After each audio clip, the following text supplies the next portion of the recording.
Hey guys, welcome back to the channel. This is a story about what if Deku had harem education part 1. If you guys enjoy this what if and want to see part 2, comment down below. And let me know before I start. Please do support for more awesome content and leave a like. And don't forget to subscribe to my channel and also share this video with your friends and check out the description in my playlist. The author of the story NeuroticBanana from L3. So let's start the video. Izuku Midoriya stood atop the cement platform that Mr. Cementos had created earlier that day for Class 1A's practical hero training.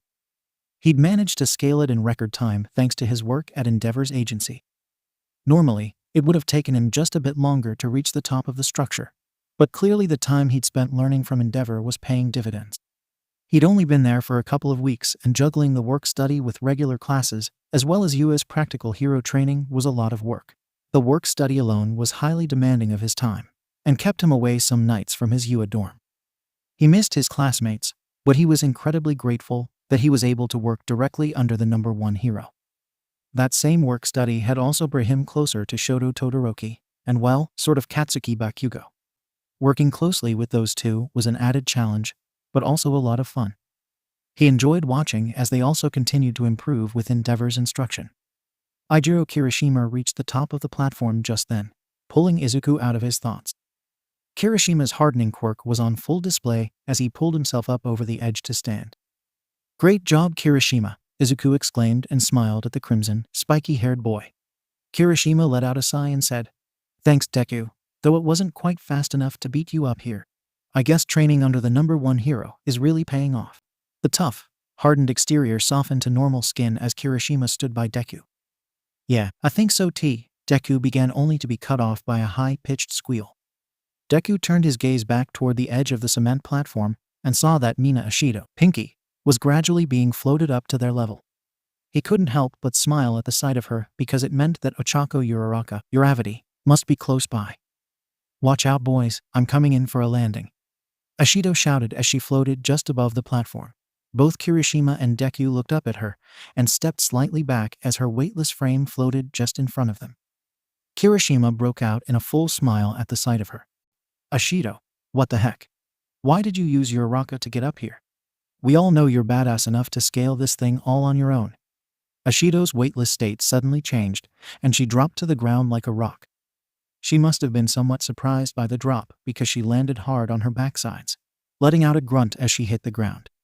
Just as she had started to fall, both Deku and Kirishima lunged forward to catch her, but they weren't quite fast enough to prevent the fall. "Haha, ouch. Guess I wasn't quite prepared for that landing. Don't worry over me, boys. I'm good, and I was helping out 𝗷𝗲𝗄." She wanted to try to float someone up, while also scaling the cement on her own. Like doing 2 hard things at once. Ashido gleefully explained as both Kirishima and Deku struggled to catch themselves from stumbling in their failed attempt to catch her. "Oh, that makes perfect sense," Deku exclaimed once he'd regained his balance and attempted to extend a hand to Ashido, but was apparently not quite fast enough since Kirishima was already there, hand out. Ashido took it with a smile and rose to her feet with the grace of the dancer that she was. Deku noticed a slight blush forming on Kirishima's cheeks as Ashido dropped his hand and faced the edge to apparently cheer on Uraraka, who was still attempting to ascend. A tiny smile tugged at the side of Kirishima's mouth as his hand returned to his side, his eyes slowly moving up to take in Ashido's peppy and cheering figure. "Kiris," Deku began but stopped mid-sentence when Kirishima whipped his head away from Ashido to look at Deku, a much redder blush coloring his cheeks. What are you looking at?" he stammered. That was weird, Deku thought to himself, and was about to reply when Ashido's shouts of support took on a new level of volume. Ochako Uraraka had reached the top of the cement structure. One small hand slapped onto the hard surface, followed by some grunting sounds, a second hand, and then the top of her auburn head popped into view. "Yay, Ochako, way to go. You almost got it, girl. And you got me all the way up here while climbing. You are amazing. Come on, 𝗷𝗲𝗄," Ashido shouted, bouncing up and down and now waving her arms. Deku couldn't help but smile at her exuberance. "Ugh, almost there," grunted Uraraka as more of her head became visible, and she pulled the rest of herself over the edge. "Did it!" She rolled onto her back and let out several tired breaths. "Way to go, Uraraka," both Kirishima and Deku exclaimed. "Great job, Ochako," Ashido beamed, joining Uraraka on the ground and enveloping her in a hug. Thanks, Uraraka replied and patted Ashido's pink, wild hair. That was amazing, Uraraka. I had no idea you were going to try to use your quirk to get another person up all the while climbing the cement wall yourself. That seems like a lot of work. And to release her without falling yourself. How'd you do that? You have to have your fingers touch each other to release, right? How'd you manage that without falling down? Deku asked excitedly. He wished he had his backpack with him because he wanted to take down notes. Oh, it wasn't all that hard. Thanks to Kirishima making it up before me, there were some well-defined hand and foot holds for me. I just made sure my footing was secure, and when I saw that Pinky was out of my sight, I released her with just a quick touch of my fingers. The difficult part was keeping her afloat and trying to keep pace with her while I climbed. Uraraka replied and sat up. Ashido stood up as well, still apparently beaming with the excitement of having been floated up a huge cement structure, as she continued to bounce around. Uraraka began to rise to her feet, which Deku noticed a second too late. He moved to give her his hand, but Ashido bounced her way in front of him and practically pulled Uraraka to standing. That's so impressive, Uraraka. I bet that took a lot of stamina and concentration, huh? Deku asked. A bit, yeah, but thanks to my work study, I've been getting a lot stronger. I've been working on improving my stamina though. You know, trying to stretch the limits of my quirk. Uraraka mused and smiled at Deku. He smiled back. PFFT, don't be so hard on yourself, Ochako. You've got stamina for days. Plus, you got muscles, girl. Check out these abs. Ashido grabbed the hem of Uraraka's gym shirt and whipped it up, revealing her bare stomach. Both Deku and Kirishima's eyes followed Ashido's hand movement and landed on Uraraka's naked belly. The difference between gazes, however, was that Kirishima's eyes lingered there for only a moment or two before moving away, whereas Izuku's eyes somehow glued themselves to the now exposed pale skin. For what felt like a much longer time than it actually was, Deku took in the bare skin before him. She was somehow a perfect combination of soft and hard. His eyes followed the soft curve of her hips into the sharp edges of abdominal definition. It wasn't the six-pack abs that he was accustomed to seeing on himself or the other boys. It was just well-defined enough that he could make out what was probably a four-pack and well on its way to a six-pack. He could see the shadow of her ribs and could just barely make out the hem of what he assumed was her sports bra. His eyes took in the perfect little belly button in her middle that almost seemed to be winking at him. He was unaware of the blush that had started to spread over his cheeks as he continued to gaze at Uraraka's exposed abdomen. For him, time had stopped, and all that was there was the bare belly before him. He had an overwhelming urge to reach out and touch the exposed skin. He was transfixed. See abs? This girl has abs, Ashido proclaimed proudly, snapping Deku out of his staring. A tide of red washed over Ochako's face, and she ripped the hem of her shirt back down. Mina? What? That was embarrassing. The boys are right there. Uraraka hastily whispered into Ashido's surprised face. For the first time, Ashido looked surprised, as if it hadn't crossed her mind that exposing her friend's abs could possibly be seen as embarrassing. Kirishima was quick to chime in. Don't sweat it, Uraraka. I basically have a shirt off all the time when I'm in my hero costume, so everyone can see me. Ashido's just proud of her friend, and she should be. You've got killer abs. Despite his words, there was just the faintest blush on his cheeks. Uraraka seemed briefly relieved until her eyes darted to Deku's face and took in his tomato-colored face. Eek! She squeaked and averted her gaze immediately. Deku felt like his face was going to burst into flames and swiftly turned his head away, nervously laughing. Hee, it's okay, Uraraka. Not a big deal. Kirishima is right. They look great. Suddenly feeling like that could be taken the wrong way, he was quick to add. I mean, we see his bare chest, bare front part all the time.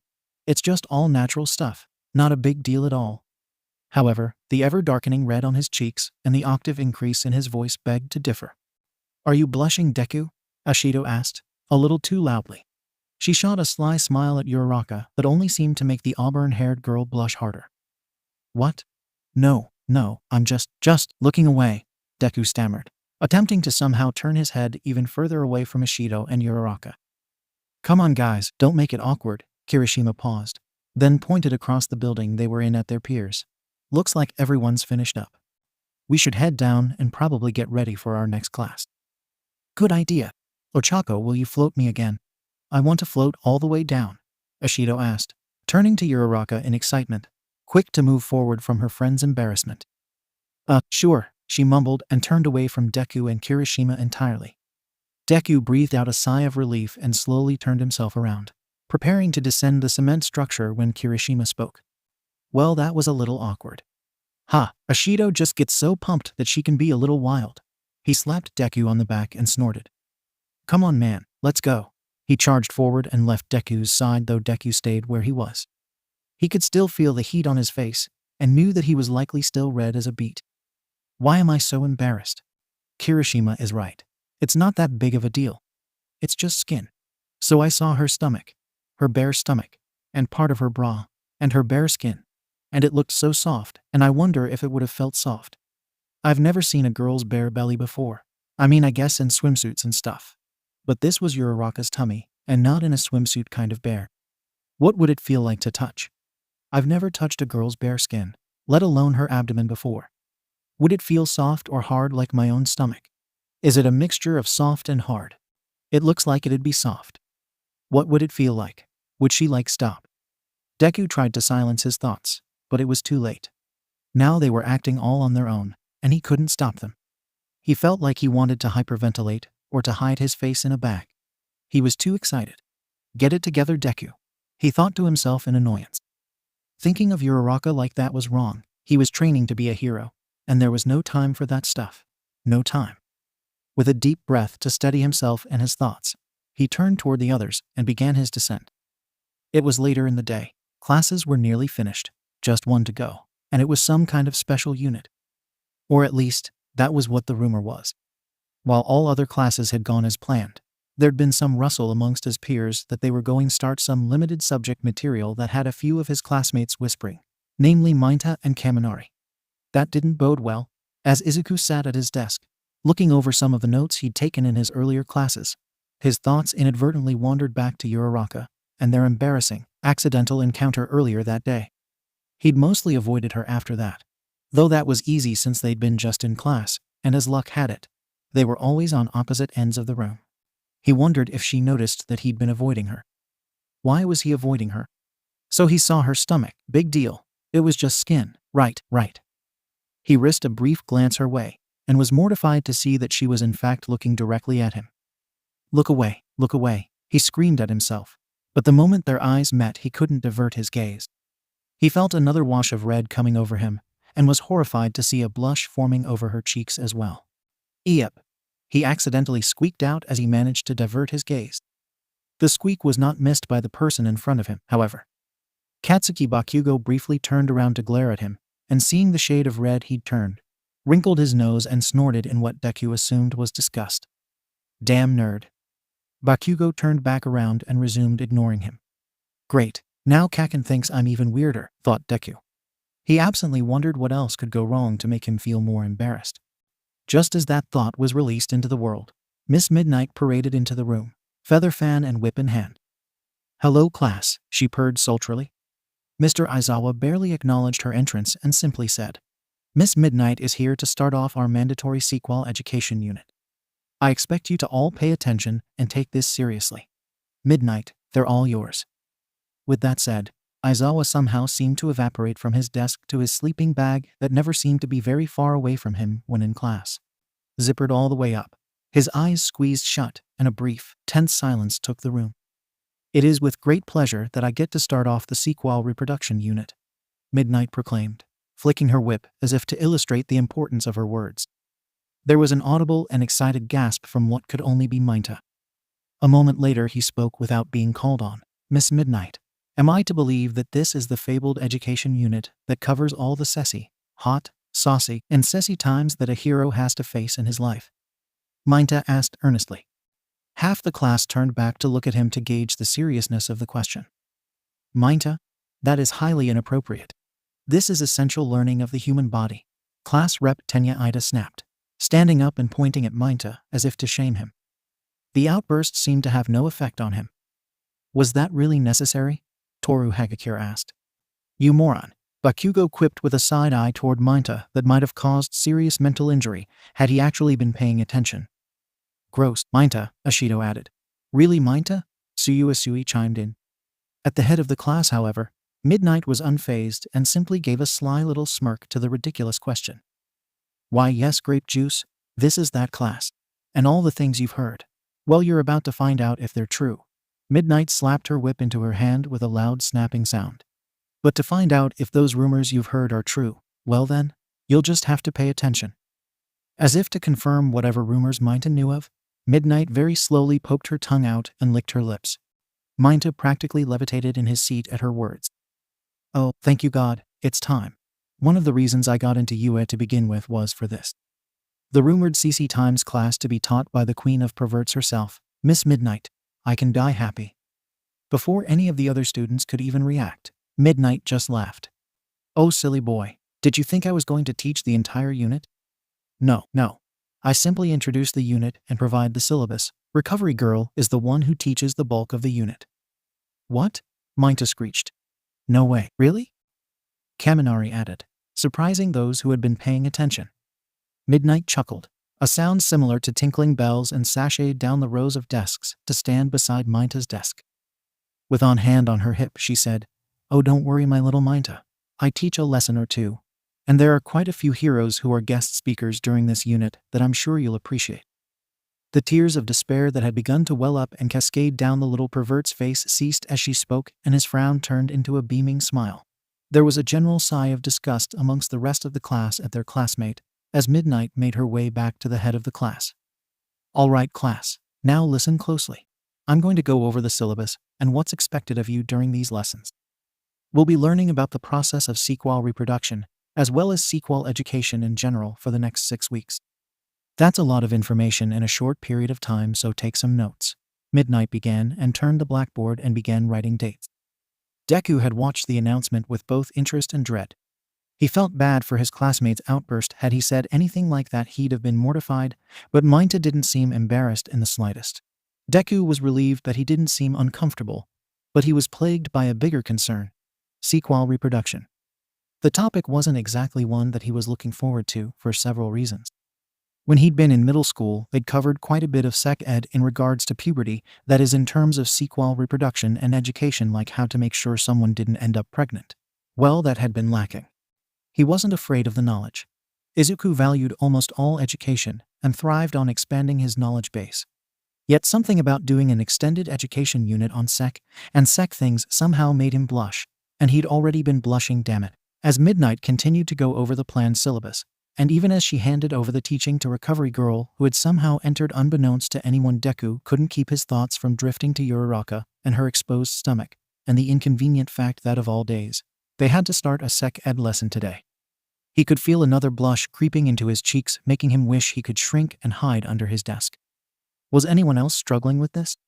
Then again, he was the only unfortunate soul who'd had an accidental flashing earlier in the day, as well as starting an awkward lesson. He sought out Kirishima. Was he blushing? Deku was despaired to see that he looked bored. Not even a hint of a blush. Nervously, Deku shot a brief glance in Uraraka's direction. Her face was pointed down, as if there was something intensely interesting on her desk.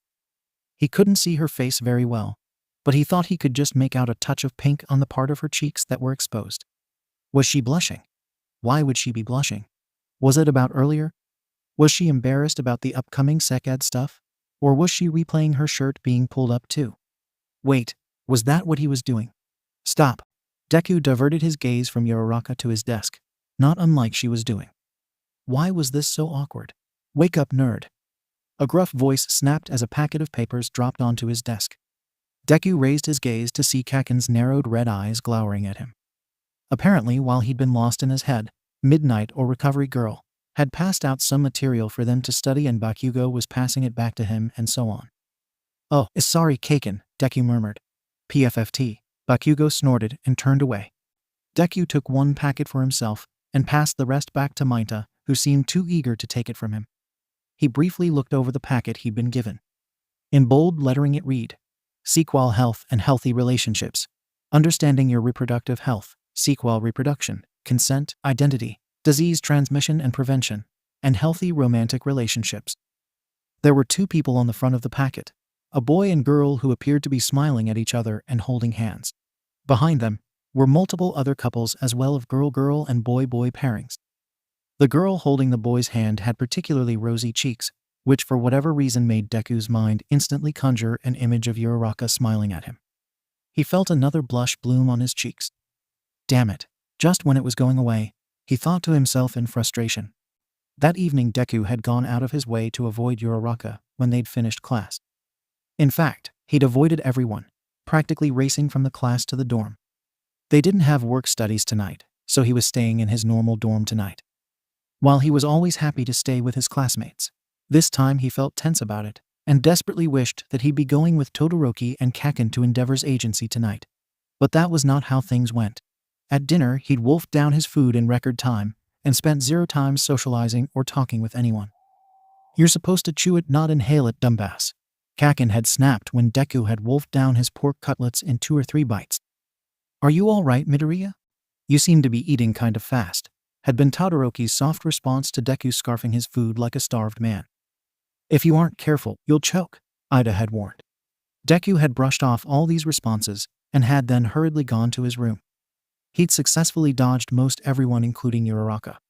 That was a relief. You'll have to face her eventually. You can't just hide in your room every time you might run into her. She's your friend. So you saw her bare stomach. That really isn't that big of a deal. She's my friend, and that's what matters most. Okay, I won't be awkward about this. It'll be okay, Deku thought to himself. He wouldn't be weird about this. It was a small little thing, and not a big deal at all. In the safety and comfort of his room, he started to feel less awkward. His eyes roamed over his room and took in all the comforting All Might paraphernalia. Things that made him feel safe. The sex education stuff would probably be a little awkward and embarrassing for everyone. Not just him, and it had nothing to do with Uraraka.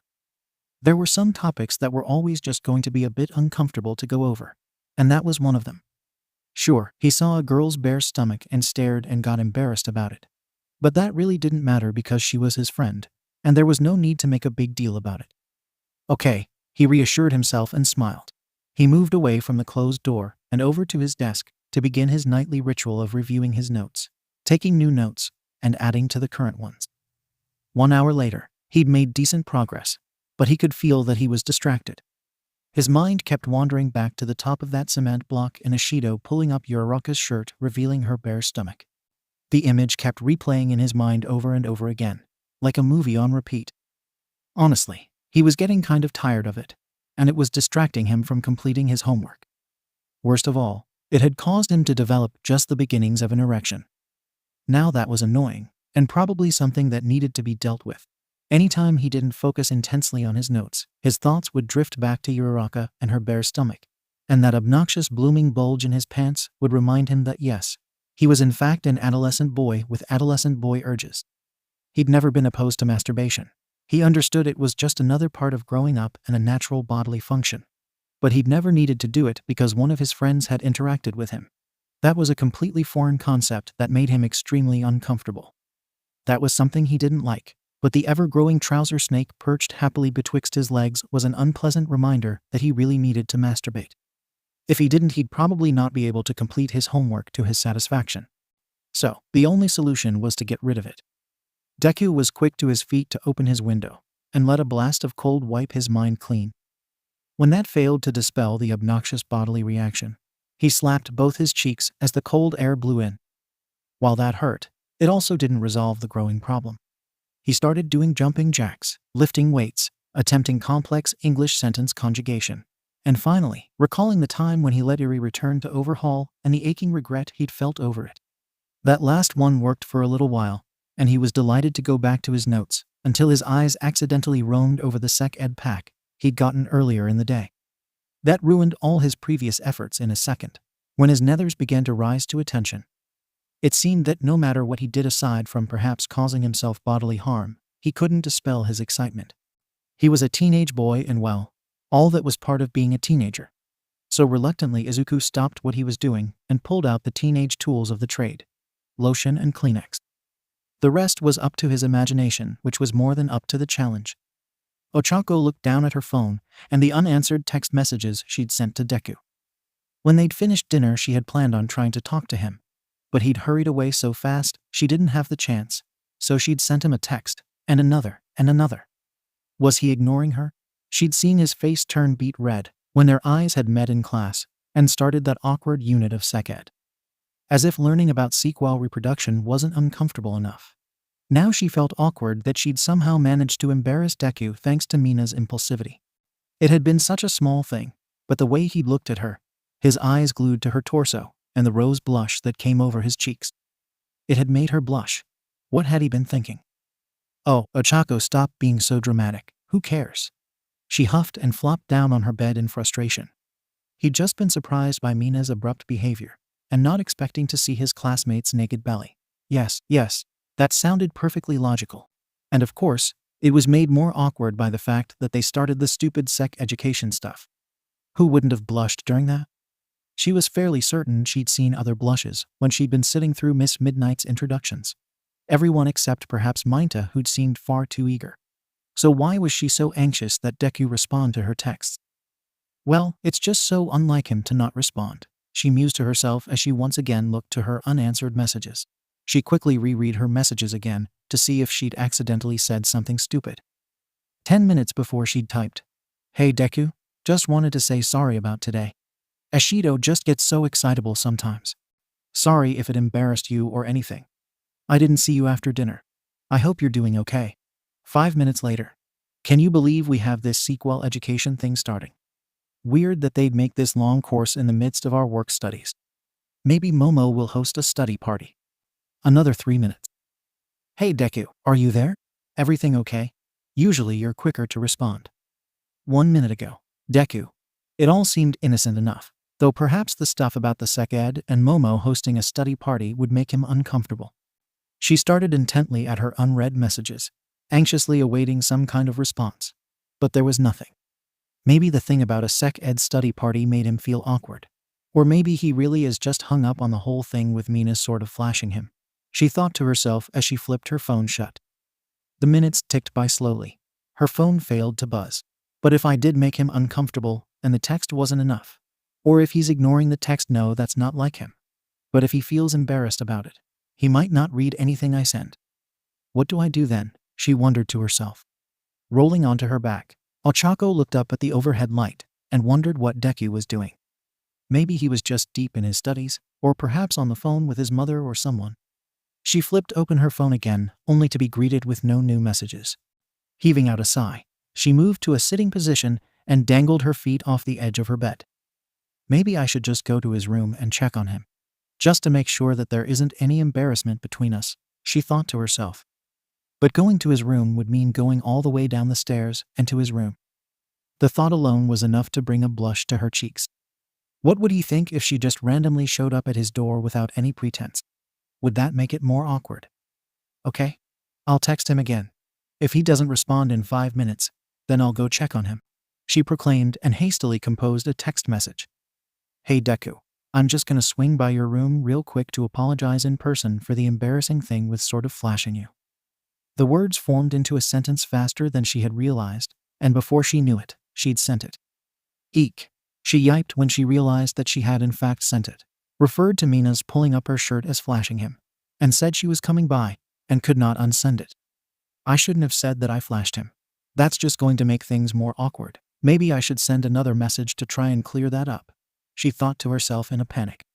No, I should just wait 5 minutes, and if he doesn't respond, then I'll come by. Okay, here we go. Ochako set her phone down and moved to her desk. She pulled out some of her homework that she'd started on earlier, but hadn't been able to focus on. As she began to attempt her math homework, though in all honesty she was having an even more difficult time focusing on it, her mind raced with possible responses from Deku. What if he responded in a way that made it more awkward? No, she doubted that he could somehow make it more embarrassing than it already was. Her mind continued to ruminate on what kind of response he might have, and then began to drift to going down the stairs and standing outside his door. She was so engrossed in her thoughts that she had ceased all work on her math homework, and had in fact begun unconsciously doodling Deku's name into the margin of her paper. She'd gotten through most of his name when the buzzing of her phone took her by such surprise that she nearly fell out of her chair. With butterflies now in her stomach, she groped at her phone that sat idle on the edge of her bed. She grabbed the phone off her bed and flipped it open only to drop it accidentally. Of all the times to have butter fingers, she thought to herself in annoyance as she bent down to pick up the phone. Nervously, she looked at her phone and was instantly deflated. It was a message from Tsu about a little snack party in Momo's room.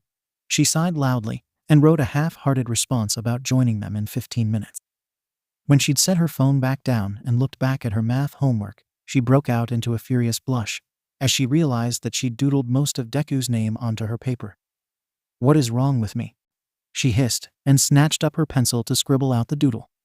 "Okay, I'm just going to go there and say sorry," she thought to herself boldly and marched toward her door. But as Ochako's hand touched the doorknob, she hesitated. What if she was intruding? What if he hadn't responded because he didn't want to? No, this is the right thing to do to clear the air, Ochako reassured herself and steeled herself to the task ahead. The door swung open, and she stepped forward and into the hall. She passed no one on her way down the stairs and toward Deku's room. Even though there wasn't anything wrong with going to Deku's room, she was secretly very relieved that she'd not crossed paths with anyone. Ochako didn't know if she'd be able to coherently explain where she was going and what she was doing, let alone why. Ochako stepped into the hall and felt herself fumble a bit as she made her way down the hall. 4 doors were in plain view, with the 3rd door almost calling to her.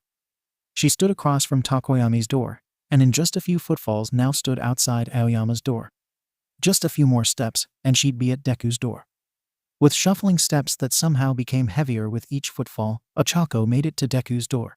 The door loomed before her, somehow larger and more imposing. She felt sweat bead on her upper lip and pool under her breasts. Her heart felt like it was racing, and she wasn't even knocking on the door yet. "Calm down, Ochako. It's just Deku. Just knock on the door and say you're sorry for any embarrassment, smile, and be on your way. That's all you need to do," she reassured herself. She took an audible gulp and raised her hand to knock. It hung in the space between his door and her hand like an ominous question mark. Just knock. 1, 2, 3, knock. Her palm came down on the door like a sock filled with stones into a shallow puddle of water, loudly and awkwardly. The sound somehow seemed louder than any knock she'd ever heard or experienced before. Ochako held her breath and whipped her hand away as if the door had burned her. She was grateful that she didn't typically wear makeup, because if she'd had any on, it surely would have run right off her face with how much sweating she was doing. Silence followed her knock, which did nothing for Ochako's nerves. How much time had passed since she'd knocked? 30 seconds, a full minute. Maybe he wasn't in his room. Perhaps she should knock again. Despite her anxiety level being enough to engulf all of Japan, her hand seemed to move of its own accord and knocked on the door again. This knock thankfully sounded slightly less intrusive, but it still seemed to be painfully loud in what was an otherwise extremely quiet hallway. She half expected Aoyama or Takoyami to step outside their rooms and demand to know what she was doing, but that didn't happen. Instead, she heard just the faintest mutter of sound from behind Deku's door. A painful combination of anticipation and anxiety surged through her like a tsunami then. "He's in there. I'll just announce myself and then go in," she thought to herself in a panic. Logically, Ochako knew that if he wasn't answering his door after 2 knocks, that she, at the very least, should call out and see if it was all right for her to enter his room. He was a teenager after all, and teenagers behind closed doors should be regarded with caution. But the anxiety and tension that she felt was so overwhelming that common sense was currently beyond her. As if to reassure herself, she thought, besides, if he wasn't okay with someone just coming in, he'd lock the door, and if the door is locked, then I'll just leave. So despite the little voice of caution that was yelling from within her, Ochako grabbed the door handle and called out, "Hey Deku, I wanted to talk to you. I'm coming in." The door handle twisted without resistance, further boosting Ochako's confidence that entering the room was the right decision. She swung the door open and took 1 step over the threshold before stopping dead. Deku's room was just as she remembered it. A fanboy homage to All Might, though there was a difference this time.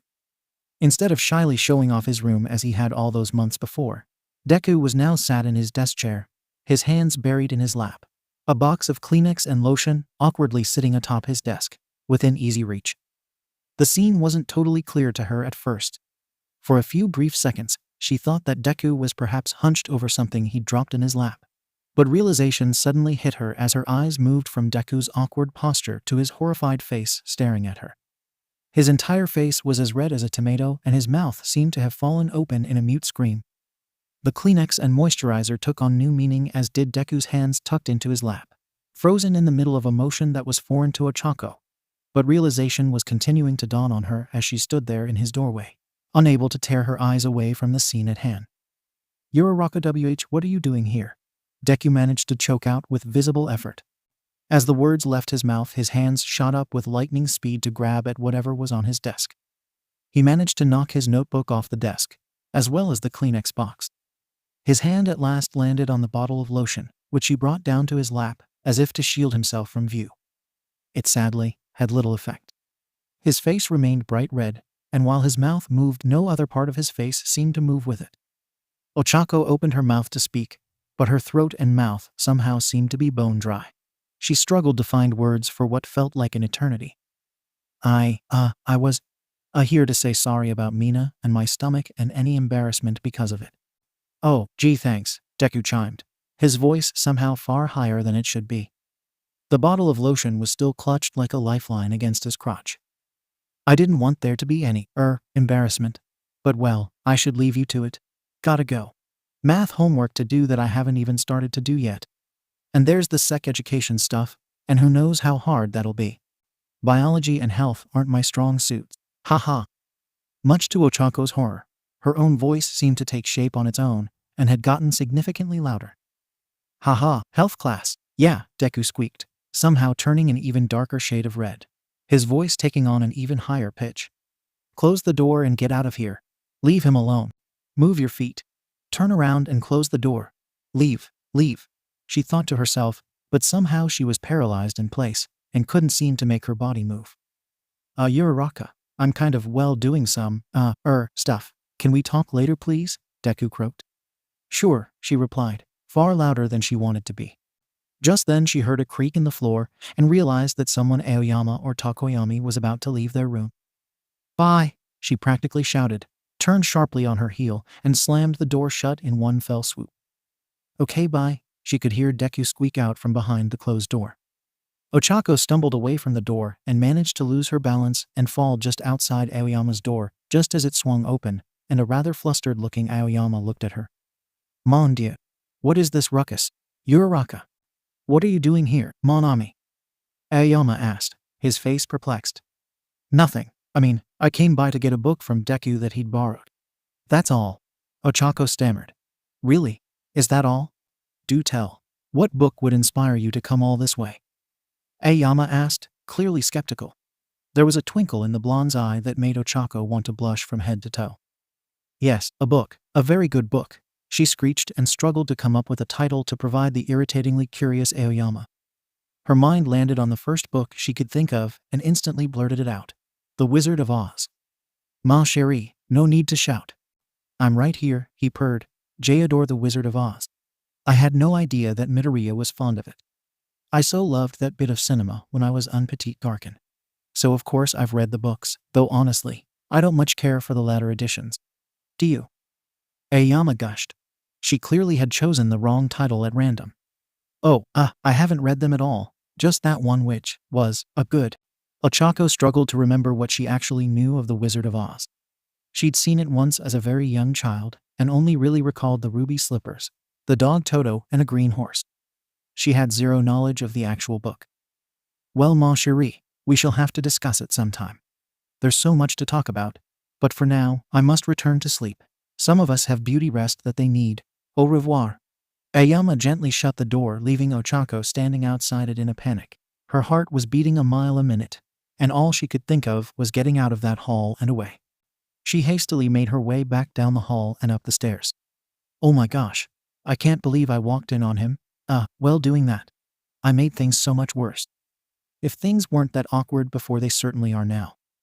This is a disaster, she thought to herself as she jogged her way up the stairs. Her head was lowered for momentum as she bounded up the stairs like a drunkard. She was so lost in thought and desperate to get to her room that she didn't notice the spiky-haired, foul-tempered blonde descending the stairs. Watch it, round face. Bakugo snapped in irritation as he was about to pass her. The sound startled her enough that she stumbled mid-step and began to fall. Instinctually, she reached out, tried to stop herself by grabbing onto the hem of Bakugo's shirt. When she realized whose shirt she was grabbing onto, she panicked and accidentally activated her quirk, thus making them both weightless and preventing a fall. What the hell? Hissed the blonde with fiery venom. The murder glare he gave her was enough to give an event the likes of someone like Kirishima pause. A split second later, after she'd stabilized herself, she pressed her fingers together. Release, she said softly as both she and Bakugo once again became weighted. While Uraraka's landing was much more graceful, Bakugo's was far less so. Bakugo had not often been the subject of her quirk's effects, and while he was more than capable of moving around in the air thanks to his explosions, being propelled by being weightless one moment and weighted the next was enough to throw even his cat-like reflexes off balance. He landed with a loud thump followed by an irritated, "Umph. Sorry, didn't see you there and didn't mean to use my quirk on you." Ochako apologized and briefly considered kneeling down to make sure he was okay, but the hiss of rage was enough to deter her and send her up the stairs and away. Sorry again. Ochako hurried up the stairs without looking back. She didn't think she could deal with an all-out verbal and possible physical assault by Bakugo after she'd just horribly embarrassed herself with Deku. "Damn it, get back here," was all she heard as she once again activated her quirk to accelerate her trip to her room. Thankfully, whilst Bakugo seemed infuriated, he did not attempt to chase her to her room, and once she was safely tucked behind the door, she breathed both a sigh of relief and embarrassment. What a disaster. Great job, Ochako, she mumbled to herself and sank down the length of her door to land in a crumple. One thing was for certain. While it might have been a little bit awkward before, it most definitely was very awkward between them now.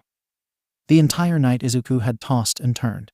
The whole night he'd replayed the awful, awkward scene in his mind. 1 minute minding his own business by taking care of business, the next frantic knocks on his door followed by Uraraka's voice, and then she was there, in his doorway, staring at him with his hands in his pants, answering the hormonal call of adolescence. After the awkward encounter, and once he'd managed to slow his pounding heart, he'd discovered a handful of texts from her. She'd apparently felt embarrassed about the events earlier in the day too, or at least it had been on her mind, and she was worried about him, so worried that she felt the need to check on him. Deku had practically started ugly crying when he realized that if he'd just looked at his phone, or if it had been off silent, the whole mishap could have been completely avoided. Suffice to say, it had been a relatively sleepless night. He was fatigued enough that at breakfast he almost fell asleep at the table, sparking the interest of some of his friends. "You seem very tired, Midoriya. Did you not sleep well?" asked a concerned Shoto Todoroki. He looked like his usual calm and collected self. Deku oftentimes both admired and envied his almost unflappable cool composure. "A full night's rest is critical for good academic performance, Midoriya," Ida added seriously. Minato, who sat across from Todoroki, Deku, and Ida, glanced up from his food and shot him a devious little smile. "Spending too much time slapping the sausage, eh, Midoriya?" he asked with a raised eyebrow. "Wha?" Deku balked and blushed. Minato wouldn't know the exact situation, but the fact that there was some element of truth in his question was enough to turn him a rosy pink. "That is highly inappropriate breakfast discussion, Minato. And a private matter at that," scolded Ida. "Oh, come on," Minato snorted, apparently completely unbothered by Ida's chastising. "Everybody does it, us, and the girls, you just can't do it too much, or you end up looking like Midoriya here." "That seems to be generalizing a bit too much, Minato. Even if Midoriya is tired because of private self-care, or because he was unwell, we don't know. It's unfair to assume," Todoroki added coolly. "Is that what you call it, Todoroki? Private self-care? Interesting." Minato mused more to himself than anyone else. The necessary manual release of built-up excitement, tension, and hormonal accumulation. "Private self-care," Todoroki said in a matter-of-fact way. "How very clinical of you," Minato said with a pinched nose as if he found the clinical description of masturbation to be offensive. "Not helpful," Midoriya squeaked and blushed a deeper red. "I'm sorry, Midoriya, I was trying to be helpful. But if you are excessively fatigued because you've been ignoring your own personal self-care and have been suffering too much excitement without release, then I'd recommend you schedule it into your routine. For example, I have scheduled personal self-care time immediately after I wake up and before sleeping for the night. That way my hormonal fluctuation is very regulated and controlled, and I am able to focus entirely on my academic performance and hero training," Todoroki explained. He was completely straight-faced the entire time, as if it were completely normal to explain one's masturbation habits, and to go so far as to recommend times when it was most appropriate to do it. "That sounds far too routine-based and boring, PFFT. Self-care, as you put it. Well, it should be done when you're in the mood, replied a rather put-out 𝐬𝐻𝐻. 𝐬𝐻𝐻, this is a very inappropriate discussion topic. How dare you poke fun at a natural bodily response? Ida chastised with an angry hand pointing at the little lecher, accusingly. Ida's chiding of 𝐬𝐻𝐻 seemed to attract the attention of 𝐀𝐻𝐬 and Kirishima, who were seated further down the table.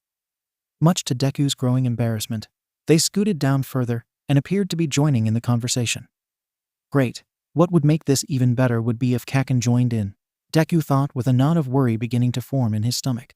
As if the crimson-eyed walking explosion had overheard his thoughts and decided to add to Deku's own personal hell. Bakugo abruptly plopped down next to Kirishima. While he joined them, he thankfully didn't seem to have any interest in any conversation they were having. Deku desperately hoped that that would continue to be the case. "What's up with you, Midoriya?" asked 𝐀𝐻𝐬 as he continued to shovel his breakfast into his mouth. "Oh, I'm just tired. I didn't sleep too well," Deku replied with a forced smile. "Too busy licking your wounds and crying about me exploding your face because you suck with Black Whip," muttered Bakugo under his breath. 𝐬𝐻𝐻 snorted. "He's been jerking it a little too much, or maybe not enough. Either way, whatever his routine is, it needs to be revised. Trust me, I'm an expert." Deku shot 𝐬𝐻𝐻 a horrified glance. "Great, now 𝐀𝐻𝐬, Kirishima, and Bakugo think I'm some sort of sect pervert." Both 𝐀𝐻𝐬 and Kirishima shot expressions mixed with shock and outright amusement in Deku's direction. The blush continued to darken over his cheeks. He was never going to live this down. "Damn Midoriya." 𝐀𝐻𝐬 laughed. "This is a hugely inappropriate conversation. Whatever Midoriya does in his private time is his business. I insist we must cease this line of questioning," Ida declared, standing up and drawing even more attention to them. At that moment, Deku would have been grateful if his quirk had been shrinking or shape-shifting anything to get away from this conversation.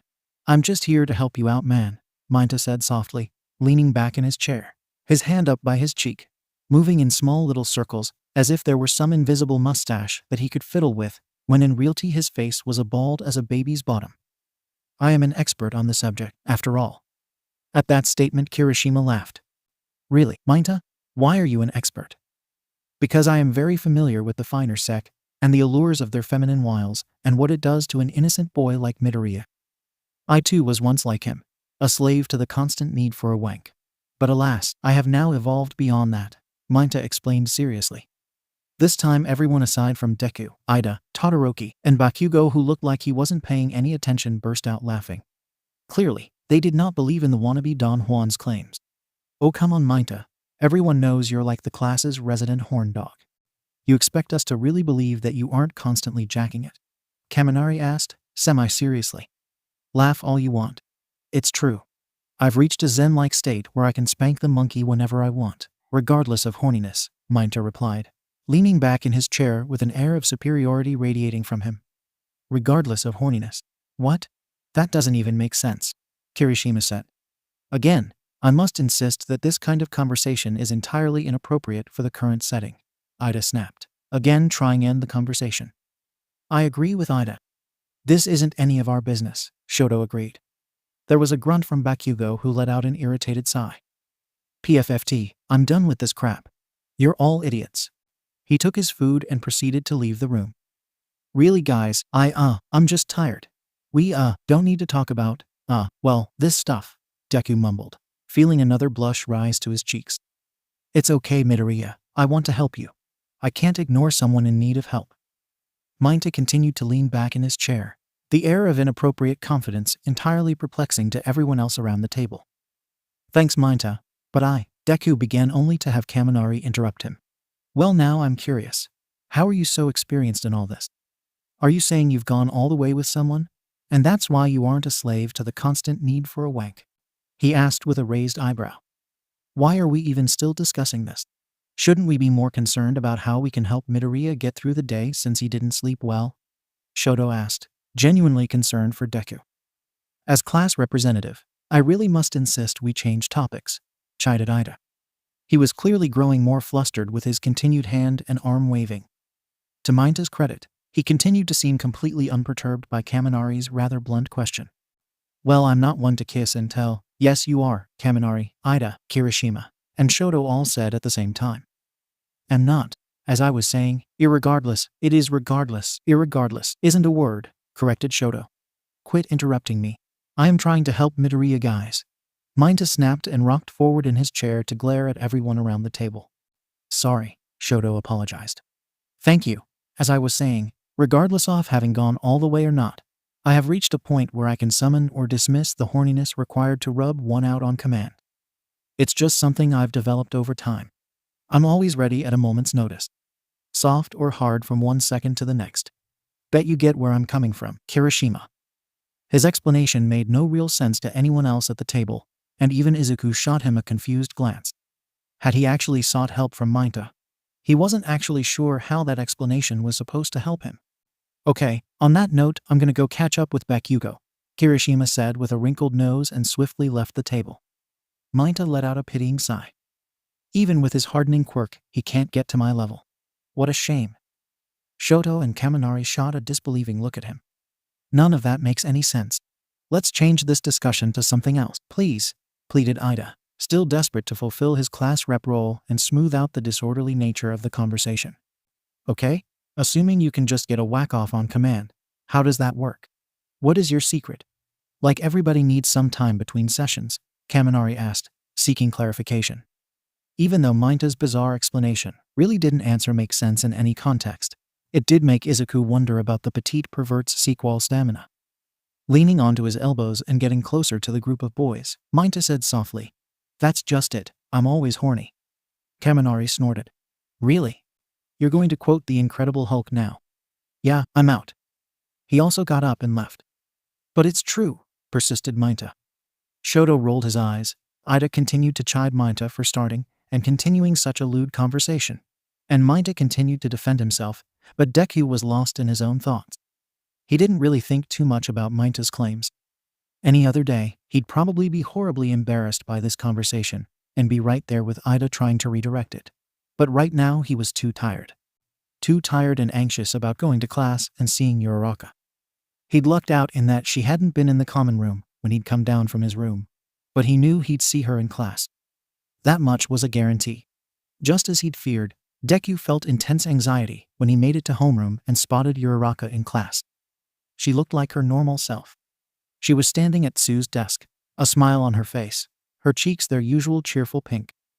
As he looked at her, he was somehow struck by her appearance in a way he'd not been previously. It vaguely reminded him of when he'd first seen her in her hero costume. He took in her smile, the gentle fall of her hair like falling autumn leaves, the stockings that hid her milky white skin from view. She was truly lovely, a proper beauty. The thought hit him like a slap in the face. Why was he thinking about her beauty? Why did that even matter? Pretty or not, she was his friend and aesthetics didn't matter. So why was he fixating on them now? Was it because he'd been so entranced by her bare belly that he'd felt the need to masturbate with her on his mind? As that realization hit, he felt a horrible face-wide blush color his face. Perhaps because fate is cruel, or just because he was having bad luck. At that very same moment Uraraka turned her gaze in his direction. As their eyes met, a similar redness started to dust Uraraka's already rosy cheeks. Great, now she's seen me and is embarrassed. How could this be any worse? Deku thought to himself. Sit your ass down, nerd. Class is about to start. Snapped Bakugo as he brushed by and shoulder-checked Izuku on the way to his own chair. Quit creep staring. Deku swore that if he could blush harder he might burst into flames. Yeah, I gotta go to the bathroom, he mumbled and half-sprinted out of the room. He knew that there were only a few minutes remaining before Mr. Aizawa would arrive, and then he'd have to go to class and sit in there, painfully aware of Uraraka's presence. As he fled the classroom, he briefly heard Minta murmur, "Poor bastard." Rather than go to the bathroom, Deku just sat outside the classroom on one of the benches against the windows opposite the door. He plopped his head into his hands and let out a tired sigh. What a terrible start to the morning. If only he'd seen his text messages from Uraraka. If only. A soft voice speaking to him made him snap his head up fast enough that had a regular person done it, they'd likely have gotten whiplash. Before him stood Uraraka. She had a deeper red across her cheeks, so he knew that she at the very least was feeling shy. Her eyes wouldn't quite meet his, instead seeming to have locked onto his chin, or perhaps his poorly tied tie. "Hey Deku, sorry, I know this is awkward, but I wanted to talk to you," she began nervously, still not meeting his gaze. "Oh, okay, what did you want to talk about?" Deku asked. His voice so high he thought it might shatter the glass of the window behind him. Great. She must have heard him say he needed to go to the bathroom, assumed he was going to masturbate again, and probably now thought he was a 𝐬𝐸 deviant. His thoughts moved all on their own, and he quietly started to panic that perhaps she now thought any time he'd left to use the restroom, or had vanished, that had happened because he was in fact masturbating. But if she thought those things, why was she here? Was she about to call him out and reveal him for being a 𝐬𝐸 deviant? But that didn't seem very Uraraka-like. Well, about yesterday, and, well, last night. The statement made Deku break out in a body-wide sweat. Not good. She wants to talk about that. I mean, of course she wants to talk about it. I just didn't think she'd actually approach me. What do I do? Deku thought in a panic. How was he supposed to respond to her? For the second time that morning, he wished his quirk was shrinking or shape-shifting. Uraraka, he began and trailed off. He didn't know what to say. What could he say? Sorry you inadvertently flashed me, and you later saw me masturbating? No, he couldn't say that. I'm sorry, Uraraka. Sorry about, no Deku, it's okay. The whole thing is just an embarrassing little, no, not a little, what I mean is, the blush on her cheeks was now darkening to a scarlet. What I mean is that it is okay. She huffed as if that entire sentence had taken great effort to get out. Deku blinked, confused but also possibly relieved. He wasn't sure. Uraraka, he said softly, the blush on his cheeks growing. Despite his embarrassment, he intentionally made eye contact with her. Thank you. This time, Uraraka met his gaze. It was just for a moment, and then she was sitting at his side. Close enough that if he'd wanted to, he could have leaned over and bumped shoulders with her. But he stayed where he was, fearful of physical contact. She began speaking. I shouldn't have made such a big deal over Mina pulling up my shirt yesterday. If I just brushed it off, then we never would have. We never would have to be having this conversation. Not that I don't like talking to you, but I'm sorry you had to see that, he chuckled softly. Should have locked my door. Uraraka turned to look at him then, though he didn't turn his head to face her as she spoke. But Deku, what I saw what happened was a completely normal thing to do. It's a natural part of growing up, exploring, and doing that. She paused briefly, searching for the right words. Everyone does it, like everyone. It's part of growing up. I said that already. Sorry. Her pace had increased, but she continued anyway. Exploring your body and what it likes and all that. It's just learning what you like, and everyone does it. Like I'm sure all the boys do it. I know it. The girls too. Like I've done it. Forget that. But yes, everyone does it. The blush had begun to blossom down her face and onto her neck, but still she pressed on. You know the adults do it too. Like, just imagine. They were young like us once too, and Miss Midnight, that one's obvious, but like I'm sure even people like Mr. Aizawa do it. Shouldn't you two be in your seats already? Interrupted a painfully familiar dry, deep voice. Both Uraraka and Deku's heads turned stiffly toward the voice, only to be greeted by Aizawa's bored and tired face. If they'd possessed Bakugo's explosion quirk, they most definitely would have exploded out of pure embarrassment at Aizawa's appearance. Mr. Aizawa, they both exclaimed in unison and horror. You've got exactly 2 minutes to get into the classroom and into your seats, he warned and nodded down the hall. I've got to give Cementos some paperwork, but by the time I get back from that, I expect you both seated and ready to start. Aizawa spared them one last glance, and then proceeded to shuffle down the hall. Deku exhaled loudly. Talk about embarrassing. He turned to Uraraka, who was probably as red as he was. We'd better get to our seats, he said quietly, but added. But thank you, Uraraka. I don't want you to be embarrassed, and thanks for what you said. I didn't want there to be any weirdness or embarrassment, because you're my friend, and I like spending time and talking to you. I like looking at you. I like listening to you. I like your smile. I like all of you. A small little voice whispered in the back of his head. Deku tried to squash that line of thinking down. It would do no good going down that path. Uraraka nervously scratched the back of her head and gave Deku a full-face smile.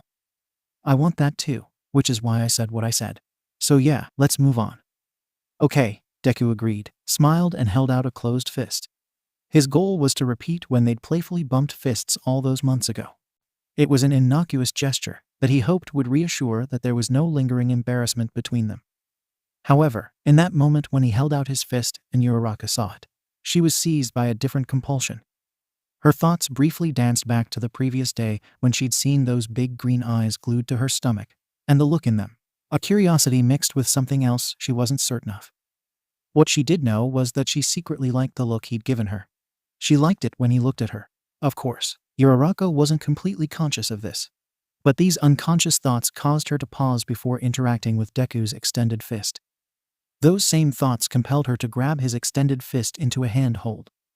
The gesture clearly surprised Deku, since the smile dropped from his face, and another blush found its way onto his cheeks.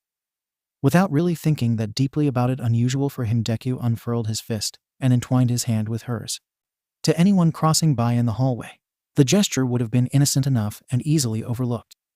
It merely looked like two classmates were shaking hands. But to Deku and Uraraka, it was so much bigger. Uraraka stared at him, a similar blush coloring her cheeks. "Deku," she murmured. She hadn't expected him to actually take her hand, but for that matter, she didn't even know what had compelled her to change the nature of the original gesture. Deku wasn't entirely sure what had possessed him to entwine hands with her, but he was aware of the time that was swiftly passing. "We'd better get into class. We can, talk or something later if you want," he said, and using their linked hands, pulled her to her feet.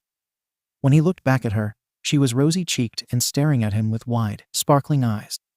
It was a look he'd never seen from her before, and for a moment his heart seemed to sputter in his chest. A distant memory of the Disney movie Bambi came to mind, and the lines of long-forgotten dialogue filled his head. "Well, what's wrong with them?" a cutesy Disney skunk asked in response to two birds feverishly flying around each other. "Why are they acting that way?"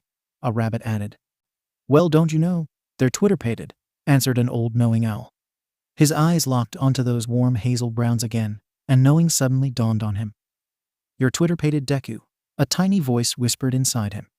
He pulled his hand away from her, as if she were a caustic chemical that was burning him, and with speed to rival Ida's engine quirk, he turned toward their class and raced forward. "Gotta get to our seats." He spoke a little too loudly and quickly before vanishing into the classroom, leaving Uraraka slowly following behind. She moved to follow, her mind feeling slow, her limbs somehow heavy. It must have been mere seconds after Deku had gotten into class and his seat that Uraraka followed. There were a few side glances at the two entering the room right around the same time, and even more questioning glances when they took note of the blushes on both of their faces. Uraraka took her seat and numbly looked forward, her mind still slow and somehow empty. "We can, talk or something later if you want," the words repeated in her head. If I want? Did she want to? She shot a nervous glance in Deku's direction. He was looking straight ahead, but there was a blush all across his freckled face. Aizawa entered the room a moment later, and briefly shot both of them narrowed eyes before beginning on the day's lesson plan. Uraraka reluctantly focused her attention on Mr. Aizawa. Across the room, Deku sat rigid as a pole in his seat, the term twitterpated repeating in his head over and over again. The chance to talk later did not come around. Their classes had been particularly demanding that day, and the section they started reviewing in the new unit in-depth female and male anatomy was especially embarrassing. Everyone in the class seemed to be affected by the awkward subject. All except maybe Bakugo, who for all intents and purposes really didn't appear to care in the slightest. Mayta was the other exception, in that he seemed far too interested in the subject material. After class had finished, Deku, Shoto, and Bakugo were off to their work studies with 𝗫𝗫, while 𝐴chako went to hers. In the back of her mind, she knew that Deku likely wouldn't return to the dorm tonight, since 𝗫𝗫's agency had its own built-in sleeping quarters. Tomorrow he and the others would come in for a half-day due to their work study. She knew she'd not see him until tomorrow, and more so than that, she knew she wouldn't be able to have any sort of real conversation with him until after class tomorrow, and even then he might have more study work to do.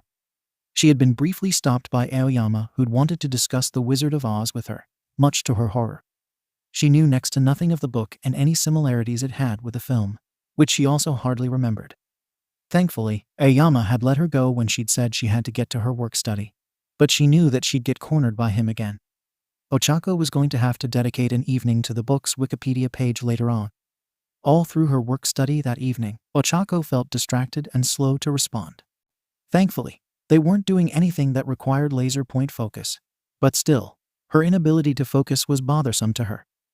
At last, at the end of the day, she, Sue, and Neji were all changing out of their hero attire and back into school uniforms, Did Ochako feel like she was starting to focus a bit better? Her mind was still focused on the day's earlier events and the events of yesterday as well. As she slid out of her costume and started absently buttoning up her blouse, did she register that Tsu had asked her a question? What? She asked blankly. Tsu gave her a quizzical look and tilted her head to the side. What's up with you today, Ochako? Ribbit. Ochako felt a blush rise to her cheeks and swiftly shook her head, trying to redirect, saying, Oh, nothing. Nothing. Everything is fine. I'm just, flustered by the new health unit that we're doing. Tsu gave her a skeptical look in response. 𝐻𝐻𝐬 suddenly inserted herself into the conversation. Hey, are you talking about the super awkward sec ed unit they make you do in first year? I remember that. What do you think about it?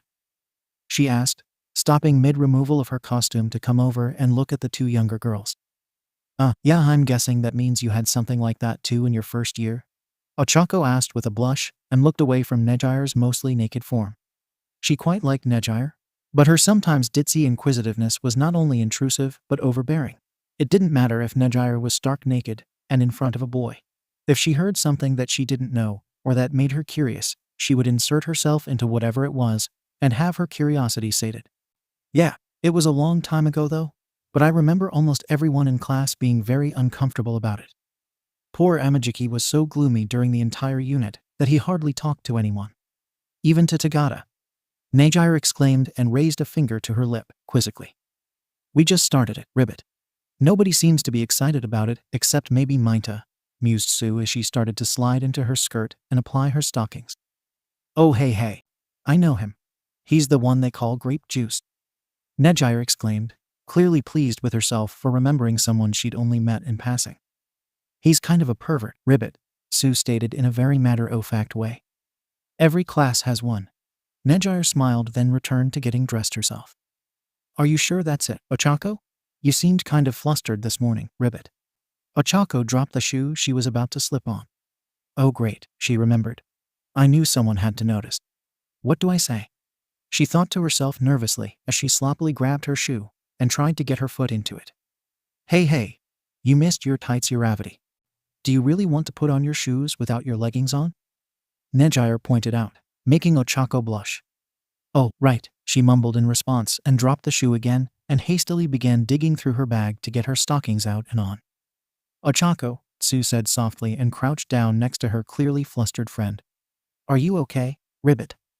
Her hands were shaking as she slid on her tights, which she desperately hoped that Tsu didn't notice. Of course I am. It was just that lesson they went over, stockings on. She rushed putting her shoes on again, dropping one in the process. Suddenly 𝐻𝐻𝐬 was in her face, pointedly looking at her. Uravity, I think Tsu is right. I think something's up with you. What's up with you?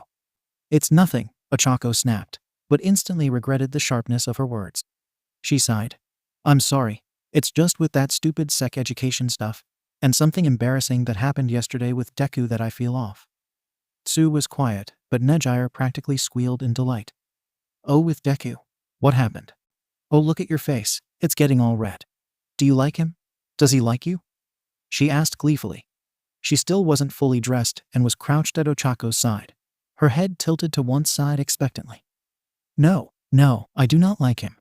There was just this thing with Ashido at school yesterday, where she pulled up my shirt in front of Deku and Kirishima, and it was embarrassing.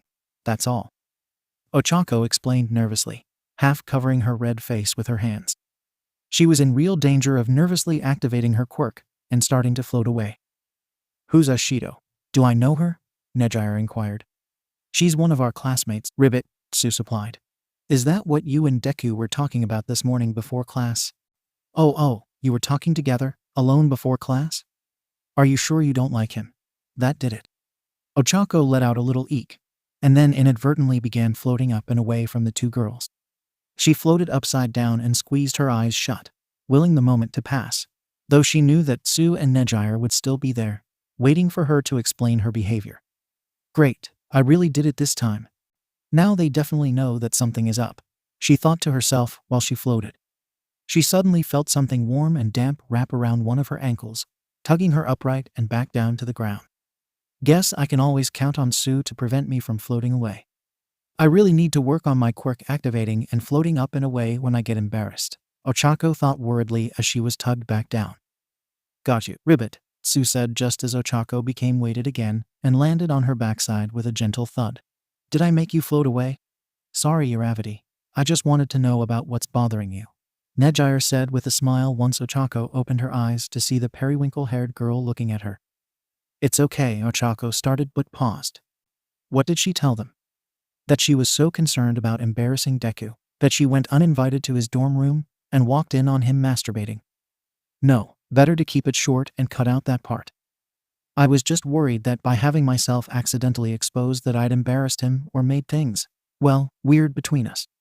He's my friend, so I didn't want that, so we just talked about that this morning, because I think he'd been avoiding me all yesterday. I wanted to, clear the air." "Yeah, I wanted to clear the air." "Clear the air? That makes sense." 𝐁𝐸 nodded and stood back up to resume getting dressed.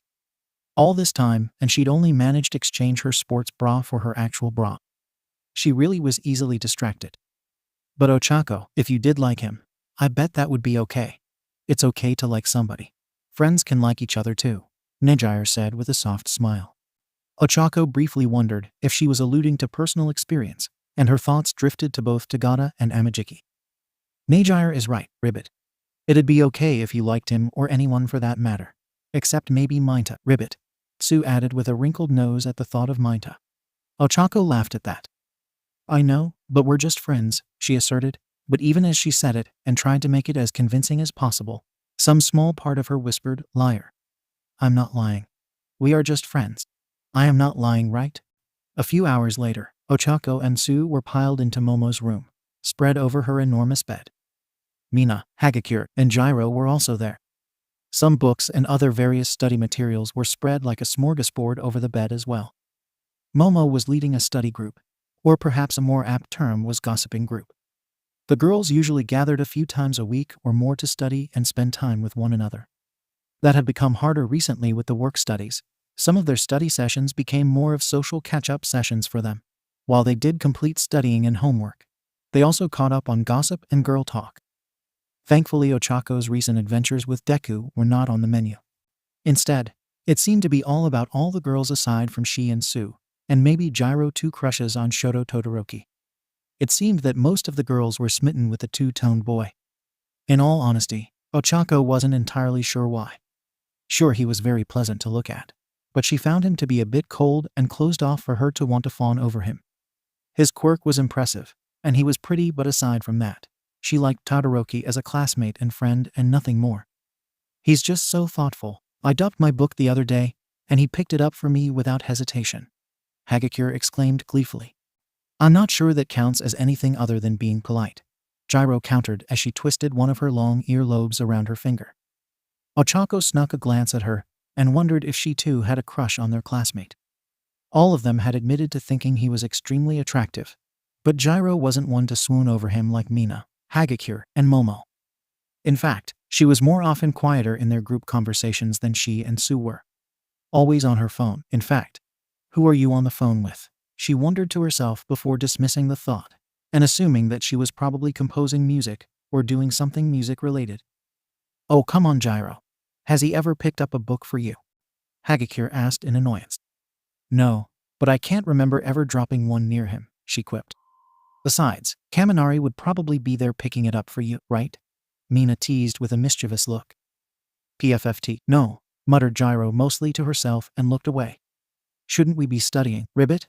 Tsu asked as she flipped through the pages of her study book. "I keep getting the seminal vesicles and vas deferens mixed up." "There'll be plenty of time to learn that later," Mina said with a smile and rolled onto her back. She stretched languidly and said, "I want to talk more about Todoroki." "Why? He doesn't seem to notice that we exist," protested Hagakure. "Well, in your case, Hagakure, you are invisible," Mina pointed out. Hagakure gave a frustrated sigh. "You know what I mean. I think Tsu is right, and that we should focus on studying. This is a lot of information to memorize," Momo said softly as she too looked through her notebook. "You're just being all serious because you've got a big old crush on him and don't know how to ask him out," Mina giggled.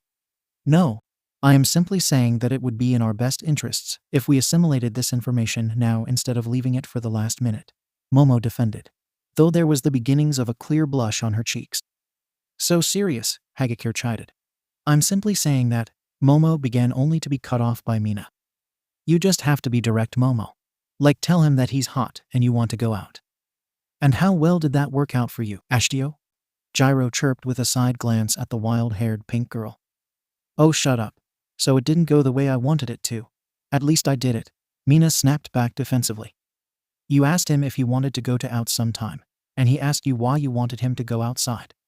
You're clearly not even on his radar, J.𝐸 said with a devious expression on her face as she continued to twist her earlobe round and round her finger. Yeah, okay, so you're just going to have to be more direct, Momo. Tell him he's hot, and that you'd like to have a date with him. Mina suggested with renewed vigor.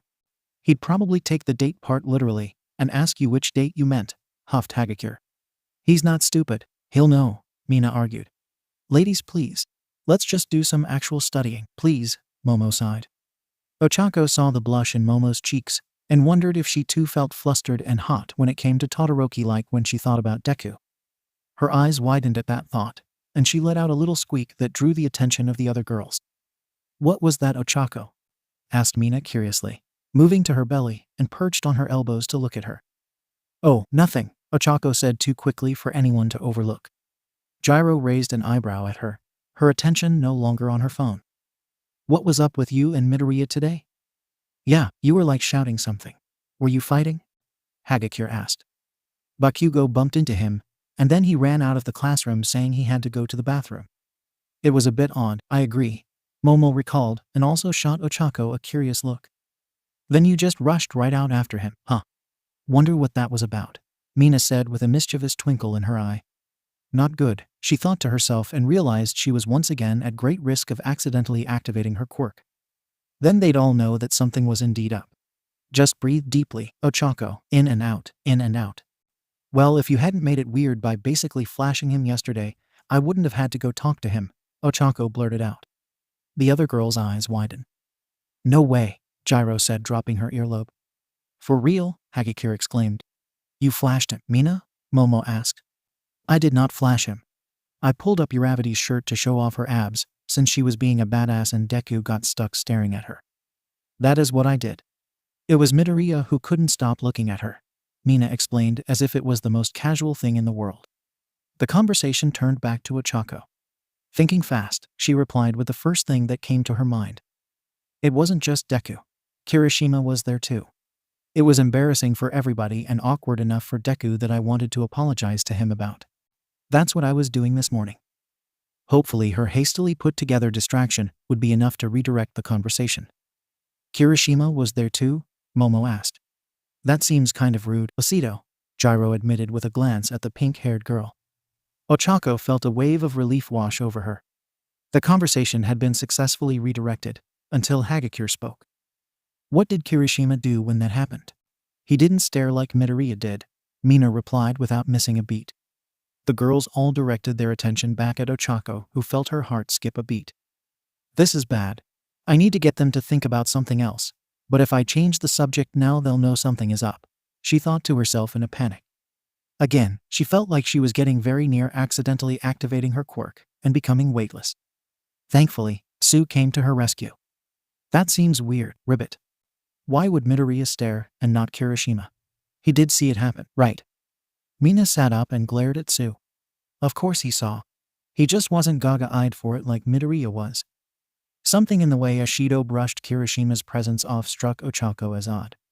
She seemed very intent to brush over his presence. Perhaps she should dig deeper into that. If I remember correctly, he looked at me for maybe a second, and then looked at you, Mina, 𝐻𝐡𝐚𝐭 pointed out. So, while Deku might have been looking at me, Kirishima was staring at you, 𝐻𝐡𝐚𝐭 said triumphantly as she saw Mina's face shift slightly and the tiniest of blushes form on her already pink skin. Why would he do that when you were making a point of showing off my bare skin? Kirishima was staring at you?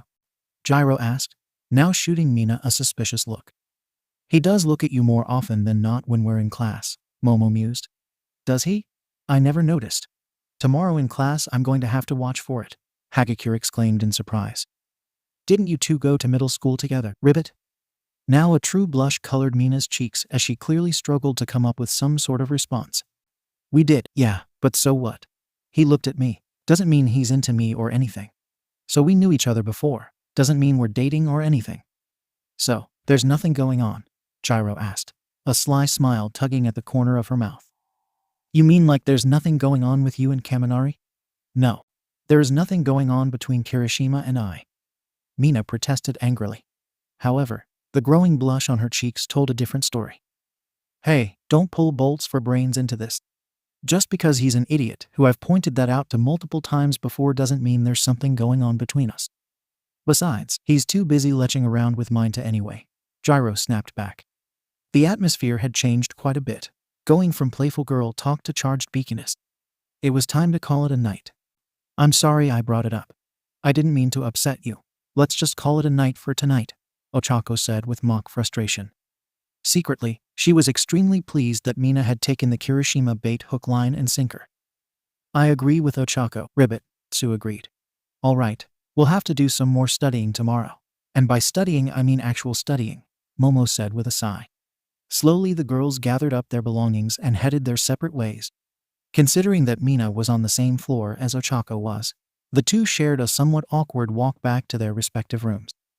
Just as they stepped off the stairs, Mina stopped and said, That was Low bringing Kirishima into the convo.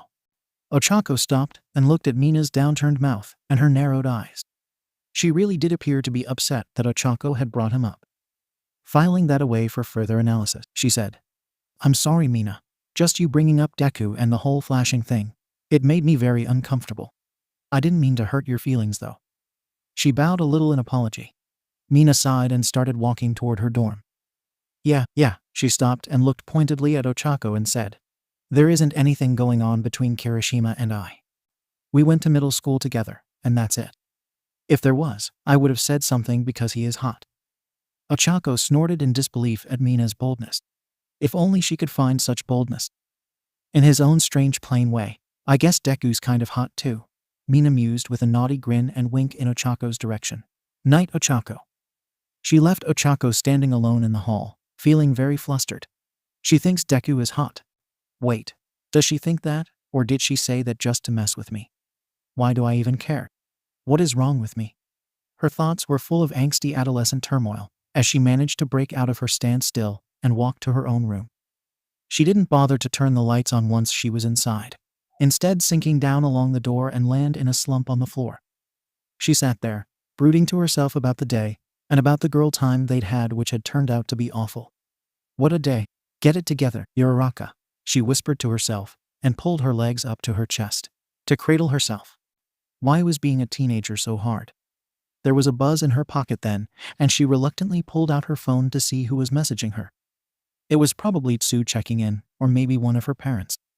She flipped open her phone and dropped it when her eyes read who the message was from. The message was from Deku. Her heart suddenly beating a mile a minute.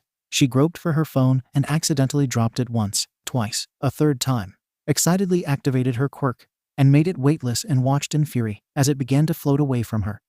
Release, she practically snarled and caught the phone as it fell. She opened the phone and saw two messages from Deku. One was an image of him smiling along with an enraged-looking Bakugo and a tight-lipped-looking Todoroki. She could vaguely make out what looked like something flaming in the distance, and assumed that that was probably Endeavor in the distance.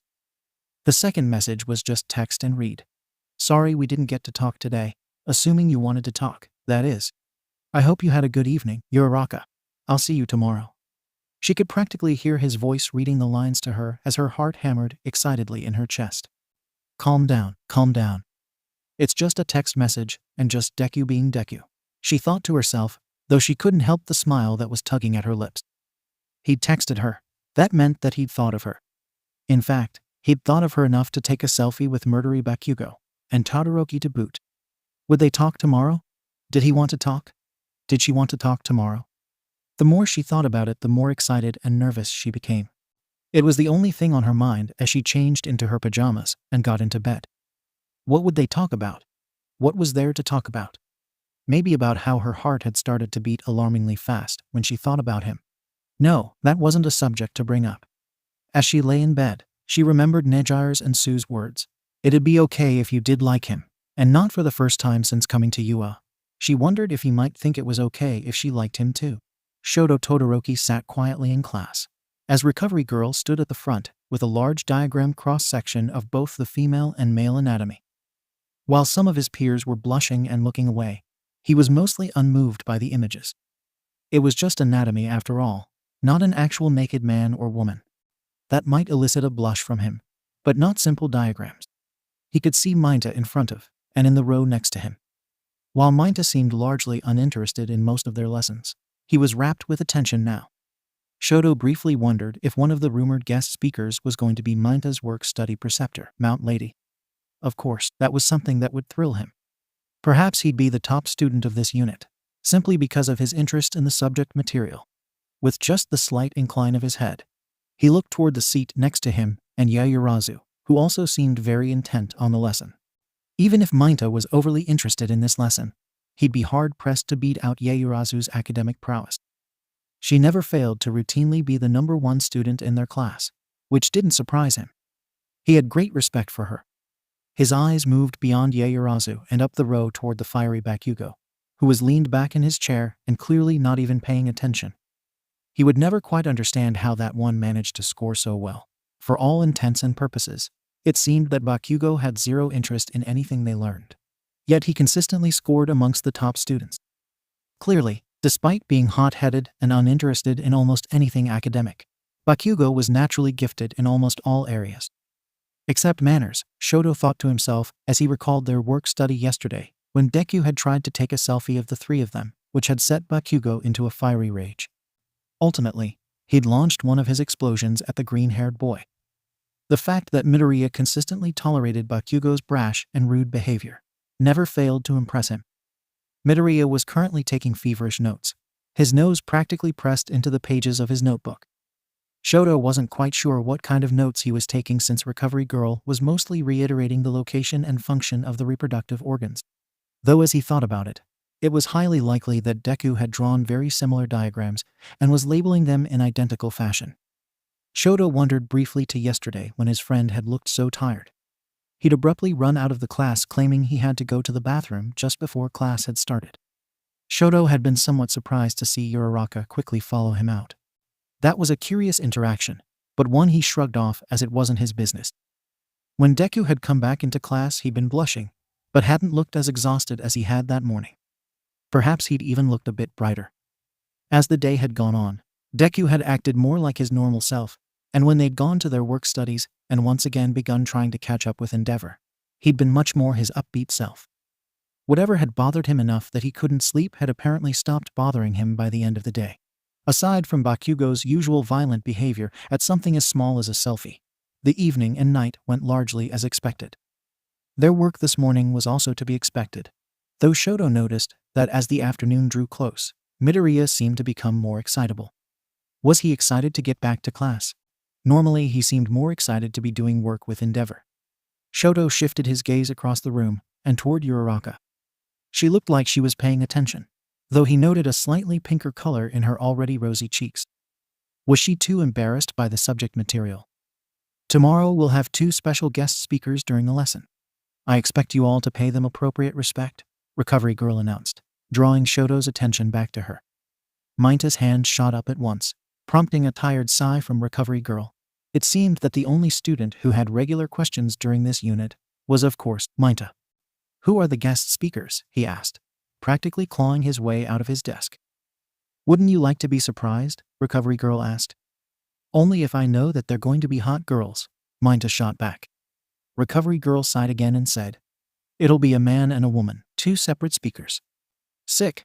At least one's a hot chick, 𝐬𝐻 exclaimed with delight. Both discussing super sequely transmitted diseases and infections, Recovery Girl added pointedly. Most of the class shifted uncomfortably with that announcement.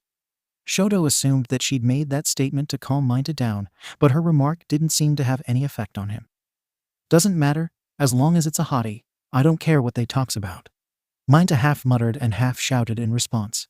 Even Shoto had to repress an eye roll at that. 𝐬𝐻 truly was underceased and highly inappropriate at all times. Quit acting like a cat in heat, you moron, snapped Bakugo angrily from further up in the row. That's enough class, Mr. Aizawa suddenly added, surprising everyone. Once Recovery Girl had come to class to begin the lesson, He'd zipped himself up in his sleeping bag and disappeared behind his desk. But apparently he hadn't completely gone to sleep. He was awake enough to interject and calm the class down, just in case things got out of hand.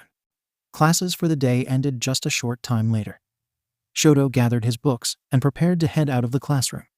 He briefly took note of Ashido swiftly moving in his direction, until he realized that she was headed not toward him, but to Yaoyorozu, who was still gathering her things.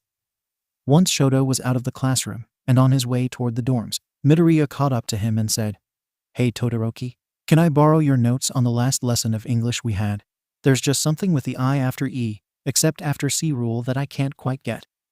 I know you're good with English and have helped me before, so I thought I'd ask." "Sure, Midoriya," Shoto replied softly and paused briefly to open up his bag and pull out the notes he had from their English class. "Oh, you don't have to give me the notes right now. We can do it once we get back to the dorm," Deku said with a wave of his hand. "No, it's okay, Midoriya. Here they are." Shoto handed over the notes, which Deku took with a small bow. "Gee, thanks Todoroki. I think this will really help," he began with a smile, only to be interrupted by a soft, inquisitive voice from down the hall. "Excuse me, Midoriya, but can I, talk to Todoroki for a moment?"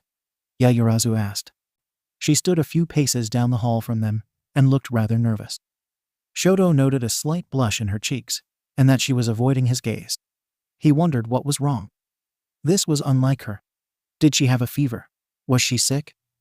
"Oh, a sure thing. See you later, Todoroki," Deku said with a worried glance at their classmate. He continued down the hall and out of sight. Most of the other students had also left, leaving just Yaoyorozu standing in the hall with Shoto. Shoto moved closer to the red-cheeked girl and looked at her with concern. She still wasn't meeting his gaze, and the flush in her cheeks was more pronounced the closer he got. Could she be sick? Did she need help? Was she overheated and needed cooling down? "Yaoyorozu, are you all right?" he asked, genuinely concerned for her well-being. "Oh, yes, I was. Well, you see, I wanted to," she began but paused, clearly uncomfortable. Shoto's concern for her continued to grow. Why was she having a difficult time talking to him? This was so unusual for her. "You look hot and your cheeks are flushed. Do you need cooling down?" Shoto asked and raised his right hand toward her shoulder, already feeling a coolness spreading over his fingers and down his arm. "What? I'm hot." "Oh, no, I'm not feeling hot," she stammered and finally met his gaze, though it was already too late. Shoto had placed his hand on her shoulder and let some of the coldness permeate into Yaoyorozu. "Well, you look like you might have a fever with how red your cheeks and neck are. This should help cool you a bit until you can see Recovery Girl.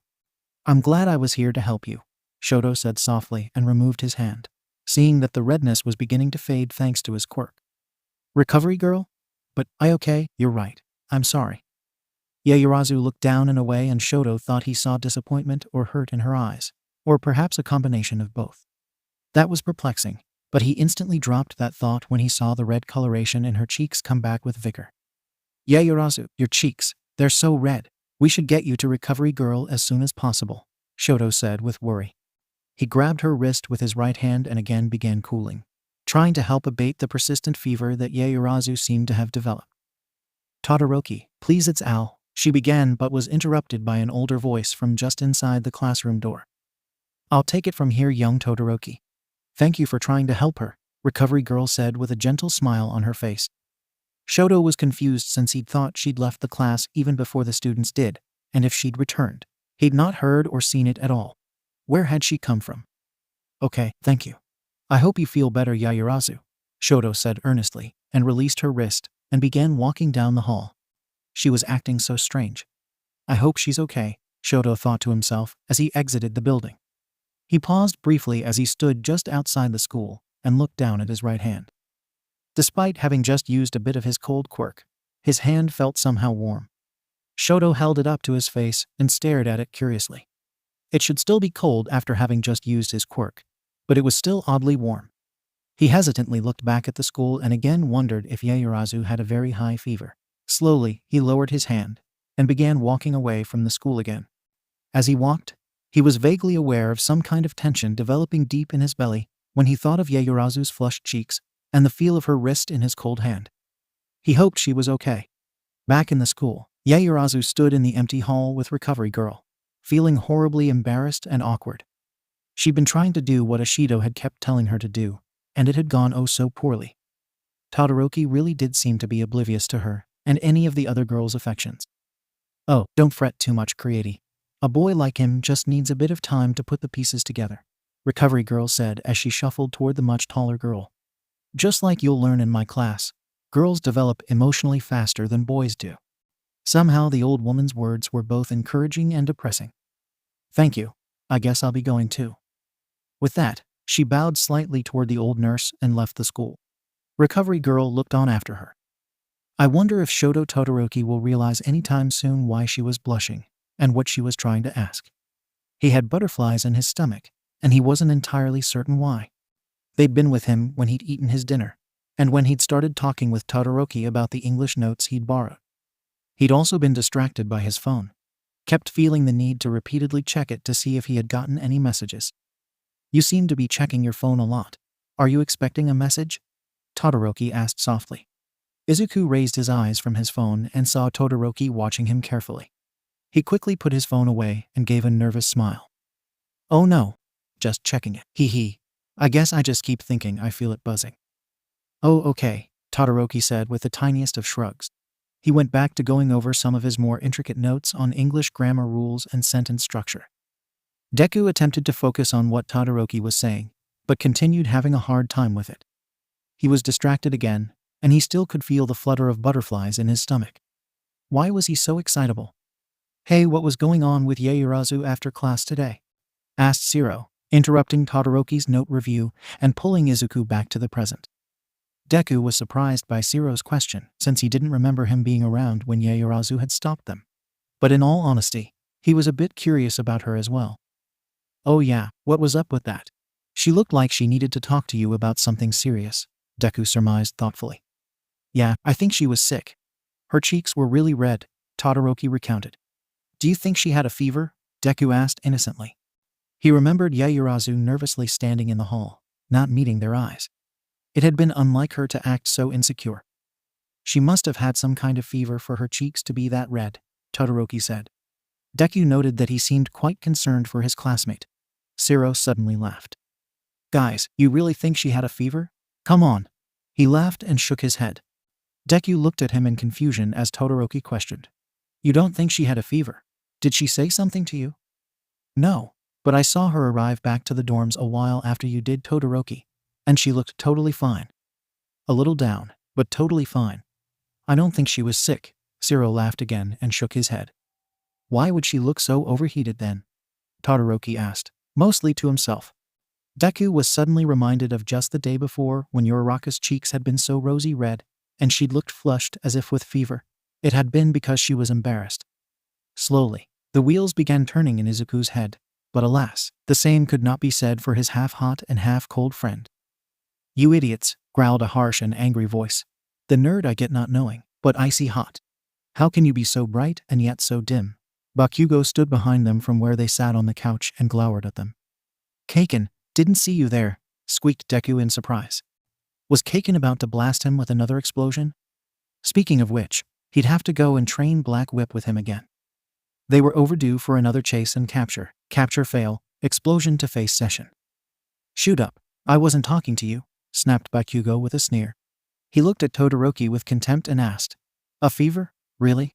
You can't think of any other reason why a girl would be red-faced in front of you. Todoroki squinted in confusion, but slowly some kind of new idea seemed to dawn on him, albeit at a snail's pace. I guess, if she were embarrassed by something. His voice trailed off, and he lowered his eyes in thought. Bakugo stared at him incredulously. Deku thought he could see him physically bristle at Todoroki's careful inward contemplation. Well, I'm not gonna spell it out for you, icy hot. Figure it out yourself. He stormed off then, and Deku thought her heard him mutter, "Dumbass," under his breath as he walked away. What would she have been embarrassed by? Do you think she wanted to ask for help in English, but was feeling shy for wanting to ask for my help? Todoroki asked, mostly to Deku, though Shiro was still present and listening. I don't think that's probably it, Deku said sheepishly. He wasn't sure since he'd not been there for the conversation. But he was thinking that perhaps something similar, or at least something embarrassing, had happened between them, and she was trying to talk to Todoroki like Uraraka had tried to talk to Deku. Briefly, Izuku felt horrified that perhaps an identical situation had occurred and Yaoyorozu had walked in on Todoroki. But he decided that that was highly unlikely considering his friend's confusion about it all. Even Todoroki, unflappable as he was, would be flustered about that. Maybe she was trying to ask you out, Shiro supplied and playfully jabbed Todoroki in the ribs. Todoroki just looked more confused. Ask me out where? He asked sincerely. Shiro sighed. No man, like on a date. Like a girl and boy date. Go get ice cream or go see a movie together. That kind of date. Finally, realization dawned on Todoroki. His gray eye and blue eye widened in surprise. Yaoyorozu was not asking me out on a date. I suppose she might have been embarrassed about something. But I do not believe she was trying to ask me on a romantic date. I doubt that Yaoyorozu has those kind of feelings for me or anyone here, he said firmly. Okay, whatever you say, Shiro shrugged. What would even give you that idea? Todoroki asked. Well, if she wanted to talk to you alone, and went so far as to ask Midoriya to leave, and was all red in the cheeks about it, well, that's what I'd think, Shiro replied casually. I am not you, he responded coolly, and with slightly more emotion than Deku expected him to respond with. The reaction seemed to surprise Todoroki as well since he quieted immediately and said, Sorry, that's just really not what I think was going on. I was worried she was sick. She could have been sick, Todoroki, or maybe she was trying to ask for help with a class like you thought, and that made her embarrassed, Deku said supportively. However, he couldn't dismiss the memory of Ochako's pink cheeks and cautiously added, though it could be that she was embarrassed because she was trying to do what Shiro suggested. It was Todoroki's turn to have a blush come over his face. Deku felt flustered for his friend and quickly tried to smooth it over. But that's probably not it. It doesn't seem like something Yaoyorozu would do. I wonder if she's struggling with English too, and was going to ask you for help with it. The flush diminished from Shoto's cheeks and Deku was relieved to see that his friend seemed to relax a little at his words and return to his composed self. Perhaps that is it. Should we resume going over these notes, then? Right, Deku agreed cheerfully. Shiro looked at the two and shrugged again. It was obvious to him. Why wasn't it obvious to them? And the better question, why wasn't Yaoyorozu getting all blushy around him? He would have been delighted to have her sweet face pink-tinged confessing her love to him. Deku and Shoto continued with studying English for a little, while longer before they called it quits and Deku began heading upstairs to his dorm. He'd not seen Uraraka that evening because she'd gone straight to her after-school work studies immediately after class. Despite not seeing her, though, his stomach was still doing flip-flops, and he felt nervous like he had yesterday. He had received one message from her early this morning that had been a smiling emoji in response to the last message he'd sent her. He wasn't entirely sure how to take that other than that she was happy to hear from him. Happy for the selfie. He wasn't sure. As he ascended the stairs to the second floor, he felt his phone buzz and anxiously picked it up only to be deflated by seeing a message from his mother, asking him how his work study had been going. He composed a quick response and sent it away quickly before putting his phone away. Just as he entered the hall, Ayama suddenly fluttered into view with a smile. Midoriya, I was hoping to run into you, he said with a smile. Oh, hi Ayama, Deku replied cheerfully. Mon chéri, I just have to know how you liked the book. Did you simply adore it? Ayama asked with a flourish. Deku was utterly confused. Book? What book was he talking about? Book? I'm confused. What book are we talking about? A tinkling laugh escaped the blonde-haired twinkling star. My, how could you forget such an elegant piece of work? The Wizard of Oz is one of my most favorite books. The Wizard of Oz? Deku asked with a raised eyebrow. He'd never read The Wizard of Oz. In fact, he wasn't sure that he'd ever seen the movie even. It was a piece of pop culture that he was familiar with, but aside from that, he had very little knowledge of it. In fact, did he know that it was even based off a book? Mon Dieu, Midoriya, your memory. Do you not recall the lovely Miss Uraraka here the other night, scandalously outside your door? Ayama asked dramatically. Izuku suddenly felt his throat tighten as all the color drained out of his face. The other night, Uraraka outside my door. He knows. Wah. The words were barely a whisper. C'est vrai. She was here to retrieve that most precious of books. Did you not actually read it? He gasped dramatically and looked at Deku with a frown. He doesn't know. Uraraka must have stumbled into Ayama sometime between seeing me and leaving and said she was giving me a book. Fast-thinking Uraraka. But now I've got to run with it, he thought to himself in a panic. Giving Ayama his brightest and most cheerful smile, Deku said, "Oh yes, that book. I read it. I was just surprised to hear that someone else had. I didn't know you were into it. Cool." To perhaps anyone else, Deku's sudden random exuberance would have been somewhat questionable. But to Ayama, it was the appropriate response when discussing one of his favorite books. "Oh, I am so pleased. 𝐽 or the Wizard of Oz. I am so glad you loved it as well. We will all three of us have to talk about it. Perhaps a little book club, even." Ayama paused and narrowed his eyes playfully at Deku, with lots of cheese. Deku briefly recalled Ayama's strange obsession with cheese, the cheese outside his window. His French friend definitely would have cheese at any get-together he might arrange. "Yeah, lots of cheese," Deku agreed, though lacking a bit of the enthusiasm he had mustered previously. "Indeed. Now I must be away. Adieu," Ayama said with a flamboyant bow before he practically pranced his way into his room. Deku was left standing alone in the hallway, somewhat confused.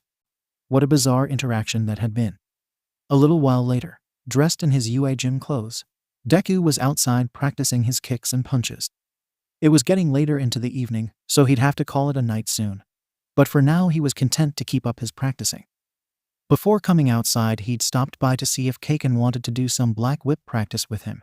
That had gone less than smooth. After he'd asked him, Bakugo had glared murderous intentions at him in response, and Izuku had taken the hint and been on his way. So here he was, outside practicing to make his fighting skills perfect. He couldn't reach his goal of becoming the #1 hero if he didn't practice. Plus, the physical exercise was a nice distraction from any intrusive thoughts about the last few days, or about Uraraka in general. As long as his mind and body were focused on hero practice, he could keep all annoying teenage boy thoughts away. That is, until the object of some of those teenage boy thoughts was spotted walking up to the front door of their dorm.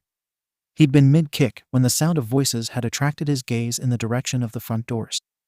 There, on the footpath leading to the front door, was Uraraka and Asui walking toward the dorm. They must have just returned from their work studies and hadn't noticed him yet. However, Izuku hadn't expected to see her, and the surprise of seeing her had thrown him off that he overshot high landing when coming out of his kick and stumbled. "Oof," Deku murmured as he stumbled forward to catch himself. "Deku!" Both Uraraka and Asui cried in equal parts alarm and surprise as they watched him stumble. Before Deku could say anything to deter her, Uraraka started to rush forward, as if to help him. He had easily recovered and regained his balance by the time she reached him, but there she was all the same. "Are you okay?" she asked, clearly worried. Though as she took in his upright form, she realized that she'd perhaps been a little overzealous in coming to his aid. "Yeah, just stumbled is all. I wasn't expecting to see you and Sue." He bumbled and blushed at having yet again tried to call her Asui. "We just got back from our work studies, Ribbit. What are you doing out here? It's cold," Sue asked. She made no forward movement to get closer to either Midoriya or Uraraka, instead remaining where she was on the path.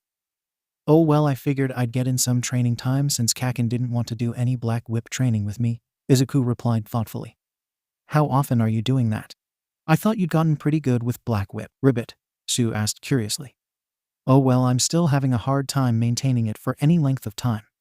And I fail a lot when I try to do a capture technique on 𝐀𝐦. I need a lot more practice before I can really make black whip my own," he mused and looked down at his hand and clenched his fist. He could feel the energy of black whip just beneath his skin and bones, waiting to be unleashed. "Well, I think you're doing great with it, Deku," Uraraka exclaimed cheerily. Deku took in her warm smile and smiled back at her. "Ah, thanks, Uraraka." As he smiled at her, he suddenly felt his stomach flip-flop again and became acutely aware of her close proximity to him. Blushing, he tried to subtlety put some space between them. Sue suddenly broke the silence. "Well, I'm going to head in. It may be February, but it's still too cold out here for a frog like me, Ribbit. See you later, Ochako, Deku." She then left them standing together on the grass alone. The silence and stillness reigned heavily between them. "So," Deku started. "Yeah," Uraraka said at the same time. They both stopped and then chuckled. "It feels like I haven't really talked to you in a long time," Uraraka said softly, her eyes downward facing and cheeks rosy. Whether they were rosy from the cold or from something else, Deku wasn't certain. "It has been a while, hasn't it? We're both just so busy with school and the work studies. It's a lot to do, Deku added, his eyes also downcast, neither one really willing to meet the other's gaze. And not enough time to do it, murmured Uraraka. She raised her eyes to Deku's face only to see that his eyes were lowered to the ground. There was a blush on his cheeks that she was certain matched her own. She'd wanted to talk to him all day, still remembering what he'd said yesterday morning that they could talk more. She wasn't sure what they were going to talk about, but she knew that she wanted to talk to him now. Deku, she began nervously. This time Deku raised his eyes from the ground to meet hers. The blush on his cheeks only deepened. Yes, Uraraka, he asked quietly, acutely aware of how close she still was to him. He thought he'd managed to put a little distance between them, but he'd either not moved as much as he thought he had, or she had moved closer. I just wanted to talk to you, because I like talking to you and I still feel, weird about what I saw, she stammered nervously. Deku nervously looked away and laughed anxiously. Oh yeah, that. His voice had gone up an octave again. Not good. Why does she still want to talk about that? I thought we addressed it, Deku nervously thought to himself. What had they actually said to each other yesterday morning? He raced through the interaction in his mind, recalling the embarrassment, and then vaguely remembered saying that they could talk later, and then, he remembered. He'd held his fist out to do a fist bump with her, and she'd surprised him by open palm taking his hand, and then even more surprising, he'd taken her hand in his. What had compelled him to do that? Better question. What had compelled her to do it in the first place?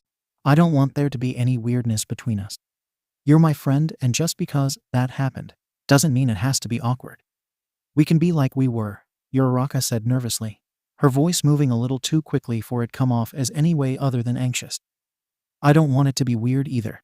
I'm sorry if it's been bothering you, he said softly, feeling genuinely guilty that she'd had to see him doing that. He was also immediately grateful that her quirk wasn't mind reading, because if it was, she almost certainly would have found out that he was doing that whilst thinking of her. That thought only made the blush deepen on his cheeks. No, don't be sorry, Deku. I walked into your personal space without waiting for permission. If there's fault, it's on me, not on you. I mean that, she said firmly. Deku felt touched by her words and said in a quiet little voice, Uraraka, But he didn't know what else to say, so his words stopped there and silence moved in between them once again. Uraraka directed her gaze briefly to the ground, flicked her brown eyes back to his greens, before darting to the ground again and asking, But I do have something I want to ask, if that's okay. Yeah, sure, he said softly. He watched her as she seemed to struggle with whatever words she was trying to come up with. He was curious, but also nervous as to what she might have to say. Why did you take my hand yesterday? Why did you hold my hand? She blurted out, a deep scarlet settling itself onto her cheeks. Deku instinctively took a step back and gave a nervous laugh. You had taken my hand, and it felt natural to just take your hand, I guess, he bumbled. He'd squeezed his eyes tightly closed and plastered a nervous smile on his face, hoping that was an okay answer. Why did he hold her hand? Why had he done that? It had felt natural, but what else had compelled him to do that? Was it actually holding hands, or had it just been a handshake? A pause and then, was all Uraraka said. Izuku opened his eyes at her response and couldn't help but see what he was certain was disappointment in her eyes. She wasn't looking directly at him anymore, instead looking down, but he could see it clear as day in her eyes. She was disappointed. That makes sense, she said softly, and then began to move away from him. I'll leave you to your practice. Don't work too hard. She forced a smile at him and then turned to leave. A panic suddenly seized his heart as she turned away from him. He didn't want her to go just yet, and it bothered him more than he was willing to admit that she was disappointed by his response. He'd disappointed her, and that was something he'd not experienced with Uraraka before, and now having felt that, he hated it. Wait, Uraraka, he exclaimed and reached out for her. His fingers brushed against the wool of her brown coat and tugged gently. She stopped where she was but didn't move to face him. His heart skipped a beat in his chest. What was he doing? What did he expect out of this? What was his next move? He watched as her auburn hair rustled with the gentle breeze in the air. You have to say something, Izuku. You can't just let her stand there waiting for nothing. Say something. But what do I say? Tell her the truth. But what is the truth? He asked himself. His mind raced through all the feelings he'd had over the last 2 days and over the last year, and ever since meeting the rosy-cheeked girl who made all things weightless. There were so many emotions to sift through that he didn't think he could begin to get to the bottom of it in this moment. He wasn't sure what he was feeling or what he wanted out of this interaction. But he'd stopped her from leaving, and now all he really wanted was to remove that look of disappointment from her face. What is the truth? The truth is, when she took my hand yesterday, my heart started beating out of my chest, and all I could think was this girl, my friend, was trying to comfort me over something embarrassing that I'd been mostly responsible for. But here she was, making sure I was okay. And her hand had felt so nice against my fist that I did what felt natural and right to do.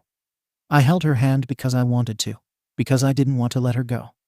I took your hand and held it because I wanted to, because I didn't want to let you go, Deku admitted in a very soft voice.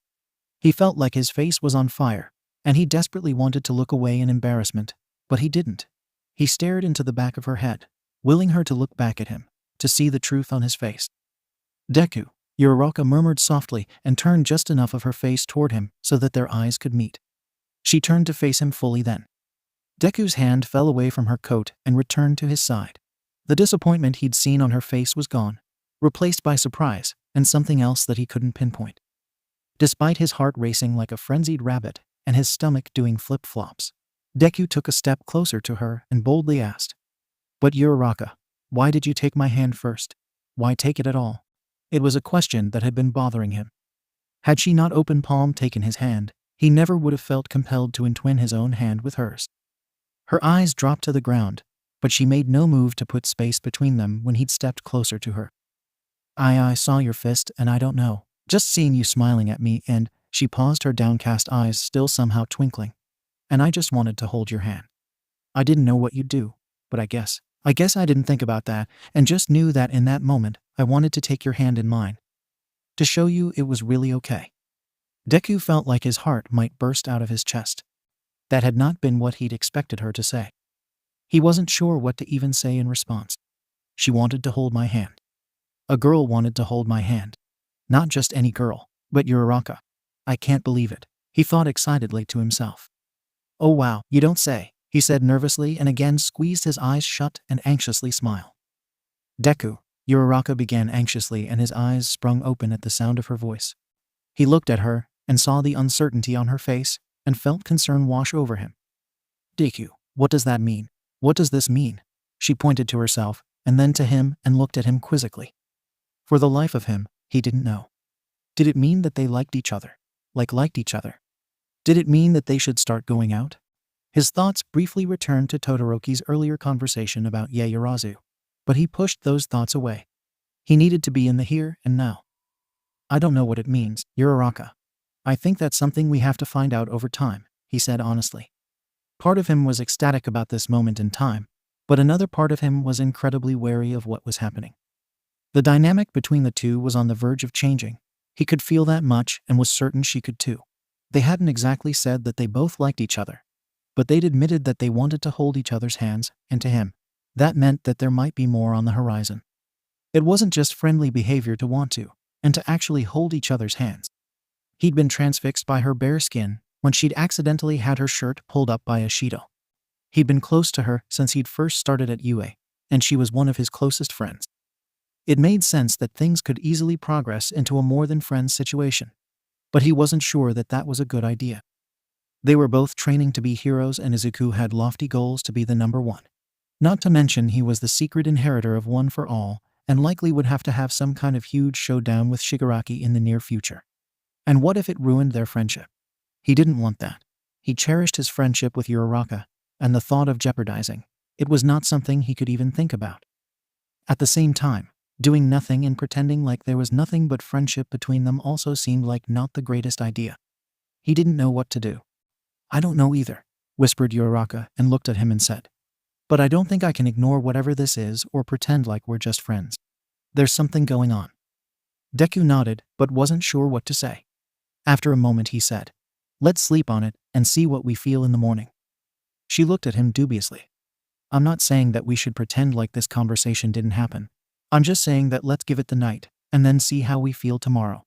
Maybe it's just all the tension surrounding, well, Uraraka seemed to accept that suggestion, though she looked doubtful. Right? Okay, let's go inside. She nodded and turned away from him. He picked up his notes off the ground and followed close behind her. While he thought that giving it the night was the right thing to do, he was fairly certain that when the sun rose tomorrow their dynamic would stay changed. He wasn't sure what he wanted to do moving forward, but as he continued following her to the doors, watching her hair bounce as she walked, taking in her rosy cheeks, he couldn't help but feel his stomach flip-flop in excitement. She got to the doors before he could and pushed them open. He watched as the lights from the inside bathed her in a soft, glowing warmth, and he was struck by her figure in the light. She turned back toward him and gestured for him to come inside, a smile on her face. He hesitated for just a moment at the threshold of the door, staring at her. His hand half raised in an effort to take hers before he realized what he was doing and forced himself to drop the partly raised limb. He followed her inside, his heart racing and his stomach fluttering. He had no idea what they were or weren't about to become. But he did know that in that moment, he really wanted to hold her hand again. Initially, when he'd received her text message, he'd been excited. It had been months and months, after all. So to receive that one text message that simply read, "My room. Now." He'd been both excited and nervous to respond to it. During his trek down and around the square, his phone had buzzed again, this time the message simply reading, "Don't let anyone see you." After that, he'd moved cautiously and carefully, doing his best to not be seen. The hall had been relatively deserted, thankfully. But once he'd rounded the corner, he'd spotted Uraraka coming up the stairs and heading to her room. He'd quickly ducked back into the hall and waited until he heard Uraraka's door open and then close. After that, he waited maybe another 15 seconds and then moved back into the hallway with Ashido's and Uraraka's rooms. Surreptitiously, he moved to Ashido's door and stood there nervously. His heart was beating fast. It had been so long since the last time, and that hadn't been in her dorm room, and she had said it was a one-time thing, just to explore. Yet here he was. He nervously raised his hand to knock only to drop it as her door flew open, and he was violently pulled in. "What's wrong with you? Were you actually going to knock?" Ashido demanded with angry eyes. Ijiro Kirishima blushed at her. She was right. Knocking would have been stupid. Sorry Ashido, guess I wasn't thinking." "Duh, did anyone see you?" she asked in a quiet and tight voice. Proudly Kirishima proclaimed, rather loudly, "Nope." "Quiet down," Ashido chastised. She frowned, pressed her index finger up to her lips in a silence motion, and then pulled him into the small toilet that was attached to all the students' dorm rooms. The toilet was cramped for 2 people, and Kirishima was painfully aware of the close proximity of Ashido. Their bodies weren't quite touching, but almost were. He was also surprised by the amount of pink that adorned her bathroom, though he shouldn't be surprised considering how much pink there was in her actual room. There was some sort of pink trim around the mirror over the sink, and the rug in front of the toilet and sink were both a hot pink. There was also a pink bathrobe hanging on the back of the door to the toilet. So much pink, thought Kirishima. "Sorry, I just got excited.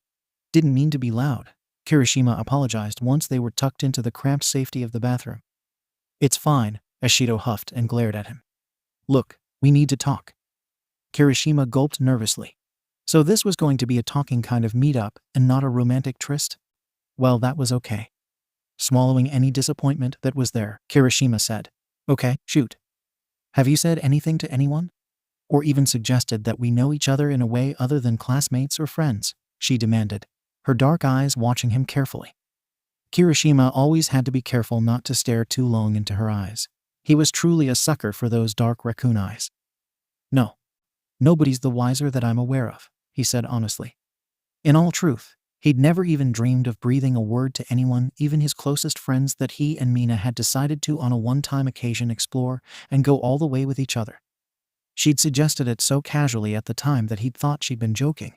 But then when he laughed, and she straddled him and looked at him with those dark, beautiful eyes, he knew she hadn't been teasing. Because they'd gone to middle school together, they had some existing familiarity with one another. It didn't make them outright friends, but they were naturally more comfortable with each other than with anyone else. Not that they'd spent copious amounts of time together, but on occasion they'd gone to one another's house to study or practice fighting. It had been strictly platonic, and their studying sessions had ended pretty abruptly once Bakugo decided to take him under his wing and make them study together. Even with those stopping though, they'd still seen each other on and off to practice fighting with one another. It had been shortly before the fiasco summer camp, that they'd spent one evening together practice fighting, that they'd taken a short break to rest, that she'd suggested that they explore each other. I just want to explore, you know? Plus, I know you and I trust you, so why not? She asked him so carelessly that he'd not taken her seriously. He'd laughed, and then the next moment she was sitting astride him and staring at him. Ashido? He'd asked nervously. I'm being serious, Red Riot. Let's explore. It can just be a casual, one-time thing that we never speak of again. Deal? She asked, leaning closer to him, closer to his lips. But, what? I don't know. That doesn't sound very, gentlemanlike, he'd stuttered. She was so close and her body was so warm and soft. Ashido up close was better than anything he ever could have imagined. But we're friends. I'm not asking you to explore with me and then run off and tell the whole class about it. I'm saying that before we get out and into the big old scary world, that we do this one time with each other, like a safety fall. This way we'll know what we're doing when we do it for real. She hadn't needed to do much convincing. He was halfway ready to making a mess of his pants already. Still, Ashido, I think this feels wrong, like I'm taking advantage of you. You're my friend and my classmate. I respect you more than that. It had taken all his willpower in that moment to try and push her off. But he'd managed it until she pressed her cute little pink nose up against his and smiled at him. You're so adorable when you act all chivalrous, seriously. But no, I don't think it's taking advantage of me at all. It was my idea, and I'm the one pushing it, and believe it or not. But I've thought about this like quite a bit. For months, in fact. I made up my mind that I wanted to have my first time with someone I trust, and who was hot, and that's you. She'd wiggled her little nose against his, which made his face turn beet red. Ashido, I don't know, are you sure? Kirishima wasn't entirely sure he felt comfortable with this. It didn't seem like the right thing, but here Ashido was, right in his face, and practically begging him to go all the way with her. Despite his constant endeavor to be manly and an upstanding gentleman, he wasn't going to be able to resist her much longer. Yes, I am, she'd practically purred the response, and before he knew it, her soft pink lips were pressed up against his, and he was having his very first kiss. Things had proceeded very quickly after that, with clothing be removed, more frantic and not very skilled kissing, his hands buried in her cleavage, her hands running over his well-muscled chest. Kirishima didn't exactly know what he was doing. It wasn't like he did research into this kind of thing or had ever expected this kind of thing to happen. But as a teenage boy, he'd seen enough of the dirty side of the internet to know roughly what went where and what was expected of him. Even with zero experience, or really all his experience being in what he'd seen in magazines and porn movies, or probably exaggerated stories from his friends, he wanted her to enjoy this first time as well. He had some understanding and knowledge that a girl's first time was usually not nearly as pleasant as a guy's, and he didn't want that for her. Even if it was a one-time thing, he wanted both of them to have a good first encounter that they could look back at with fondness. It took all his control to not totally blow his wad when Ashido's bra had come off, and he'd been faced with her bare and very pink breasts. There had been so much going on that he'd not really known what to do. Touch her breasts? Put his hand down her panties? He seemed to remember that being a common thing that girls in all the media he'd seen had liked. But he wasn't entirely certain where to put it, and how to move it once he got it down there. Thankfully, Ashido somehow seemed more knowledgeable with what to do despite her asserting ignorance of previous sequel experience. She'd guided his hand down between her legs and assisted him with where to touch and what to do. He'd adapted quickly to her guidance, and was pleased to see that it seemed to have a desired effect on her when her cheeks flushed rosy and her eyes had squeezed shut in what he hoped was pleasure. Kirishima wasn't doubting her reported lack of experience, but was more so just glad that she seemed to know what she liked when it came to her own body. It made everything go much easier. And then before he'd known it was even happening, he was inside that most secret and private of places. Ashido had made the tiniest of grunts, which had briefly worried him, but he was quickly overcome by the sensation of her to think about the sound she'd made. The feeling of being surrounded entirely by something other than his own hand was just a thrilling concept, but to actually be surrounded, well, he was completely overtaken in the moment. Hardly one pump later, and he was done and mortified, since he knew that boys know men were supposed to last longer, weren't they? They did, at least in all the dirty movies he'd seen. But this was a first time, so how was he expected to have the ability to last an incredibly long time when he'd never ever done this kind of thing before? Was he supposed to use his hardening quirk or something but pinpoint it just to his junk? Could he even do that? Feeling a blush wash over him, he'd scooted off of her in embarrassment and then even more mortified, realized that he'd not even thought about birth control. Oh no, what if she got pregnant? He didn't think of that. This was bad, really bad. Why are you so red-faced? Was it not good? Ashido had asked, a hint of anxiety in her voice. Kirishima wasn't even sure how to answer. Why wasn't she more concerned? Ashido, I didn't use a condom. You could get pregnant. The words sounded foreign and horrible on his tongue. He was swiftly regretting ever agreeing to this teenage tryst. However, Ashido surprised him by laughing. He had to admit that lying there, totally naked with a light sheen of sweat glistening on her beautiful body, was one of the most amazing sights he'd ever seen before. Scratch that, it was the most beautiful thing he'd seen. What? I'm on birth control, silly, she said, sitting up to smile at him. Huh? Birth control? Now he was confused. Why would she be on birth control? Wasn't that for girls who had sex a lot? As if she could read his thoughts, she clucked her tongue and gave him a sideways glance. Not that it's any of your business, but my periods were out of control, so to help regulate my hormones, I was put on birth control a year ago. So no worries. She paused and looked at him seriously. Was it not good though? Relief had washed over him that he let out a huge sigh. Phew, no, I loved it. I'm just glad we don't have to, worry about that adult stuff. But you were amazing, Ashido. Just recalling their actions from the last few minutes made him excited all over again. He blushed as miniature Red Riot started to stand at attention. Haha, easy there, boy. One time was enough for me, she'd said with a giggle. But then when she'd seen him look away uneasily, quickly added, I'm not saying I didn't enjoy it. You took my guidance really well. I just meant what I said when I said it was a one-time thing. Now it's a secret between us. After having said that, she had leaned onto her knees and held out a pinky finger toward him. Our secret? Kirishima questioned, and looked at her extended pinky finger. Yup, our secret, Ashido had agreed. Okay, he'd replied softly and entwined his pinky with hers. That had been how they'd both lost their virginity to each other. And now, standing in her cramped little bathroom, he felt both excited to be this close to her and nervous. Had she heard something? Had someone said something? He hadn't breathed a word of it to anyone and many times went out of his way to ignore her or spend large amounts of times with his other friends. And he never mentioned to anyone that they'd gone to middle school together or even knew each other previously. Well, I have it on good authority that you stare at me when we're in class. And why didn't you stare at Uraraka when I pulled up her shirt? Why did you stare at me? She asked, her golden eyes offset by that inkai blackness peering deeply into him. Kirishima couldn't meet her gaze. What was he supposed to say? That seeing her flash Uraraka's stomach had made him feel awkward, and that the exposure had made him painfully aware that really, all he wanted was to see her bare stomach. Ideally, her whole naked body. He couldn't say that. Ashido had made it clear that their tryst was a one-time thing, and that they were supposed to treat it as such, and to his credit, he'd done just that. But he couldn't help that deep down he wanted to do things with her again, proper couple things like going to movies, holding hands, kissing, and all that stuff. That was what he wanted. But he respected her too much to push the established dynamic into that. It didn't seem right since she'd been very clear that nothing could change after being together. He would respect that. It was the manly thing to do. Even if he had deeper feelings for her that had only grown as time had gone on, he would continue to ignore those feelings.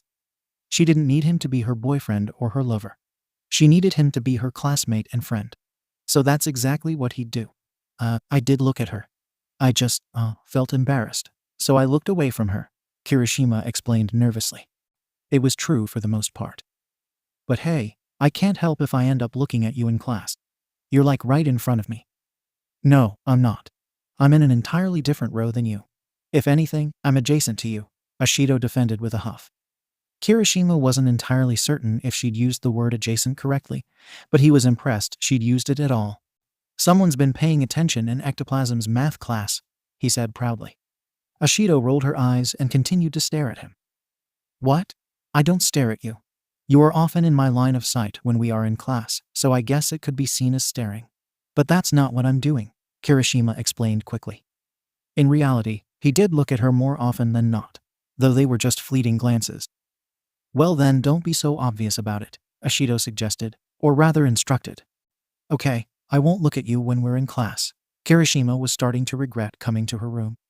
This was far from the encounter he had hoped for. Good, the pink-haired and pink-skinned girl said quietly and looked away.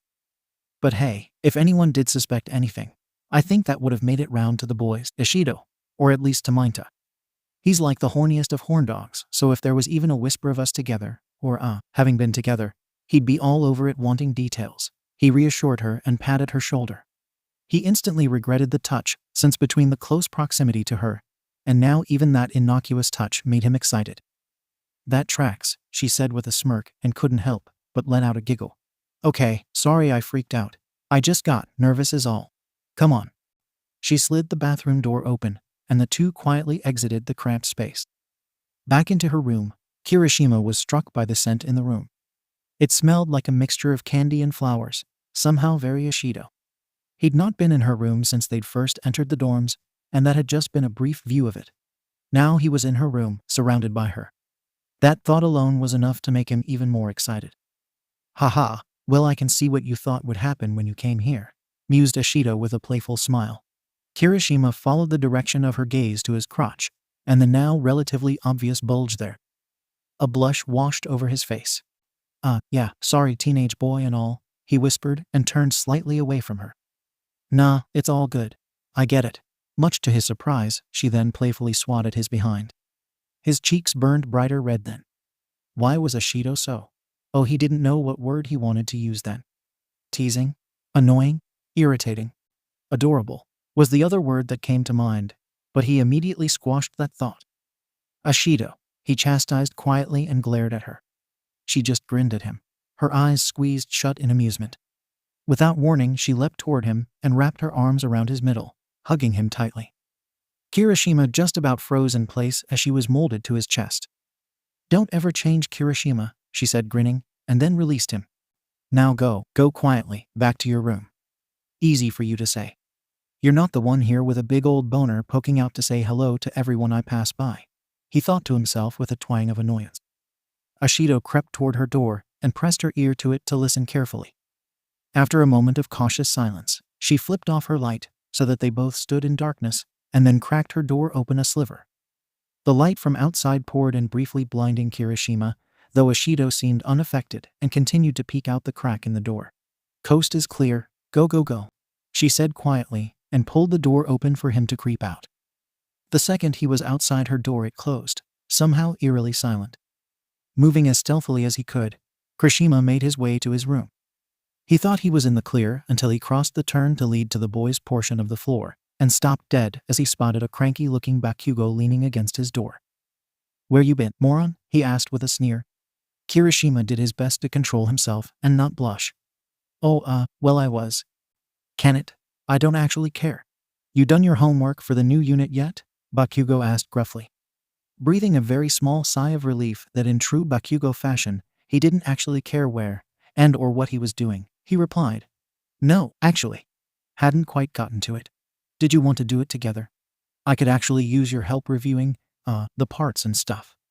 𝐵𝑃𝑃𝑔𝐻 rolled his eyes at Kirishima, and then pinched his brow in frustration. Have you really not put two and two together and realized that they'll likely do a quiz tomorrow? Huh? Had Aizawa mentioned that? Had Recovery Girl? Idiot. Of course they'll have a quiz to review the anatomy. Tomorrow they're changing topics by having some idiot wannabe pros talk at us. It's the only thing that makes sense, you dumbass, he explained harshly. Oh, was all Kirishima managed to say as he couldn't help but agree that 𝐵𝑃𝑃𝑔𝐻 was probably right. Well, that was a problem since he had only a basic understanding of the major players of both the male and female anatomy. Aside from knowing the location of the penis, testicles, and anus, Kirishima was hard-pressed to remember much else of the male side of things. He remembered a bit more of a girl's external anatomy. Okay, moron, listen up. We're gonna study so you don't flunk out of class tomorrow. Idiot broomhead. 𝐵𝑃𝑃𝑔𝐻 cursed and frowned angrily at Kirishima, who could only give an embarrassed smile at his friend. Come on, 𝐵𝑃𝑃𝑔𝐻 commanded and began to turn away, but then inadvertently caught sight of the not as prominent as it had been bulge in Kirishima's pants. Kirishima realized what 𝐵𝑃𝑃𝑔𝐻 was seeing and blushed, rolling his eyes and wrinkling his nose in disgust. But otherwise unfazed, 𝐵𝑃𝑃𝑔𝐻 snapped. Hurry up and go take care of that weird hair.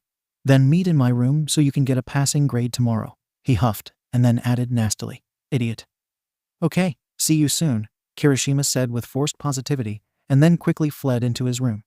He wasn't even sure that he'd need to masturbate since the sheer look of disgust on Bakugo's face, and the thought of an upcoming quiz that he was grossly unprepared for was enough to make even the most persistent boner go soft. While he was always grateful for Bakugo's help, he always felt like it was a torture session anytime he did study with him. Bakugo grasped things instantly, whereas Kirishima felt like it took him years to learn the most of basic of things. Perhaps that was just because Bakugo was his study partner, though. As Kirishima managed to calm down, he absently wondered if Bakugo ever got flustered about sex stuff, or if he even thought about that kind of thing.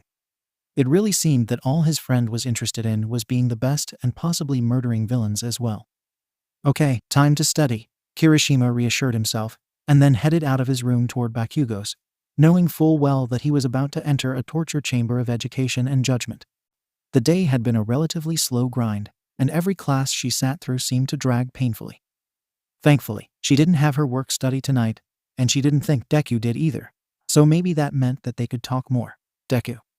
Thinking of Deku made a soft blush blossom over her cheeks. She wanted to look over at him, but didn't. Just as he'd suggested, she'd slept on whatever feelings they'd had last night, and just as she'd expected, her feelings were unchanged. She could understand his thinking that perhaps they were just experiencing confusing emotions associated with the last few days. But deep down she knew that it was more than that. From the first moment she'd seen him outside the entrance test for UA, about to fall flat on his face, to every moment in between, she'd admired and liked him. When that friendly liking turned into a deeper thing, though, she wasn't sure when that had started. She'd attempted to squash those feelings when they'd done their licensing exam, and she'd succeeded to some extent, but they still remained.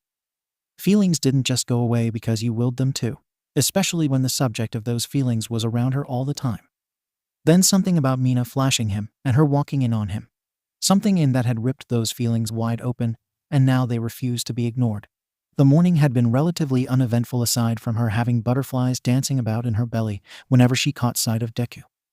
To Deku's credit, he acted mostly normal, though his voice did seem to elevate a hair whenever she walked by and a rosy little flush was visible on his cheeks. Even now when they did catch each other's eyes, she swore his eyes got big and a blush dotted his cheeks.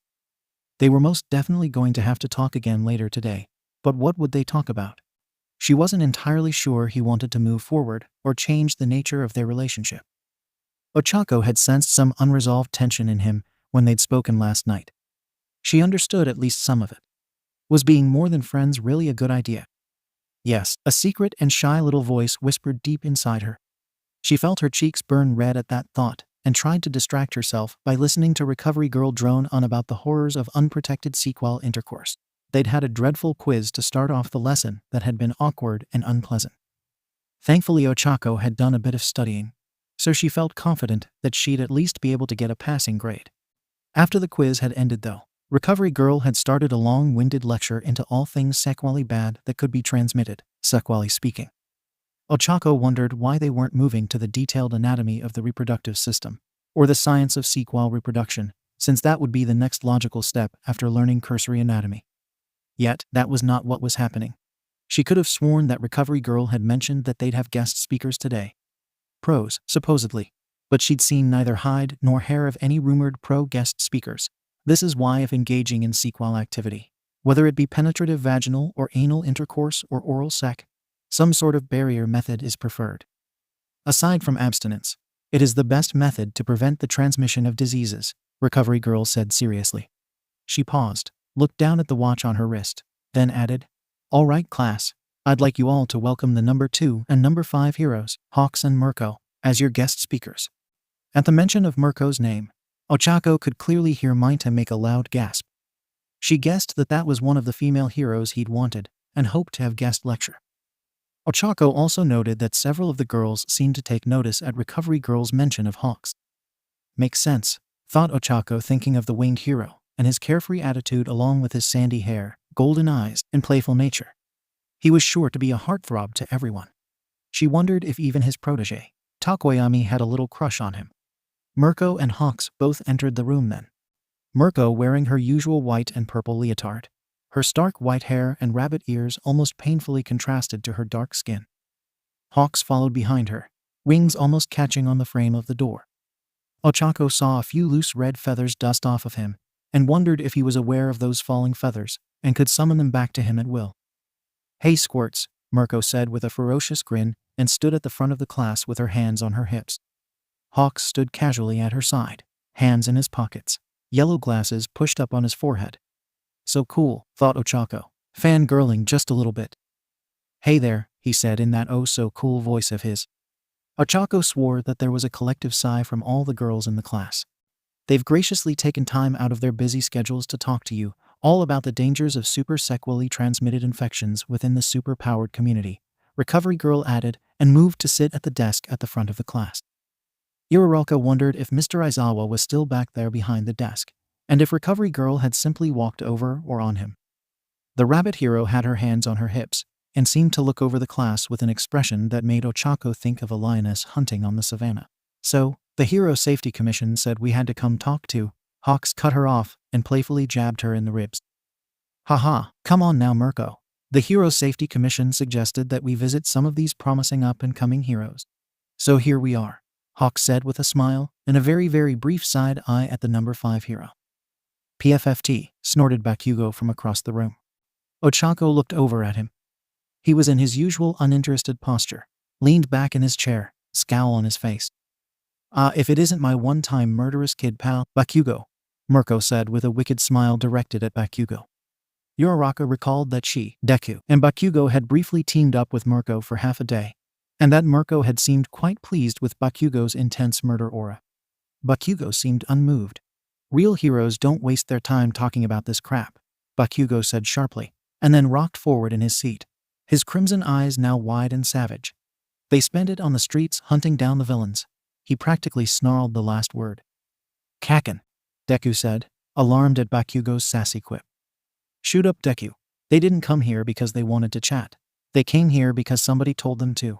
Meanwhile, the villains are out there doing whatever the hell they want. Might as well take care of them myself," 𝗵𝘃𝐸 exclaimed, nearly shouting. The intensity in his eyes had increased dramatically, and Uraraka genuinely thought that he might fire off an explosion, despite being in class. "I love the murderous intent," Mirko said, something akin to pride in her voice. Ochako highly doubted that any of Mirko's brash and aggressive behavior could be attributed to influencing 𝗵𝘃𝐸. He came that way long before ever meeting the rabbit hero. Looking between the two of them, she thought that those two seemed like two strange peas in a pod. The rabbit hero was clearly excited by 𝗵𝘃𝐸's words. That much was clear, as Uraraka took in her poised to strike stance, her long rabbit ears tilted forward as if to detect a threat, red eyes focused and savage, her smile somehow the female twin of 𝗵𝘃𝐸's. "Mirko, come on," we agreed, Hawks muttered softly and grabbed one of her flexed biceps as if to restrain her from lunging forward at 𝗵𝘃𝐸 or any of the students for that matter. Mirko looked as if she might jerk her arm free of Hawk's grip, but after a moment's pause relaxed and returned to her previous posture, hands on her hips. "We've been asked by the Hero Safety Commission to talk about some of the super sec bugs in the super-powered community, and the difficulty they cause," Hawks began with a forced smile. Clearly, he wasn't exactly keen on this little event, either. "Sexually transmitted infections, or STIs, please," corrected Recovery Girl. "My bad," Hawks said with a carefree shrug. All the girls in the class seemed to get glassy-eyed at Hawk's boyish charm. "So listen up. In the super-powered world, there's some bad bugs out there," began Mirko with a tone that brokered no questions. "Sexually transmitted inf," Recovery began to correct. "Yeah, they get it. As you little pipsqueaks get older, you're gonna do pro-hero stuff," Mirko continued with that same ferocious grin on her face. "Please, tell me more about the pro stuff you do," Minta purred from behind Deku. Ochako shot a shocked look at the pint-sized licentious boy. What is wrong with him? Why attract Mirko's attention with a question like that? Mirko was so much bigger and stronger than the little round deviant that Ochako was certain that if Mirko gave even one feral murder glare that Minta would be struck dead. "Well, aren't you eager?" Mirko said with a laugh that somehow sounded predatory. Before anyone could even blink, she'd leapt through the air to land with pinpoint precision in a couched position on Minta's desk. Minta stared wide-eyed at the rabbit hero, crouched not unlike an actual rabbit on his desk, just mere centimeters from his hands. Given the little creep's short stature, his face was almost perfectly aligned with Mirko's crotch, which was now up front and center thanks to her crouched position. To Minta it was a moment sent from heaven, however to everyone else, It looked almost like Mirko was some sort of jungle cat, eyeing up a troublesome rodent that was completely unaware that they were being actively stalked. Think he's the master of his horniness now. Uraraka heard Kaminari mutter to Kirishima and couldn't help but blush at hearing their conversation, not knowing the context of such a statement. Mirko, Hawk said in a warning tone from the front of the room. As I was saying, super bugs in the community are a real problem that definitely needs squashing, Mirko practically growled, completely ignoring Hawks. Ochako swore that Mirko's irises and pupils had doubled in size as she eyed, but quite possibly drooling over the current situation, 𝐬𝐻𝐻𝐿. She wondered if perhaps Mirko shouldn't be labeled as a rabbit hero, but maybe more suited to be called some kind of huntress hero, because the way she was looking at 𝐬𝐻𝐻𝐿 made it seem like she was about to swallow him in one whole bite. Though honestly, she wasn't sure that 𝐬𝐻𝐻𝐿 would mind that. Please excuse our classmate's behavior, rabbit hero. Mirko, as class representative, I apologize for his disruptive behavior. Ida suddenly interrupted, calling attention to himself. Mirko's gaze shifted from 𝐬𝐻𝐻𝐿 toward Ida, who was standing up and bowing slightly in apology. Her ears flicked a bit, and her little pom-pom of a tail twitched, accidentally hitting Midoriya in the nose, who'd been turned around to stare at Mirko on 𝐬𝐻𝐻𝐿's desk. Achoo, Deku sneezed, Mirko's fluffy pom-pom still in his nose. My bad, kid, Mirko said, looking back at Deku's blushing face and now watering eyes. Without missing a beat, she deftly leapt backwards off 𝐬𝐻𝐻𝐿's desk, flipping through the air to land back at Hawk's side.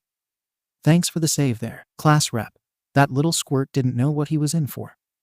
Mirko laughed. Again, Hawks began, this time with clear frustration.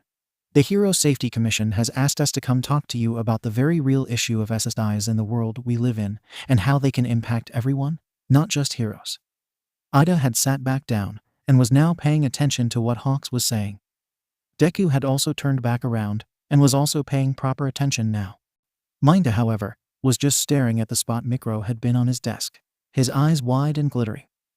I'll worship this desk every day from now on, he muttered to himself, and with a clearly trembling hand, touched the spot where just minutes before Mirko had been crouched. Her lady bits were right here, he marveled, his eyes twinkling with excitement. 𝐬𝐻𝐻𝐿, Deku chided quietly, hoping not to attract the attention of Mirko after what had happened previously. Shut it, you squishy little perv, 𝗵𝘃𝐻𝐿 snapped, not bothering to even lower the volume of his voice. Mirko's eyes snapped over toward 𝗵𝘃𝐻𝐿, 𝐬𝐻𝐻𝐿, and Midoriya, and they narrowed. Ochako felt nervous for them, even from all the way across the classroom. Despite Mirko's narrowed eyes, she didn't make any motion this time to pounce on the little deviant. At Mirko's side, however, Hawks did seem to take note of the interaction, and his eyes also narrowed in what Uraraka assumed was annoyance. Obviously, the Hero Safety Commission had instructed them to come and guest speak to the class today, regardless if they wanted to or not, and clearly, they weren't all that interested in doing this guest speaking. Continuous interruptions weren't exactly making their job easier. For the next 20 minutes, Hawks and Mirko detailed some facts about super sexually transmitted infections, and about how they'd seen the hero community personally affected by it. Hawks briefly highlighted on abstinence and barrier methods in terms of safe sex, while Mirko encouraged open conversation between sequel partners about their history and the ease with which testing was available and encouraged. After they finished their lecture, they opened up the topic for discussion, with little to no response from the class. However, 𝐬𝐻𝐻𝐿 did raise his hand, and even though Hawks looked physically pained to ask him for his question, he did anyway. Can you, Mirko, perhaps demonstrate the proper way to put on a condom? 𝐬𝐻𝐻𝐿 asked, his voice high with anticipation and excitement. In an even quieter voice, but nowhere near quiet enough to escape the rabbit's ears, he whispered, with your mouth. Really? Hawks puffed out and sighed heavily. 𝐬𝐻𝐻𝐿, that will be taught later. By recovery girl began, only to have Mirko interrupt. Bold of you to ask, ball boy, Mirko said, and licked her lips. While 𝐬𝐻𝐻𝐿 saw her licking her lips as sussy, the rest of the class, except 𝗵𝘃𝐻𝐻, who was too busy smirking at her ball boy comment, couldn't help but see it as an ominous gesture. 𝐬𝐻𝐻𝐿's eyes were big and bright as he stared at Mirko and said in an odd voice, all the best boys are ball boys. Mirko, Hawks began again with an undertone of warning in his voice, but that did not stop Mirko from once again leaping through the air with impressive physical prowess.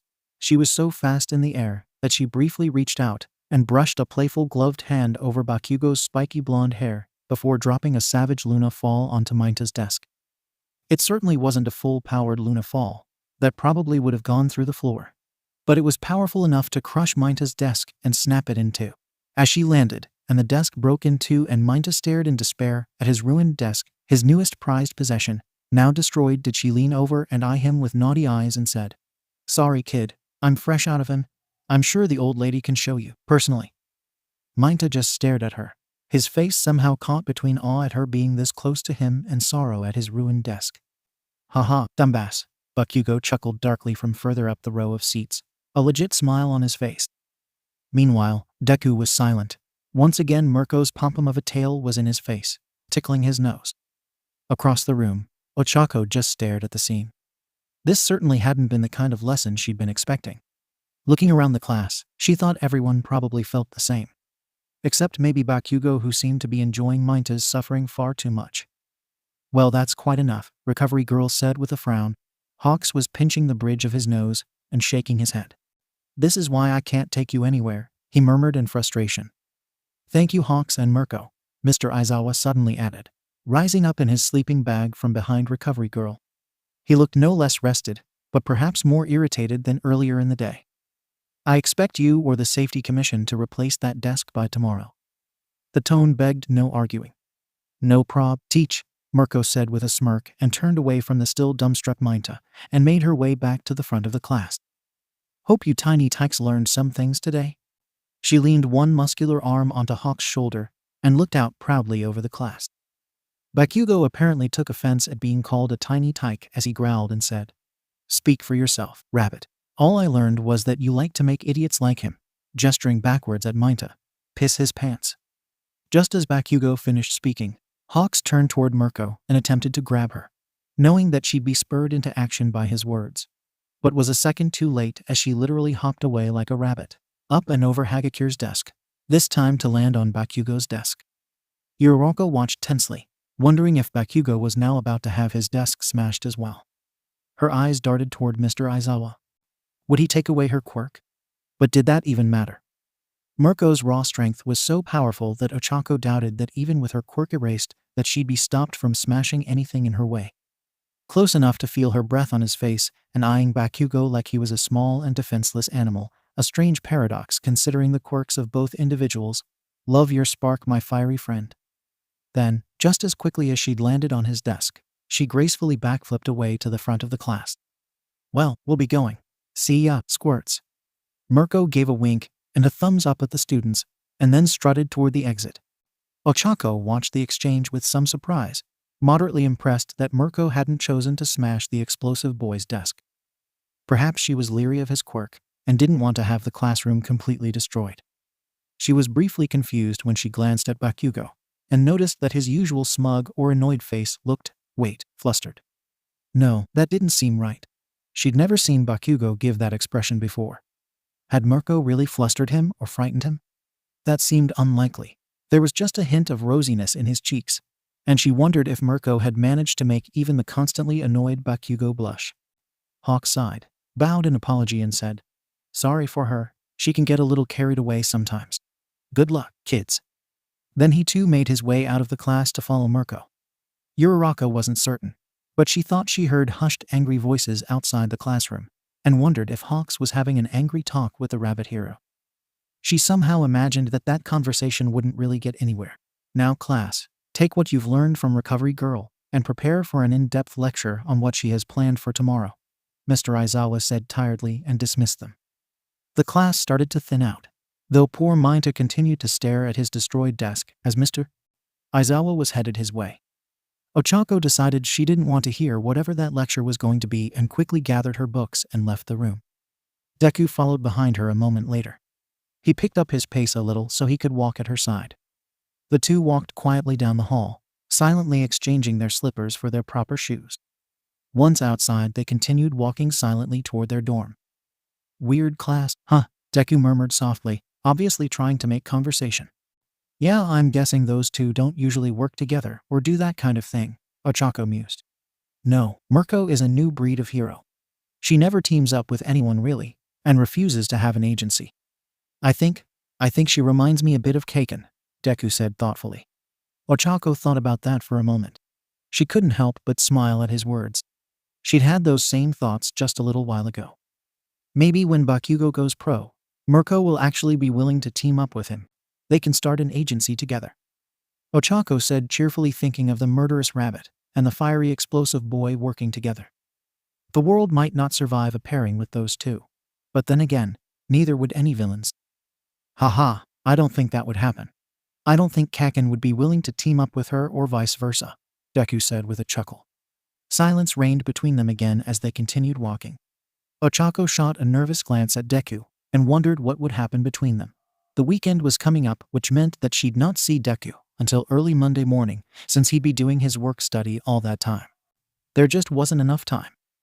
Deku, she began nervously, and then stopped and closed her eyes. Her heart began pounding a little harder in her chest, and her stomach started to nervously flip-flop. Yes, Uraraka? Deku asked, also stopping. With her heart continuing to beat faster and faster, Uraraka struggled to form the words she wanted to say to him.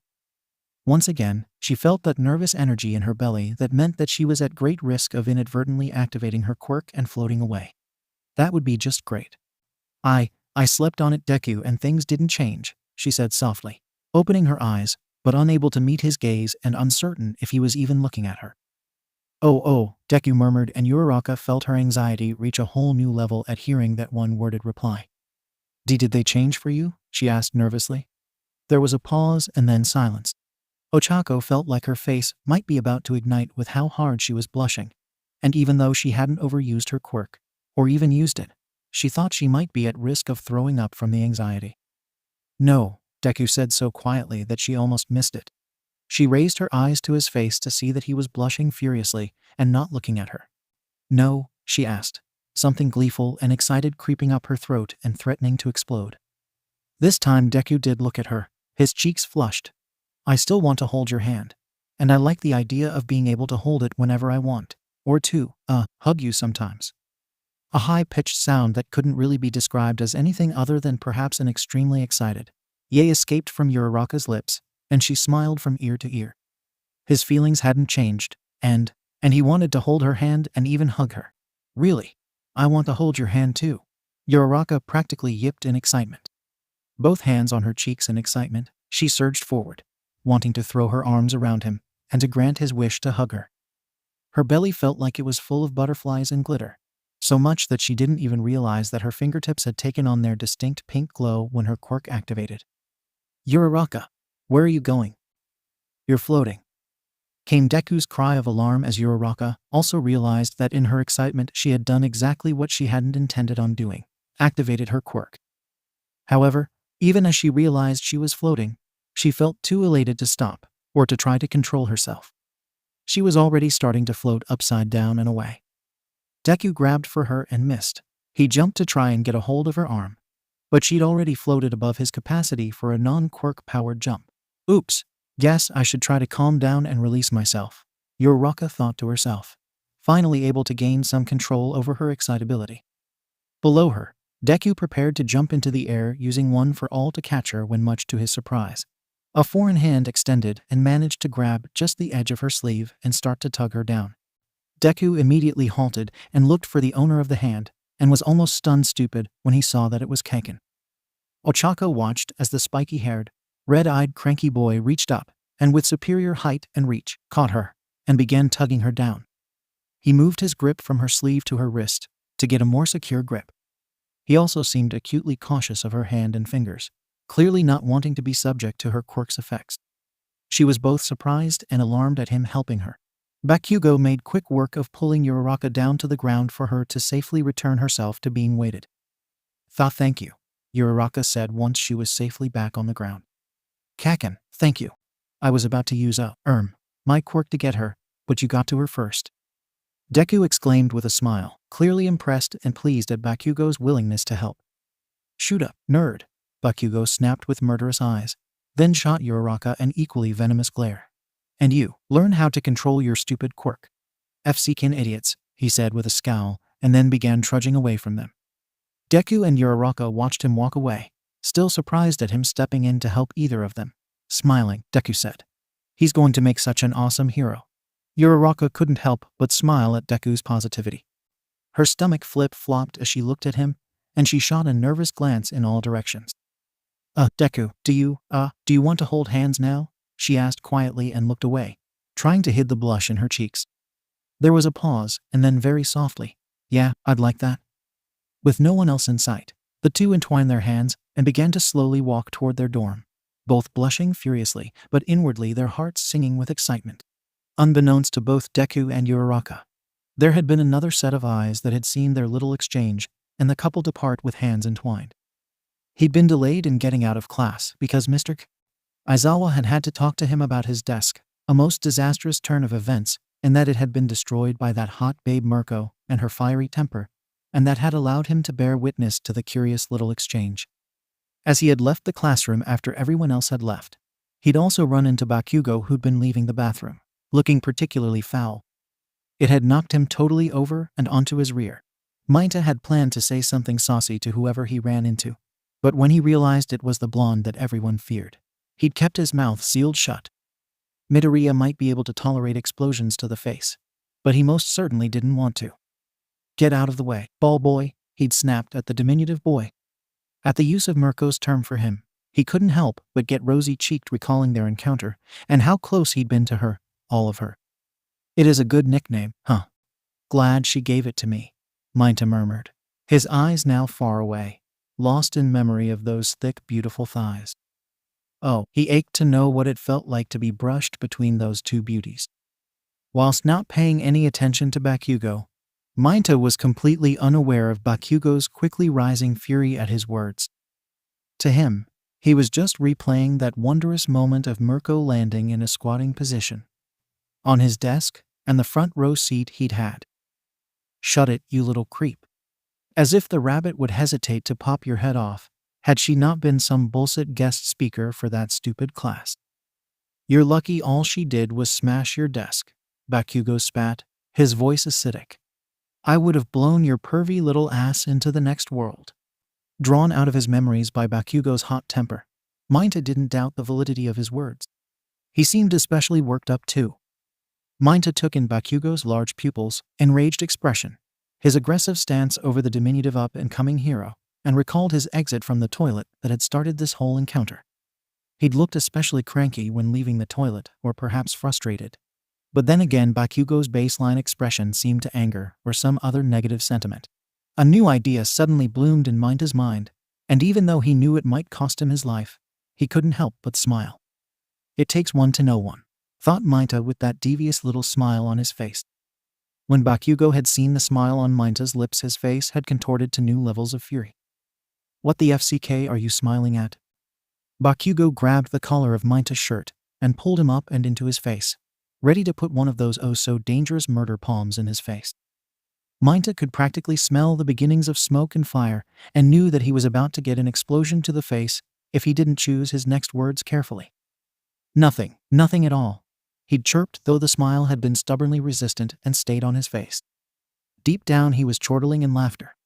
"I know why you're so bothered. I know why you're pissed off. Oh, I know." "Then stop smiling, you idiot," 𝗵𝘃𝐻 snapped and aggressively released 𝗫𝐸. He shot him one more nasty look and then stormed off toward the exit. 𝗫𝐸 had watched him go and had continued to smile, unable to help himself, now that he knew 𝗵𝘃𝐻 was a teenage boy just like the rest of them. While his quirk was the pop-off sticky balls that he could produce and use at will, 𝗫𝐸 secretly thought that he had a secret second quirk. He had an uncanny sixth sense for detecting when someone had masturbated. Like a BLD hound, he could seek out any conversation regarding hot girls or sequel things, usually within a mile radius of him. This sixth sense for all things sequel, or perhaps the more apt term would be perverted, had convinced 𝗫𝐸 that he did in fact possess at least two quirks. 𝗵𝘃𝐻's delayed exit from school to detour to the bathroom could only be one thing. He'd stopped there to rub one out. 𝗫𝐸 was certain of it. How could he not when the rabbit hero had practically stroked his head with her hand and had graced him with her presence on his desk, and she'd not chosen to destroy it? It also explained his ornery disposition with him.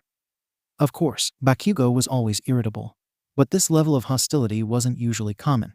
If Deku had been around, that would have made more sense to 𝗫𝐸. 𝗵𝘃𝐻 seemed to have extra spite for the green-haired boy. It was weird, but he hadn't been anywhere near them, and yet 𝗵𝘃𝐻 had raged at him. It makes perfect sense that 𝗵𝘃𝐻 would be pissed after a wank.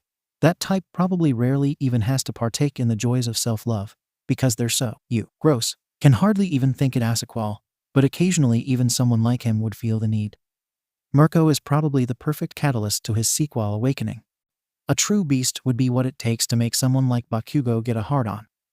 The fact that it was bad enough that he had to address it probably made him even angrier. A slave to hormones even he is, 𝐬𝐻𝐸 thought with a devious, knowing smile. Yes, he had it all figured out. He supposed he could feel jealous that Mirko had paid some attention to Bakugo as well. But he wasn't. She'd chosen to destroy his desk after all, that counted for something. Feeling proud that he'd figured out something he was certain Bakugo would be murderously mortified that he knew. He confidently had walked toward the exit. However, just as he was about to leave the school, he stopped where he was and took in the scene just outside. Deku was crouched down, as if he were about to jump into the air. Uraraka was floating upside down in the air, and much to his surprise, Bakugo stood between them, one hand extended and grabbing Uraraka's sleeve. He watched as the spiky-haired boy pulled the rosy-cheeked girl back down to earth. 𝐬𝐻𝐸 cracked the school door open just a fraction so that he could overhear what was happening. I was about to use my quirk to get her, but you got to her first. Deku had exclaimed with a bright smile on his face. Bakugo just looked annoyed. Shoot up, nerd. Bakugo had snapped with murderous eyes, then turned toward Uraraka and said, and you, learn how to control your stupid quirk. 𝐹𝐶𝐾𝐻 idiots. Bakugo trudged away. 𝐬𝐻𝐸's gaze shifted from him to both Deku and Uraraka. Smiling, Deku said, he's going to make such an awesome hero. More like an awesome murderer of villains, thought 𝐬𝐻𝐸 to himself. Deku, do you want to hold hands now? Uraraka said, surprising him. His jaw practically fell to the floor, and he outright stared. He watched in shock as Deku nervously scratched the back of his head, and then replied, softly enough that 𝐬𝐻𝐸 had to lean his ear right up to the crack in the door. Yeah, I'd like that. Both Uraraka and Deku then proceeded to walk toward their dorm, hands entwined. 𝐬𝐻𝐸 continued to stare in disbelieving shock. Once they were out of sight, he exited the school and stared off in the direction of the dorm. Midoriya, you sneaky bastard, 𝐬𝐻𝐸 mused with a mixture of pride and disbelief coloring his face. So that was why he'd looked so tired a few days ago. He'd been up with Uraraka. And it was why he'd run out of class, and she'd run after him. Oh, this was just too juicy.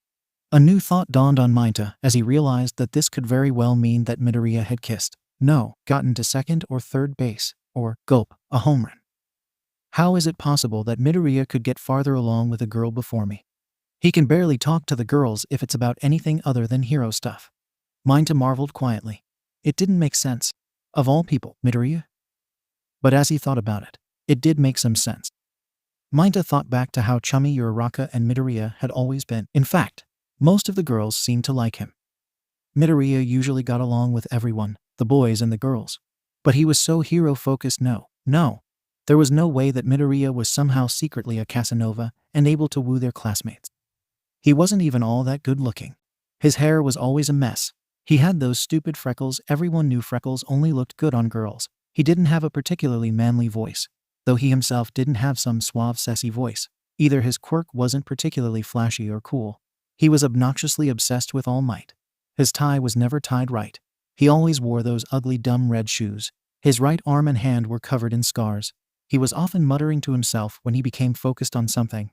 He took too many notes. He wasn't even tall. Of all the boys to get a girlfriend or make progress with a girl, it should not be Midoriya. The memory of Mirko's bunny tail and sweet sassy ass in Deku's face suddenly filled 𝐬𝐻𝐸's mind. He practically broke out crying at recalling that. He'd been too focused on her being in his face and on his desk that he'd barely registered her ass being in Midoriya's face. It wasn't fair. How could this happen? 𝐬𝐻𝐸 crossed his arms spitefully. He made no movement to return to their dorm despite the setting sun. Maybe it's just Midoriya and Uraraka. Maybe he hasn't gotten to the other girls, 𝐬𝐻𝐸 thought to himself, but still cringed. Even if he hasn't gotten to the other babes, he's still getting some kind of action with Uraraka. I gotta get to the bottom of this, and fast. 𝐬𝐻𝐸 charged forward but abruptly halted. He would have to be careful about this. He wouldn't be able to ask Midoriya directly since he figured that it was highly likely that Midoriya would deflect and deny any carnal knowledge. If he wanted to know what Deku had done, how far he'd gotten, he'd have to be cautious and clever. Neither were his strong suit. Perhaps he needed to involve someone else. Someone who could be a bit craftier and more surreptitious than he was able to be. But who? He murmured to himself and thought over their classmates. He wasn't sure who would actually be willing to assist him in getting Midoriya to spill. His mind initially went to Kaminari, Zero, and Kirishima, but then he shook that off. Kaminari definitely lacked an ability to be clever and quiet, as did Zero, and Kirishima would almost certainly dismiss such behavior as less than manly. Most of the other boys were out too. Midoriya might be willing to discuss things of that nature with someone he was close to, like Todoroki, but Mineta knew that that was a lost cause. That boy lacked any guile and was far too literal to sneak around and dig up Midoriya's secrets. Midoriya seemed close. Well, close was the best term he could come up with, sort of friends with Bakugo. But he was extremely skeptical that Midoriya would ever confess such a thing to him, or that Bakugo would even be willing to listen. Basically, all the boys weren't an option, and almost all the girls would probably say no too. It's not like he could rely on one of the teachers to dig around for information. Suddenly a dark-eyed, pink-haired girl's face came into his mind, and he knew who might be able to help him. He wasn't certain that she'd even agree to help since he was an established pervert. But he knew she liked to be in on secrets like that. Plus, going at it from Midoriya might not yield any information. But if one of Uraraka's friends inquired enough, she might spill. And if she spilled, then Midoriya would probably also cave. It was the perfect plan. All he had to do was convince Ashido of his discovery, and then try to get her to assist him in finding out just how far innocent little Midoriya and Uraraka had actually gotten. Because of the two of them. Yeah, I bet she's into the freaky stuff, Mineta murmured to himself deviously. By the time Uraraka and Deku got back to the dorm, it had gotten a bit colder. Deku had noted that Uraraka hadn't worn her brown wool coat, and had quietly worried over her temperature. She didn't look like she was shivering, but he felt like she must be cold. Her hand in his didn't feel cold, and her cheeks were rosy as ever. But still he worried. As they approached the front door of their dorm, they stopped and faced one another. With their hands still entwined, he was uncertain if they should go in holding hands or go in like they had any other time. Did they want everyone to know about what was going on? He wasn't sure he wanted that. Why not? A small voice asked inside him, and he struggled to think of exactly why he wouldn't want that. However, any progress on knowing why was halted by Uraraka speaking. Maybe we shouldn't tell the others, or well, maybe we should keep it to ourselves. I don't want anyone to make a big deal over, us holding hands. Her voice had sped up at the end of her sentence, and she was blushing much harder now. But what even would they be telling the others? That they'd decided to hold hands every now and then, that Uraraka had been excited to hug him, that she'd floated up and away, that he'd masturbated with her on his mind. He shied away from that thought and again wondered what they would be telling the others. Were they dating? Were they a couple? What did that even mean? What did couples actually do? I think that might not be a bad idea, at least, well, he paused, uncertain how to proceed. At least until we know exactly what we'd be telling them. Uraraka nodded in agreement, which was a bit of a relief. Though even as that relief passed through him, he wondered why Uraraka didn't want anyone to know. But again, that raised the questions of what exactly it was that others should know about. Right, she began and looked down anxiously at their entwined hands. She slowly removed her hand from his and faced the door. Deku was immediately struck by how empty his hand now felt, but also how sweaty it was. Oh no, I had sweaty palms. Was it that sweaty this whole time? Did she want to stop holding hands with me because my hand was too sweaty? Is she grossed out? Was her hand sweaty? All these anxieties plagued him as she opened the door and stepped inside. He followed woodenly behind her, still lost in thought that she might very well be repulsed by his horribly sweaty hands. Upon entering their dorm, he also suddenly felt very visible and aware of having just held hands with Uraraka. Was it just him, or was everyone staring at them as they entered the common room? Did he leave handprints on Uraraka's palm that screamed, Izuku Midoriya was here? Ochako, called Tsu from the couch. She hopped her way over to Uraraka, who smiled in greeting. Hey Tsu, she chimed cheerfully. Deku still felt like he must be red-faced, excessively sweaty, and somehow guilty-looking, though no one seemed to pay him much attention. Did you want to go over some of the classwork?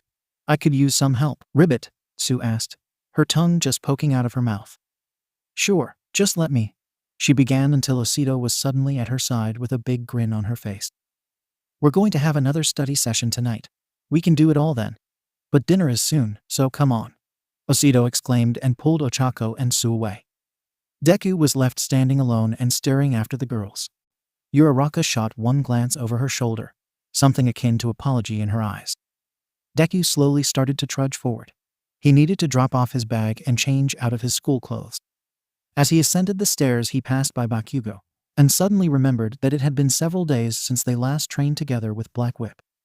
He knew that All Might would likely be available if he sent him a text asking for his help. "Hey Kakin," began Deku somewhat nervously. "Yeah, spit it out, nerd," snapped Bakugo without looking at him. He seemed utterly bored, while somehow also appearing very irritable. "After dinner, do you want to do some training with Black Whip?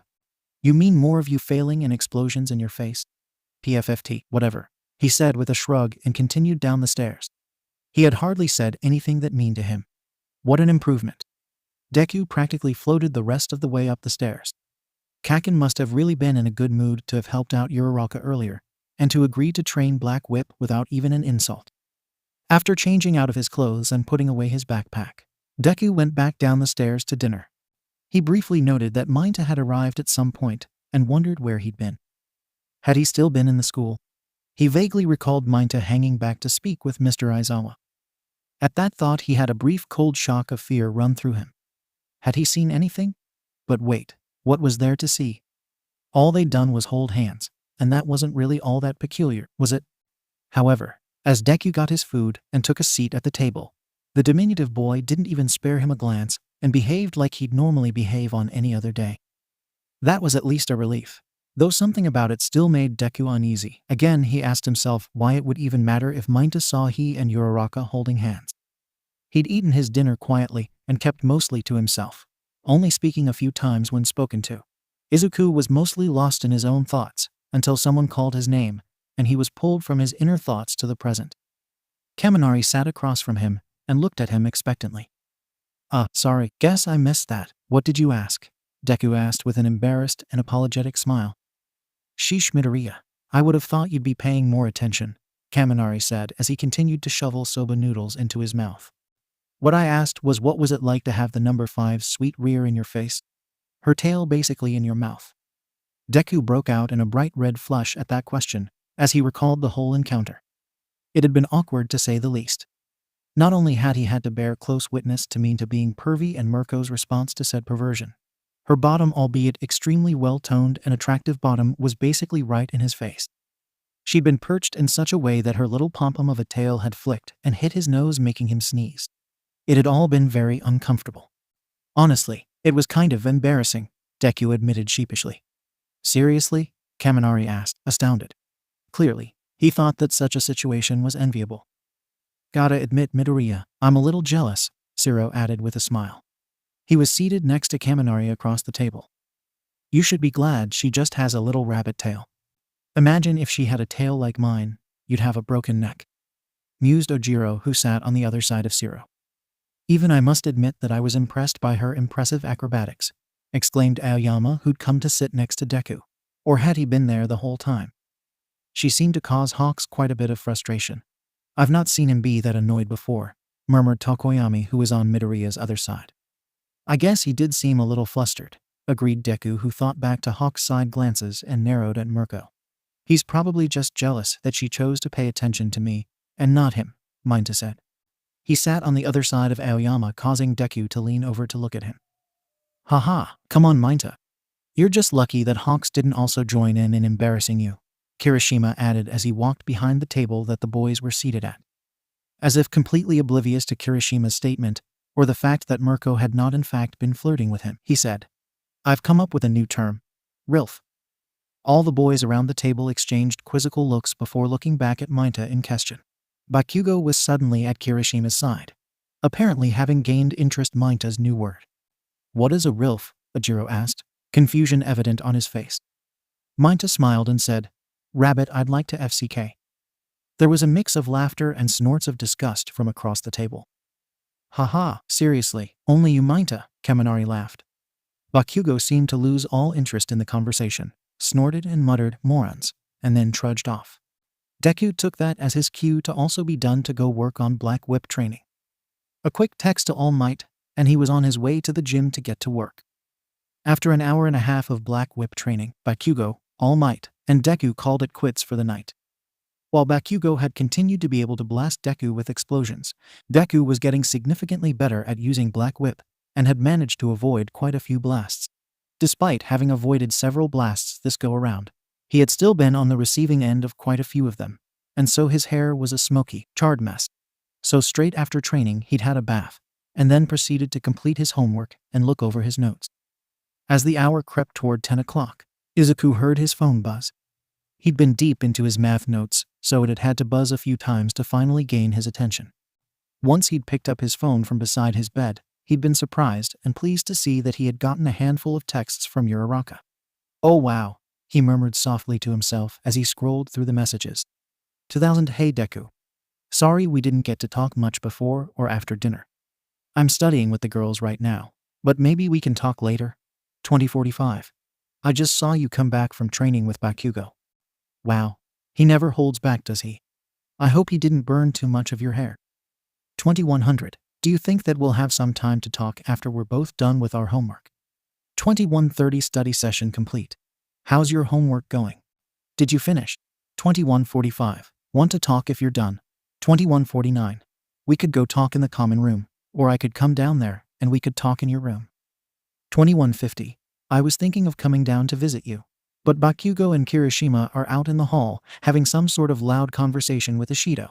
Well, actually 𝐵𝑃𝑃𝐻 left, and I think it's just Kirishima and Ashido. But they're right outside, so I can't exactly go downstairs. Plus there might be someone down on the 3rd floor or out in your hallway. 2152. Wait, I think that sounds bad. I wasn't trying to invite myself into your room or anything. I was just saying that I wanted to talk to you, and that I could come to your room if that was something you wanted. Sorry, I'm making this awkward. Deku's eyes widened as he read those last 3 messages. She wanted to talk in his room. A girl wanted to talk to him in his room. A girl and a boy alone in a dorm room, nobody else around. His mind instantly started conjuring horribly adult scenarios that made his cheeks flush red and his palms break out in a sweat. Stop thinking like that. She wants to talk and nothing else. Deku pinched his arm to try to banish that line of thinking. Think of a reply. Think of what to say. She clearly wants to talk. Do I want to talk? Yes, okay, calm down. We both want to talk, and we could potentially do that downstairs in the common room, but there will be other people there. Gyro is usually a night owl and will almost certainly be down there. We could talk in my room, he thought to himself in a panic. He briefly imagined Uraraka sitting on his bed looking at him with a smile on her face, but imagining her on his bed quickly warped to them holding hands, which then escalated to a conjured image of Uraraka without a shirt on, with nothing on but a bra. Her bare stomach the center of the imagining and his trembling hand reaching out to touch its stop. Taking a deep breath, he looked at his phone again and thought about what to do. He wanted to talk to her, but he wasn't sure that talking alone in his room was a good idea. The thought of being alone with her was both exciting and terrifying. His phone buzzed again. 2200 Deku. Was it already 10 o'clock? It was getting late. Perhaps they should just try to have a talk on another day. No, I want to talk to her. She clearly wants to talk to me, and well, I'd really like to see her before I go to sleep. Maybe even hold her hand or hug her if she'd be okay with that. His cheeks warmed at that thought, about how nice it might be to hug her, to hold her, to pet her hair. Before he could stop himself, his fingers were hurriedly typing out a message that his brain had little say in. 2202. Sorry it took me a while to get back to you. Was caught up with my math homework. I would love to talk to you, but it is getting a little late, and I don't want to keep you up. I'd be okay if you came to my room if that is something you're okay with. He'd sent the message before he knew it, and watched in muted horror as the message sent away and was marked as delivered. Oh no, this is bad. I just invited her to my room. And I probably used too many exclamation points. She probably read that as me shouting. Stupid. What do I do? Deku moved around his room in a panic. He grabbed the bottle of lotion and box of Kleenex that were on the other side of his desk and hurriedly stuffed it in a desk drawer. There was a drawing of All Might on the wall that he'd hung up that now somehow looked horribly drawn and awful. He pulled that down and shoved it under his mattress. With panicked glances, he looked around his room and took in all the All Might paraphernalia. Well, there was no way he could possibly remove all of that in a timely manner. Besides, she already knew he was a mega fanboy. His comforter was ruffled back, so he hastily drew it up to make it at least somewhat presentable.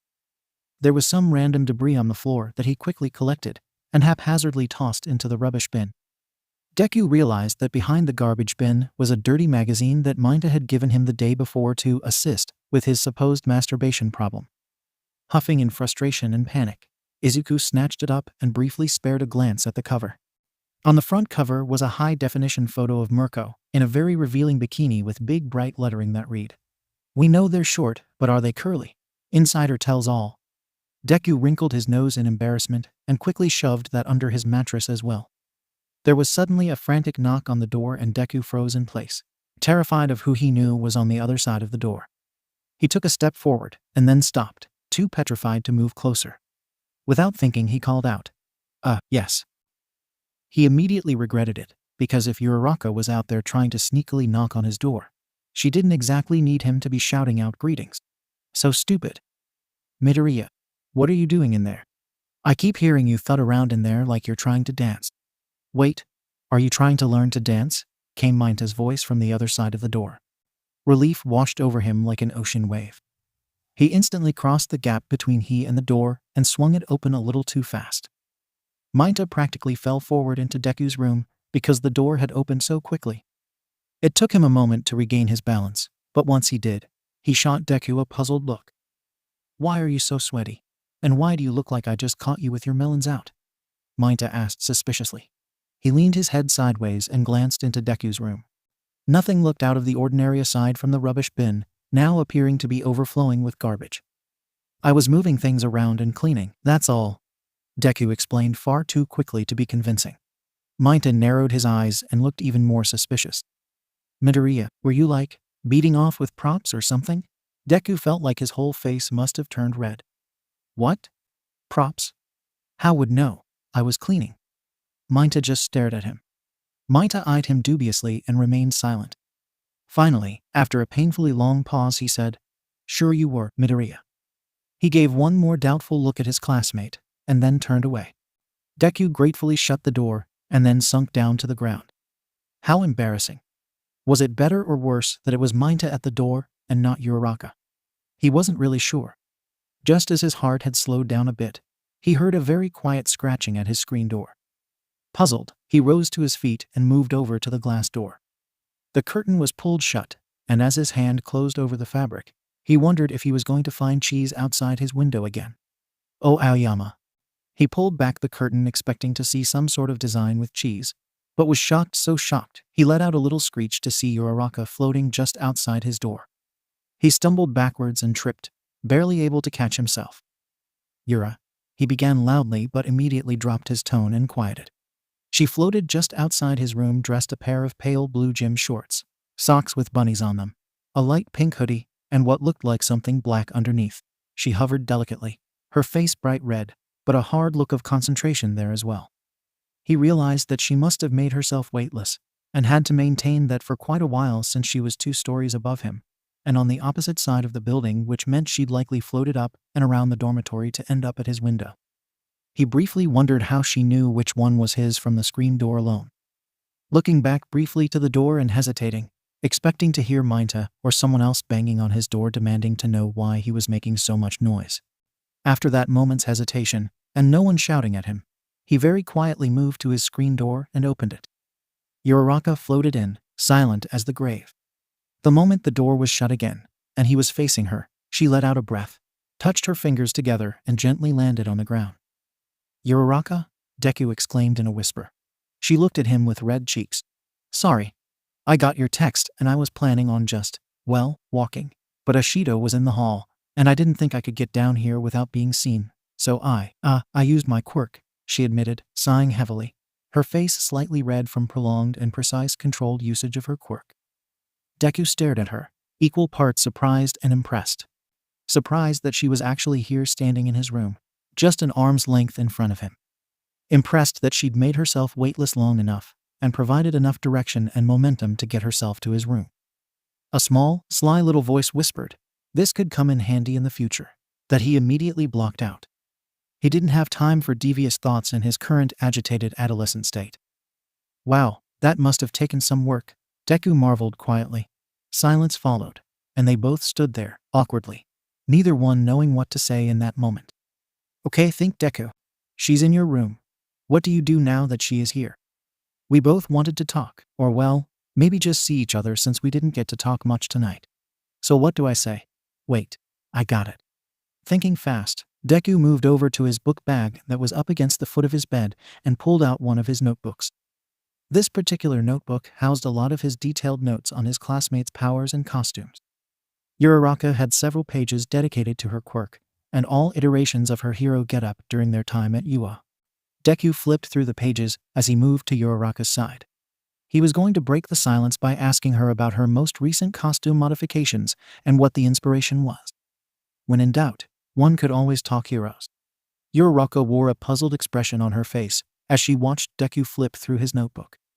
About halfway through the book, Deku flipped to the page that detailed Uraraka's first costume and the first notes he'd ever made on her quirk. I was going to ask you about your costume and the new look I've seen you in. What inspired it? Deku asked cheerfully as he flipped to the second page that was also all about Uraraka. Much to his alarm, Deku realized that on the second page, he'd doodled her name multiple times in the margins of the notebook. Even more mortifying was a little heart he'd drawn next to one of the smaller doodles he'd made of her name. Toward the bottom of the page, there was a small footnote about her costume and its perks, and then the phrase skin tight, which was underlined twice. He flipped onto the next page in a panic, which was a bit safer, though he realized that again. He'd doodled her name in the margins. Sorry, guess I was, distracted when I made these notes, Deku mumbled nervously. To his horror, he then realized that he'd hastily scribbled out some lines commenting on the fabric that her costume was made of, and how it wouldn't really leave much for undergarments. One particular line made him flush a healthy shade of tomato. Read, "It looks like it is form-fitted perfectly to her body. Must be moisture-resistant. Heroes do a lot of sweating. What kind of underwear would she be able to wear under it? No underwear? Support built-in. Bounce control." After reading those lines, Deku abruptly tossed the notebook aside, toward his bag and gave Uraraka a sheepish smile. Never mind. They're mostly just random notes and, things that I take note of. That is, stuff. Shut up. Don't keep talking, you're making it worse. Oh, that's okay, Deku, Uraraka said with an equally embarrassed smile. Great. Now she thinks I'm a lunatic who is obsessed with what she wears under her costume, he thought to himself miserably. Silence returned to the duo, and he struggled to think of what to say or do. Why was this so hard? Uraraka, he began and cast a nervous look away from her. What did he say now? Where did they go from here? To be honest, I don't really know what to say. I don't have any experience with this kind of thing, or with girls. He felt his cheeks burn an even darker red. A gentle hand touched his shoulder then, surprising him. He looked at Uraraka, who was now giving a reassuring smile and actually touching him. That's okay, Deku. I don't have any real experience with this kind of thing either. You're the first boy that I've liked a lot, I guess. There was a faint blush in Uraraka's cheeks that somehow looked adorably endearing to Deku. He felt like his heart was expanding in his chest just from looking at her. I'd really like to hold your hand again, he thought to himself. He eyed her silky auburn hair and wondered what it would feel like to run his fingers through the soft tresses. I don't know really what it is we're supposed to do. Do we start like going to movies together or something? He asked softly. Uraraka dropped her hand from his shoulder and tilted her head to the side as if in thought. With her hand no longer resting on his shoulder, he started to feel the compulsion to hold her hand. It wasn't touching him anymore. Couldn't he just take it? Just take it, a little voice inside him whispered persuasively. But she might not like that, another voice cautioned. I guess before we do that, we should, figure out what this, she pointed to the both of them, is and what we want it to be. Deku nodded. That made sense. But what were they? He'd asked himself that earlier in the evening, when they'd been holding hands before getting to their dorm. He'd not been able to flesh out the answer to that question. What are we? What do I want us to be? He looked at her as that thought ran through his head. Without really even thinking deeply, a part of him already knew the answer to that question. I like her. I really like her. I'd love to go to the movies with her and hold hands. I want to share ice cream and Pocky sticks with her. I want to be able to hug her and touch her face and stroke her hair. I want to see her smile and laugh because of something I said or did.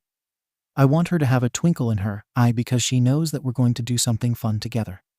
I want her to accidentally make me float like she made herself float today because she's so excited. I want to write her love notes and buy her All Might action figures. I want to see her bare stomach again, maybe even her whole body. At that thought, Deku immediately stopped himself. No, he would not think those things. That would just get him all flustered and embarrassed. Besides, he wasn't even sure that Uraraka wanted those things, and that was kind of a very important part of this. She had to want those things too. Uraraka, I think for right now, well, Deku stumbled and struggled to find the right words to use. I think for right now, I just want to be around you. I like being around you, and I really like talking to you, and holding your hand today was so nice. It made me happy. I don't know if that means we're like a couple or anything. I'm not even sure we have enough time to do normal couple stuff like go to the movies. But I think that I just want to be together and do whatever comes with that. He honestly had no idea what came with that other than holding hands, going to the movies, sharing ice cream, and announcing their couple status to the world. And he wasn't sure how feasible a lot of that was. He also wasn't sure he wanted for everyone else to know. He liked the idea of it being just them, especially when it seemed neither of them really knew what to do. I like that idea. Just being together, Uraraka said softly, and looked at him with those big beautiful brown eyes. Izuku felt like his heart might melt in his chest. She was so pretty. Why had he never realized before that she was the most beautiful thing he'd ever seen? Okay, he whispered, and then in a moment of boldness, closed the distance between them and wrapped his arms around her in a hug. The movement seemed to surprise Uraraka because she was extremely stiff at first, but slowly relaxed and wrapped her own arms around him. The two stood like that for a while, locked in each other's arms, just enjoying the shared space. After a little while, they separated and were awkwardly silent again. Uraraka eventually broke the silent moment by moving to Izuku's bed and sitting down. She gently patted the spot next to her, and he nervously took a seat beside her. He was sweating bullets as he sat next to her, and she smiled at him. Here they were sitting alone on his bed. This seemed too fast. But then she surprised him by starting to talk about her costume and the new modifications she'd made to it. Her talking hero stuff immediately broke his anxiety, and he was able to engage with her much more comfortably. For the next 45 minutes, they talked about their work studies, costume modifications, Deku's training with Black Whip, Uraraka continuing to press the limits of her zero-gravity quirk. It was a conversation that had become relatively relaxed and easy for both of them. They were so engrossed in their conversation that they lost track of time until Deku briefly glanced at the bedside clock on his nightstand. It was already 11:15. Whoa, Uraraka. It's really late. We need to get to bed, he said with a yawn. He wasn't sure how he'd managed to stay up this late without feeling tired until just now. Uraraka looked at the clock too, and then back to him in surprise. Wow, guess that time really flew by. She was quiet briefly before adding, guess I should head back to my room. I imagine the halls are probably mostly empty by now. Yeah, Deku murmured. He didn't realize it until just that moment, but he was actually kind of sad at the thought of her leaving. He'd enjoyed talking to her and just being near her. Her leaving would somehow make his room feel so empty. Can I, use the toilet before I go, though? She asked with a nervous smile. Blushing, Deku nodded. Oh, yeah, sure. Uraraka got up quietly and moved over to where Deku's bathroom was. For one panicked moment, Izuku worried that there was something horribly embarrassing in the bathroom. But in all honesty, he didn't spend much time in there, so the chances were low. Still, the thought of her in his bathroom did fill him with some anxiety, and perhaps excitement. He heard the door to the toilet slide open, and then closed, and he sat quietly in his room, trying to ignore the sound of her moving around the bathroom. He'd never realized how thin the walls were until this moment. To distract himself, and perhaps to calm himself as well, Deku lay down on his bed and began focusing on his breathing. Breath in and breath out, he thought to himself as he lay on his bed looking up at his ceiling. He felt himself begin to relax a little as he laid there breathing slowly and thinking about the day's events and about the girl he'd been lucky enough to hold hands with and even hug. At that thought, he smiled to himself and briefly shut his eyes. He'd only intended to rest there on his bed for a few minutes while Uraraka used the restroom. But apparently, he was more tired than he realized, and once his eyes were shut, sleep claimed him. A few minutes after he'd dozed off, Uraraka quietly came out of the bathroom. She looked toward the direction that she'd left Deku, and was quite surprised to see him lying down on his bed. Moving silently, Uraraka made her way over to the bed to look at him. He'd not moved when she'd exited the bathroom, and he was very still now. He was asleep. Ochako couldn't help but smile to herself as she watched the sleeping boy. He looked so peaceful. She cautiously moved to the door but hesitated. She couldn't leave the light on. Uraraka made her way over to Deku's light switch and flipped it off, shrouding the room in darkness. In the darkness of the room, she could hardly see a thing as her eyes hadn't adjusted yet. After a few minutes of adjusting to the light change, she could make out the shape of Deku's desk, bed, and window. Again, she moved over toward the door and gripped the door handle when she heard a soft murmuring from Deku's sleeping form.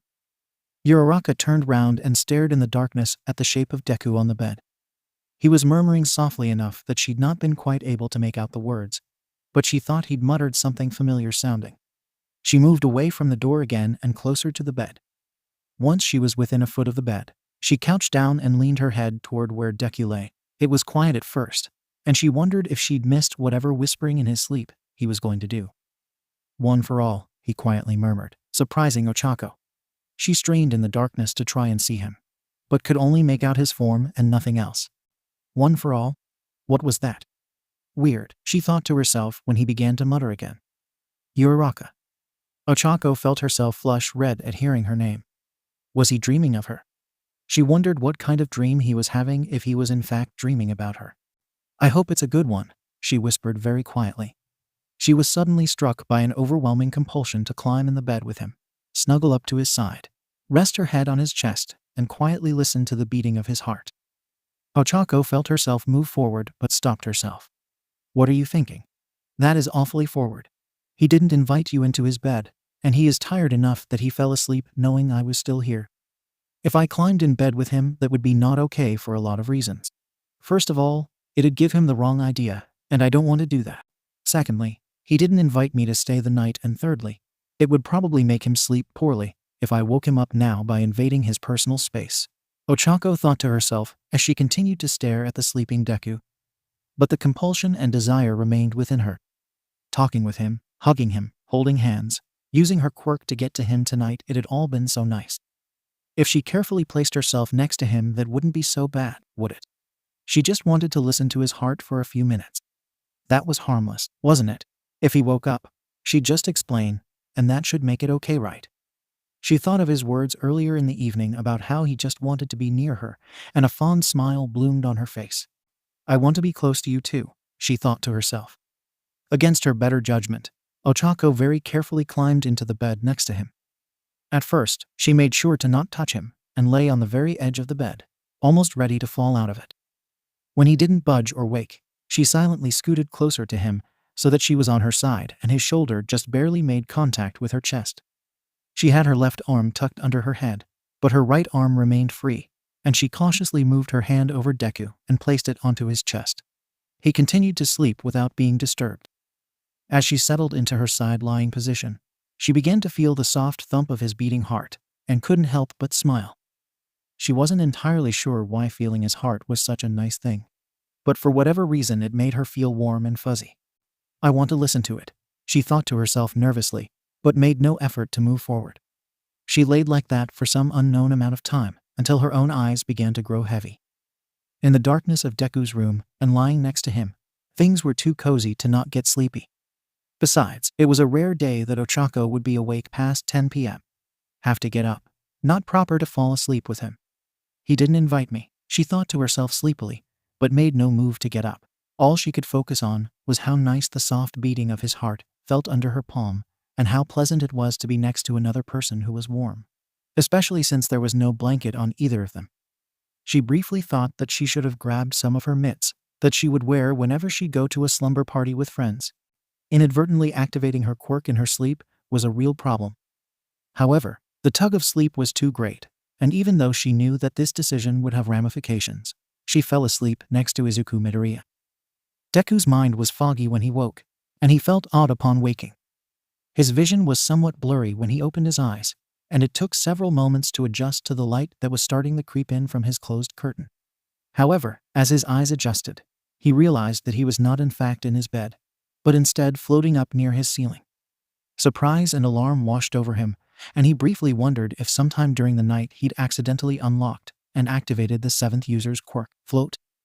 That is until he looked in the direction of his bed and saw Uraraka there in his bed. Feeling an intense wave of panic wash over him, Deku used the ceiling to push himself down, but he couldn't get to the ground while still being weightless. Uraraka would have to do that, and she was asleep. What is she doing in my bed? What happened last night? He thought to himself in a panic, and began hurriedly sifting through his memories of the previous night. Deku remembered her coming to see him by way of his balcony, talking with her, hugging, and then realized that it was late in the night, and that they needed to call it. He vaguely remembered her saying she had to go to the bathroom and lying down, and then nothing but foggy half-remembered dreams. I must have fallen asleep. Not good. Still floating above his bed, he saw that sometime during the night Uraraka had shed the pink hoodie she'd been wearing, and was now dressed in a simple black tank top. Seeing her curled up comfortably on his bed filled him with both happiness and anxiety. Had anything else happened? Try as he might, he couldn't remember anything aside from falling asleep, and perhaps feeling overheated at one point. But that was it. Gotta get her to wake up. Alarm hasn't gone off yet, but it will soon, and when it does, she'll probably be frightened by waking up in a place other than her room. With great caution, Deku called softly, "Uraraka, wake up! Uraraka!" But the sleeping girl didn't show any sign of waking. Instead, she rolled from her side and onto her back, and Deku turned a bright red as he realized that her shirt had crept up well above her navel while turning over. He wanted to have a lingering stare at her, shirt pulled up, pale belly exposed, lying serenely in his bed. The sight made him briefly have naughtier thoughts that he immediately squashed. "Uraraka," he called a little louder. Still no movement from the bed. Damn it, gotta get her to wake up. Deku looked hurriedly around his room to see if he could grab something, anything to get Uraraka's attention. Aside from pulling the light fixture out of the ceiling, there really wasn't much.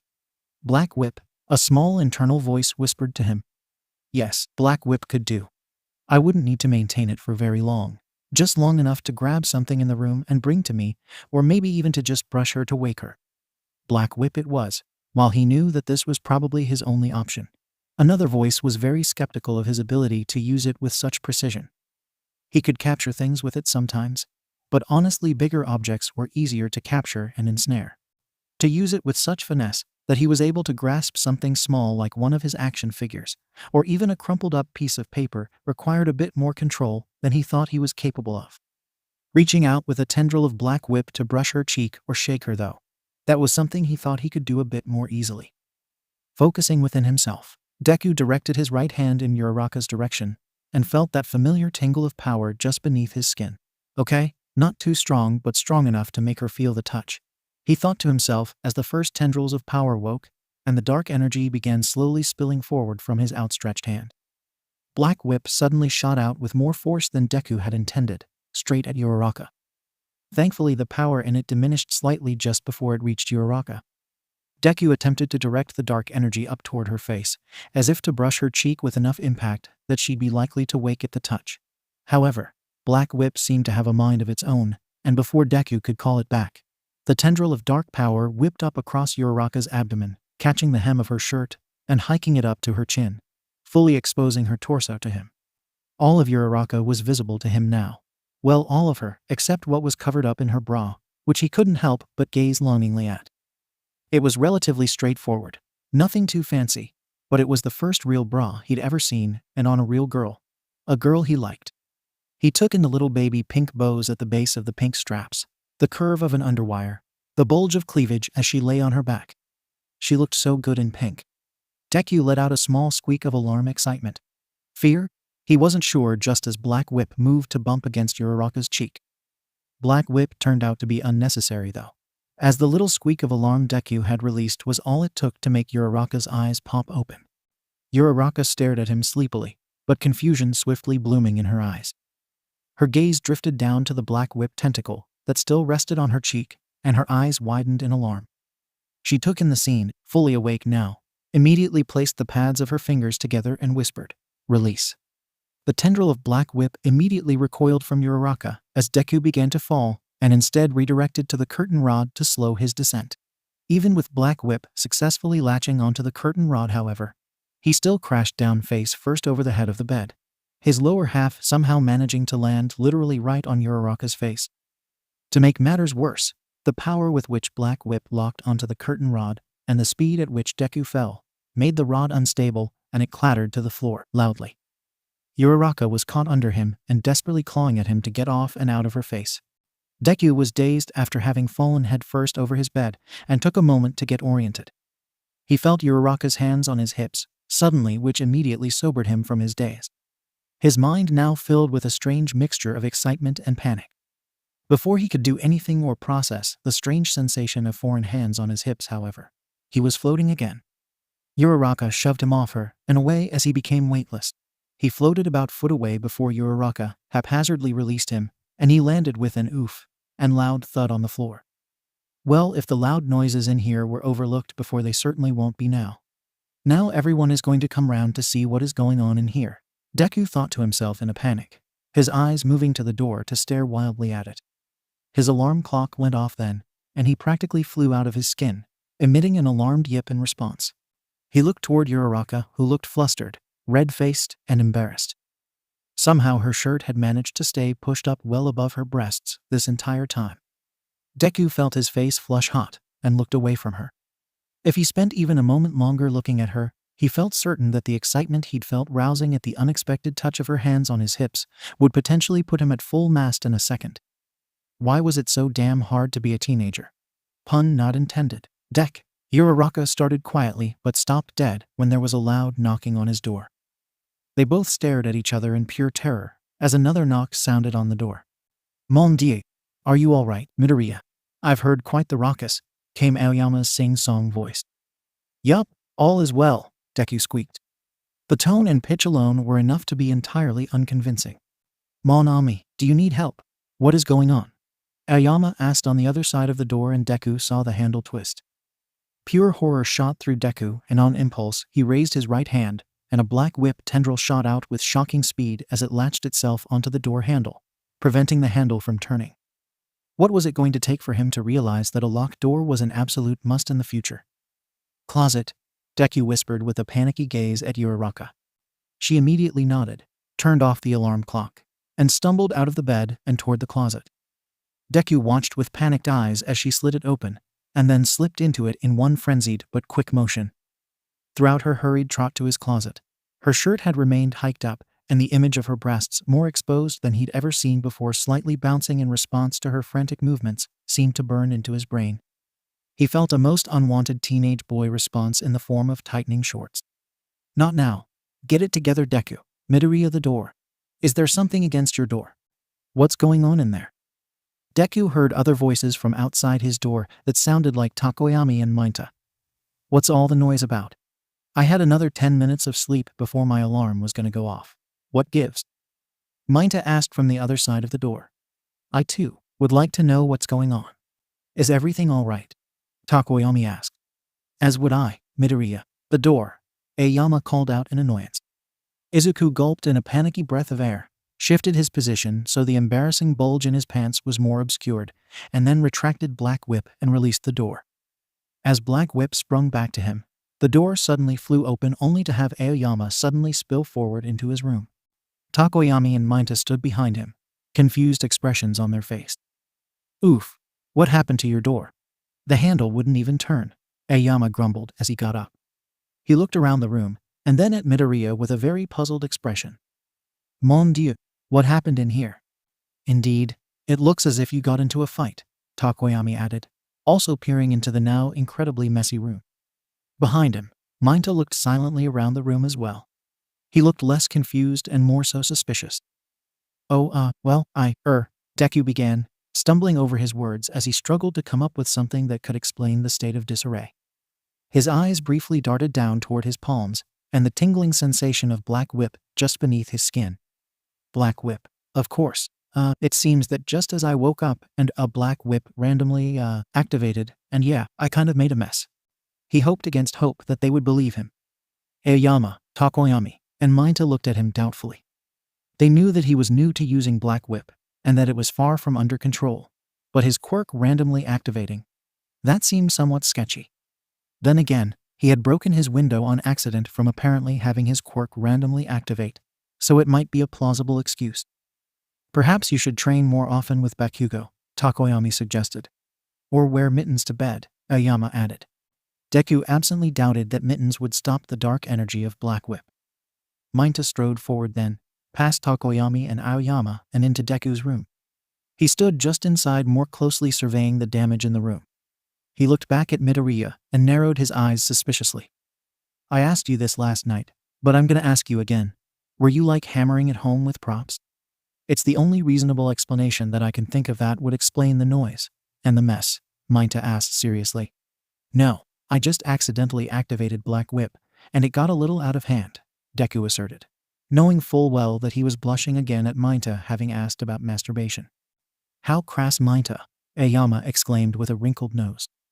Unless you were trying some freaky stuff with like Black Whip, and yeah, I could see that getting out of hand, Minato mused mostly to himself. Why is it always something sequel with you?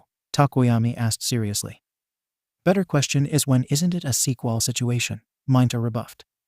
Well, whatever the case, Midoriya, I think we should leave you to it. You have a bit of cleanup to do, I would think. Tokoyami gave one last look at Midoriya's mess of a room, and then left the doorway. Ayama shot Deku a curious look and said, Well, I too must bid au revoir, though a syllabus played in the future. Do try to be a bit quieter. Minato remained standing in Deku's room, looking at him suspiciously. Midoriya, I think we both know what's going on here, he said seriously. We do? Deku asked, his voice high and tight with anxiety. You were shaking hands with the milkman with Black Whip, and it got a little crazy. It's okay, I get that. Hey, if I had crazy weird energy that could act like a whole other person's hand, I'd probably try it too, Minato said with a serious expression. What? You're sorry, but no, it really, Deku began when Minato interrupted him. Unless you had a girl in here, and that's the reason for all the noise and mess. Minato stared pointedly at Midoriya. Deku felt his whole face blush red, and any words he'd had died on his tongue. He opened his mouth to speak, but the words froze in his throat as he caught sight of Uraraka's discarded sweatshirt just peeking out from under his bed. If Minato looked more closely at anything aside from him, he'd most certainly see it. Barely able to find his voice, he managed. A girl? No, who would I have in here? Not a girl. I wouldn't, even know what to do. The words sounded all wrong as they tumbled out of his mouth, yet somehow at the same time they rang with an embarrassing truth. Great, he was just making this worse. Right, Minato said doubtfully. Well, keep it down next time. And if you did have a babe in here, well, expect to spill those details in full. Minato added with a lecherous smile and turned on his heel and left, shutting the door behind him. Deku sat on the floor, sweat pouring out of every pore and his heart hammering in his chest. Oh, this was bad. This was very bad. He looked in the direction of his closet, which Uraraka hid in. Slowly he got to his feet, scooped up her sweatshirt, and moved over to his closet, and gently slid the door open to reveal Uraraka crouched on the floor, red-faced and clearly embarrassed. She'd managed to pull down her tank top, which Deku was somewhat relieved at seeing. He didn't think he could handle seeing that much of her on top of all the other things that had happened that morning. Deku, she began, her voice quiet and shuddering. I'm sorry. I'm so sorry. I should have just left, but you fell asleep, and you looked so peaceful there, and I don't know why, but I just really wanted to feel or hear your heartbeat, so I ended up getting into the bed with you to feel it, and I fell asleep. I am so sorry. Tears spilled out of her eyes as she desperately wiped at her eyes. Seeing her cry made Deku's heart ache in a way he'd not felt before. He decided that he didn't like it and never wanted to see it again. Getting down on her level, Deku crouched on the ground and instinctively took her face in both his hands and forced her to look at him. Hey, it's okay. It's all right. Don't cry, he reassured gently, moving one hand from her cheek to her head to stroke her hair soothingly. Uraraka instantly stilled at the touch, her tears still running down her face, but no new ones developing. She looked at him with big, quivering eyes and suddenly lunged into him, wrapping her arms around him in an embrace. Deku was surprised by the motion and took a moment to adjust to it, one hand eventually wrapping around her in kind, the other still gently stroking her hair. I'm sorry. I should have just left, but I didn't, she murmured softly, her face pressed against his chest. It's okay, Deku murmured. Now that she'd stopped crying, and now that they were locked together in a tight embrace, he became acutely aware of that proximity. It both excited him and made him nervous as a gazelle about to be pounced on. He looked down at her auburn head tucked into his chest and felt a pang of adoration surge through him.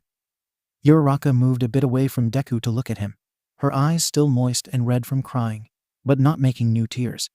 She let out a little sigh and looked at him fondly. Something in the look that she gave him made his heart sputter in his chest, and he suddenly became aware of how close her face and mouth were to his own. It would only be a matter of inches, and he could close that distance with her and kiss her. His mind reeled at that thought.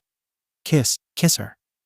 They'd barely started holding hands, and now he was thinking of kissing her.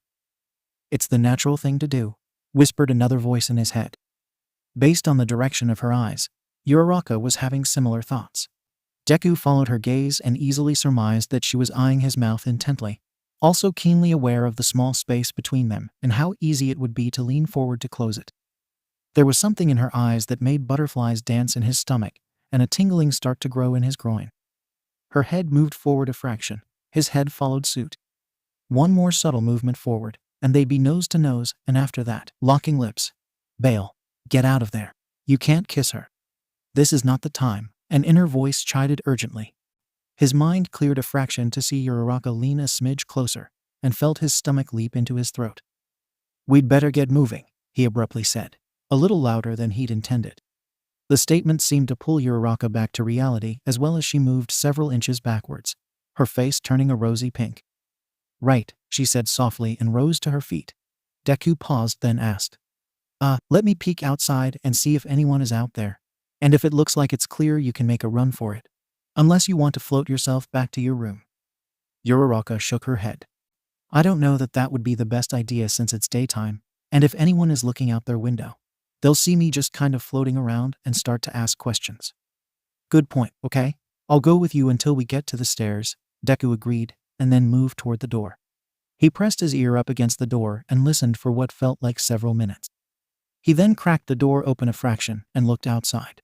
Turning back to Uraraka, he whispered, Nobody is out there that I can see. Come on. Together the two deftly moved out of his room and into the hall. There wasn't anyone that they could see, though they could hear some footsteps on the floor above them. Deku knew that the two of them being together in what would mostly look like bedtime clothes would be highly damning, but he couldn't bring himself to just abandon her until they got to the stairwell. If they made it to stairwell, they could likely excuse away a lot of questions. She was going to take a shower, but forgot something and ran into him.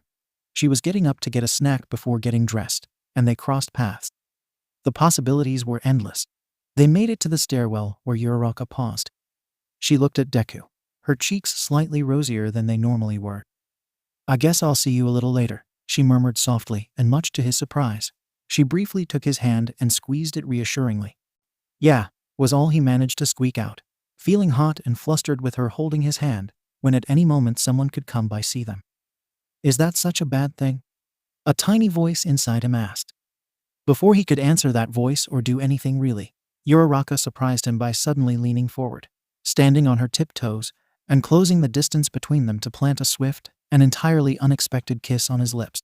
Their lips touched for perhaps a microsecond, and then the contact was broken, and she was scurrying up the stairs, taking them 2 or 3 at a time. Izuku remained in the stairwell, looking blankly forward. He could feel a body-wide blush taking root on him, and he could only imagine how ridiculous he looked standing there in a t-shirt, shorts and socks, red-faced, blank stare. She kissed me. She actually kissed me. I've been kissed. I just had my first kiss. And it was with Uraraka. Wait, does that actually count as a first kiss? Of course it does. But shouldn't I have done something more? I think I need to research kissing. Slowly, he turned around and moved out of the stairwell and back to his room.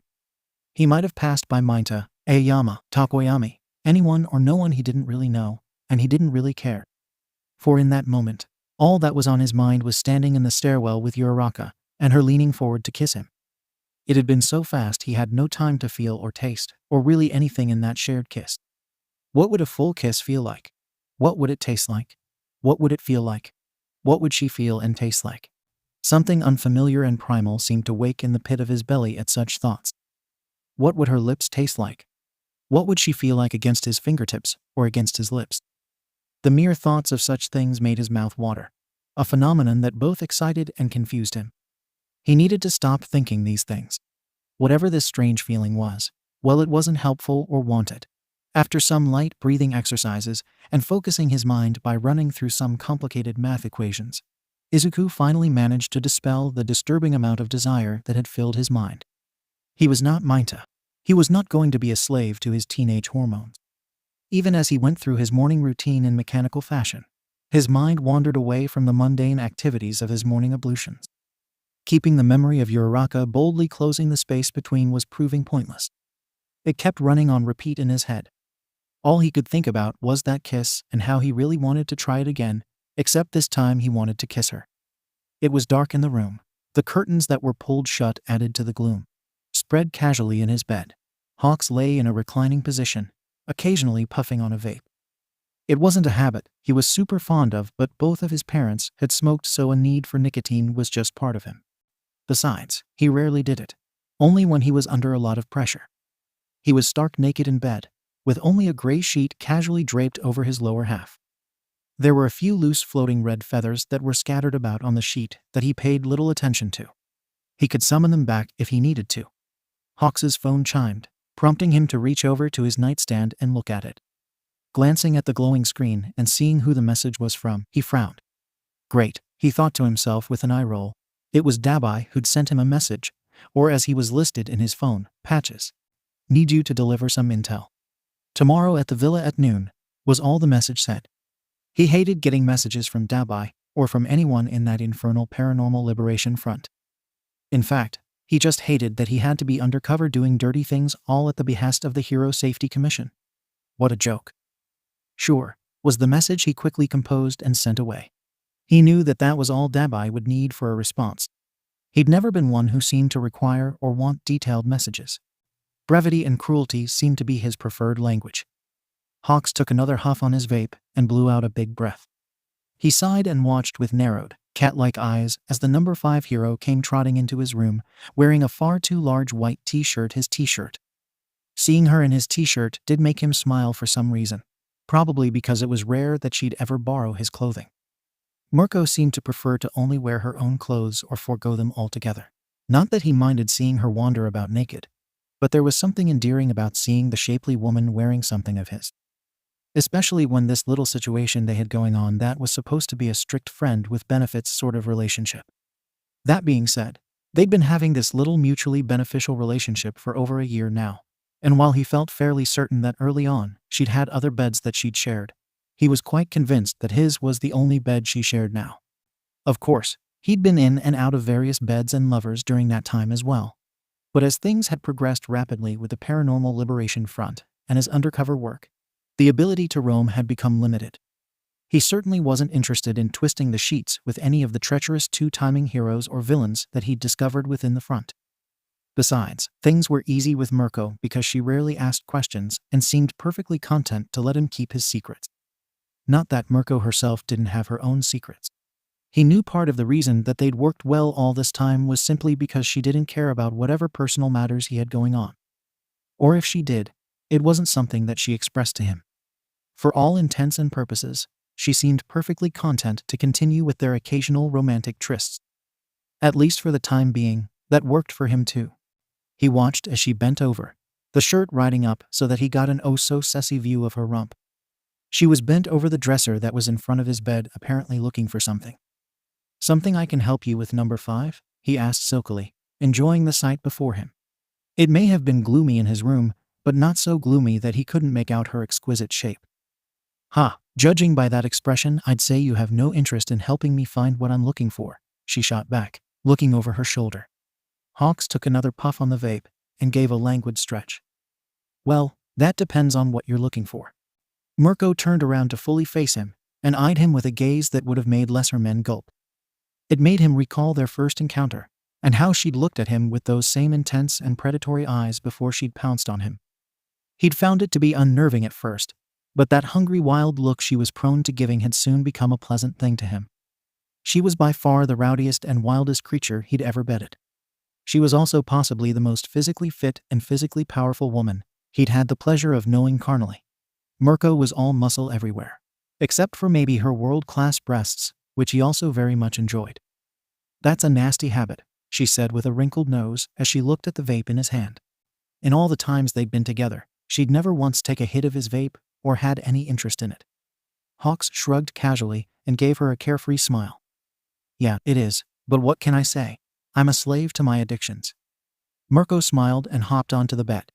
She crawled her way up so that she was astride the reclining Hawks. She hovered just above his groin, a precarious position, but one that he was certain she'd planned intentionally. It had barely been an hour since they'd last had sex, but her hovering over his crotch, with only a sheet to separate them, made his nethers twitch in excitement. He took another drag on the vape and intentionally puffed out the smoke into her face. Mirko frowned and fanned her face in irritation. Melons, she murmured. She knocked the vape out of his hand and leaned closer to him, their lips just barely apart. Looks like someone's getting excited, she mused with a sly smile and a downward gaze.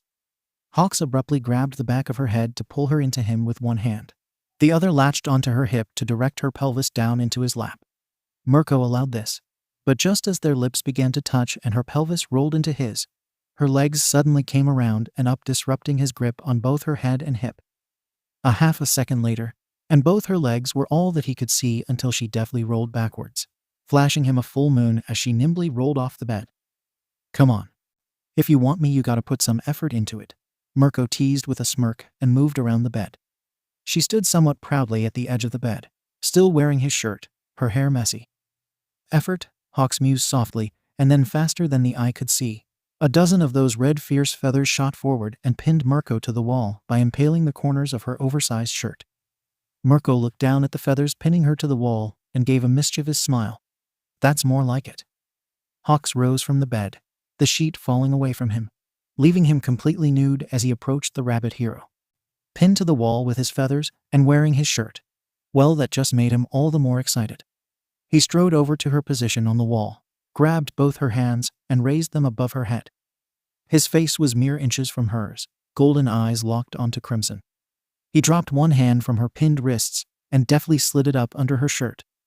The hard muscles of her thigh and abs graced his fingertips, and he had to repress a shiver of excitement. He wanted to drop his other hand that held her wrists and slide that one between her legs, but he felt fairly certain, if he didn't continue to hold her in place, that she'd playfully slip away from him. Mirko surprised him then by giving the smallest of hops and wrapping her legs around his middle, pulling him close. He could feel himself itching to thrust forward and into her. Hawks moved the hand that was tickling its way over her stomach to help guide himself home, when suddenly Mirko used both of those powerful legs to tug him back from her, just enough to loosen his grip on her wrists.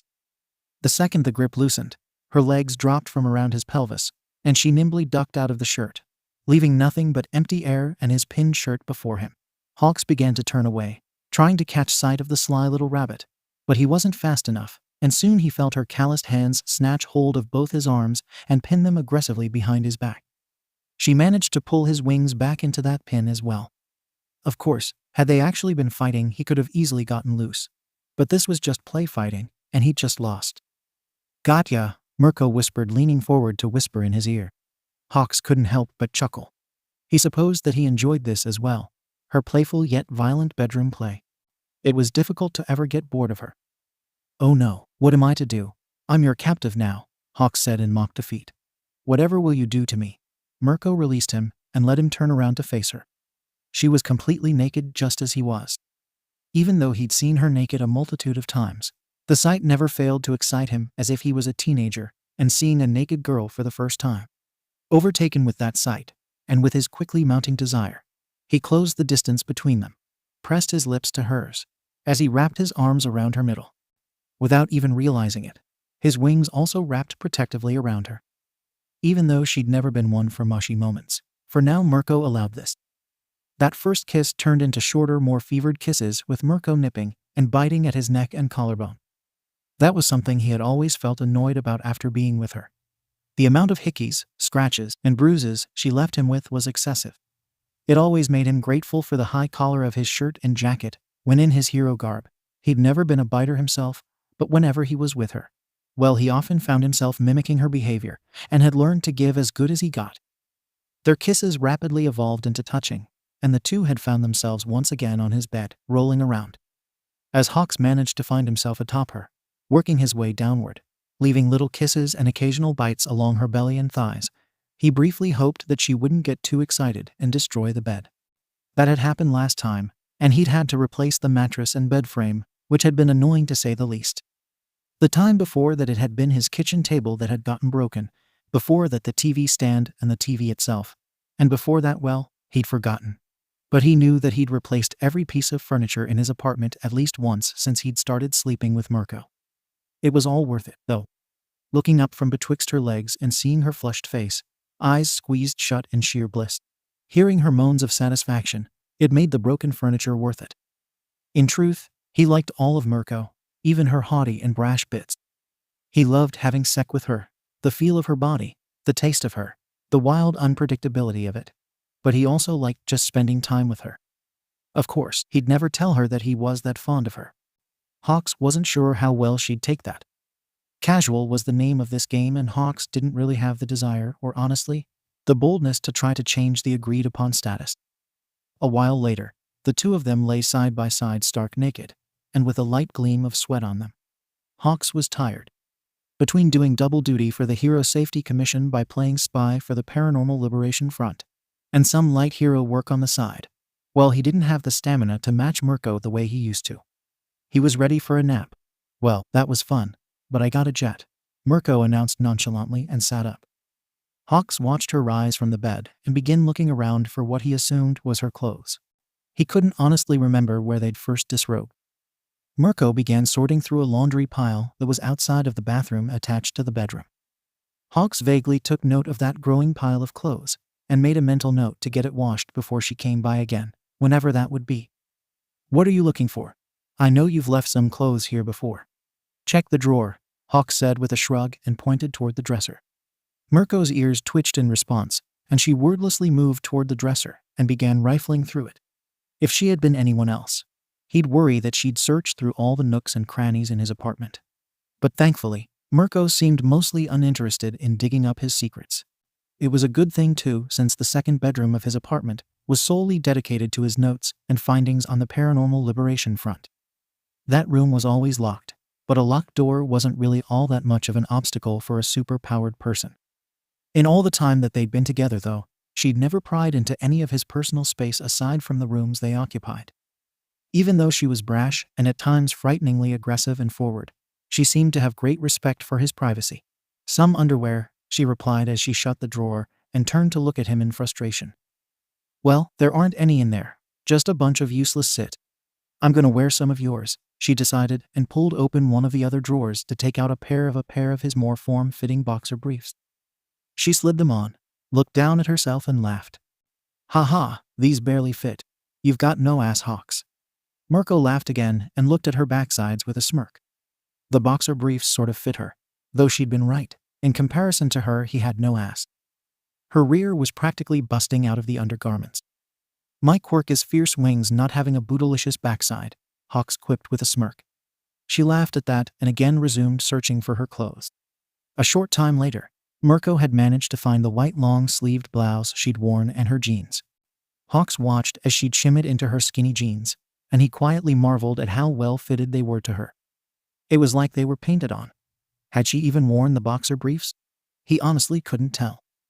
"Thanks for the sec, I'm gonna go," she said casually and started to head out, but stopped at the door and turned to look at him. "Did ya hear from the stiffs in the commission yet?" Hawks sighed, remembering the angry phone call he'd gotten just the day before about their behavior at UA and Mirko's breaking of a student's desk. It had been more so a slap on the wrist kind of incident, but he'd still had to contend with the commissioner being upset. "Yeah, they weren't too thrilled that you broke that poor kid's desk. Apparently Aizawa gave them an earful like right after they finished class. She called me yesterday night to give me a talking to. Gotta say that wasn't a lot of fun," Hawks replied with an annoyed sigh. He already had to keep close communication with the commission thanks to his double agent work. He didn't need them to be harping on him even more. "Haha, sorry about that. That kid just had to mess with him," Mirko said with a laugh. "Is that what you were doing with the other one? Bakugo?" Hawks asked a little too casually. The way she'd fired up at Bakugo's words had concerned Hawks, that she was liable to go feral and destroy the classroom. Thankfully, that hadn't happened. But she had continued to make a spectacle by jumping onto that kid's desk too, and then essentially flirting with him.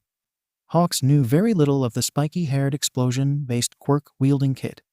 He'd worked with him and the green-haired kid, Midoriya, very briefly in the nationwide team-ups initiative, and he'd crossed paths with both Midoriya and Bakugo as well as Endeavor's kid, Shoto, when he was handing off the Paranormal Liberation Front book to Endeavor. Aside from that, though, he knew very little of the boy. Although he knew that he'd apparently placed first in the sports festival and had to literally be muzzled at the awards ceremony. He vaguely remembered that it had been Bakugo that had been kidnapped by the League of Villains last summer. Aside from that, though, he knew very little. Mirko had worked even less with him, and yet there was some sense of kindred spirits between the two. Maybe because they were both hot BL dead and prone toward violence. "What, you jealous, number two?" Mirko teased. Frowning, Hawk said, "No, just saying, it could be seen that way by others, and that is a kind of thing you don't want to have whispered about you." Mirko let out a loud laugh and rolled her eyes. "FCK Hawks, he's a kid. What do ya take me for? A pervert?" Hawks felt a blush color his cheeks. It had been a mostly innocent gesture, at least innocent when it came to Mirko. "Look, I'm just trying to look out for you." Again, Mirko just laughed. "What can I say? I like that kid. Guess I see a little of myself in him." A little of herself in him? Now that he thought about it, yeah, that did make sense. He'd not known Mirko as a teenager, but he could easily imagine her to be just as fiery and foul as Bakugo was. While he hadn't known her at that age, he'd heard rumors that she'd been kicked out of school on multiple occasions for fighting or getting caught fighting in fighting rings. Fiery definitely seemed a good way to describe either of them. "Okay, yeah, I see that," Hawks agreed and added, "You're both BLD thirsty." "Haha, yeah, thirsty for the BLD of villains. Besides," she began with a playful smile directed at him, "I'm no cradle robber." Now it was Hawks' turn to laugh. "Haha, yes you are. I'm almost 4 years younger than you. You're literally cradle robbing right now." "Oh yeah, I always forget you're younger than me," Mirko admitted. "Well, I guess you're the exception then." "How kind of you," Hawks said with an eye roll. "Damn right." Mirko's ears twitched briefly, and she looked towards the window with the curtain drawn. "Well, I'm gonna jet. See ya," she nodded briefly and then turned and left. Moments later, Hawks heard his door open and close and knew that she was gone. He felt surprisingly alone now that she was gone. His phone buzzed again and Hawks rather reluctantly picked it up, half expecting it to be some message from 𝗵𝗲𝗍 or even twice. He was surprised to see that it was a message from Takoyami.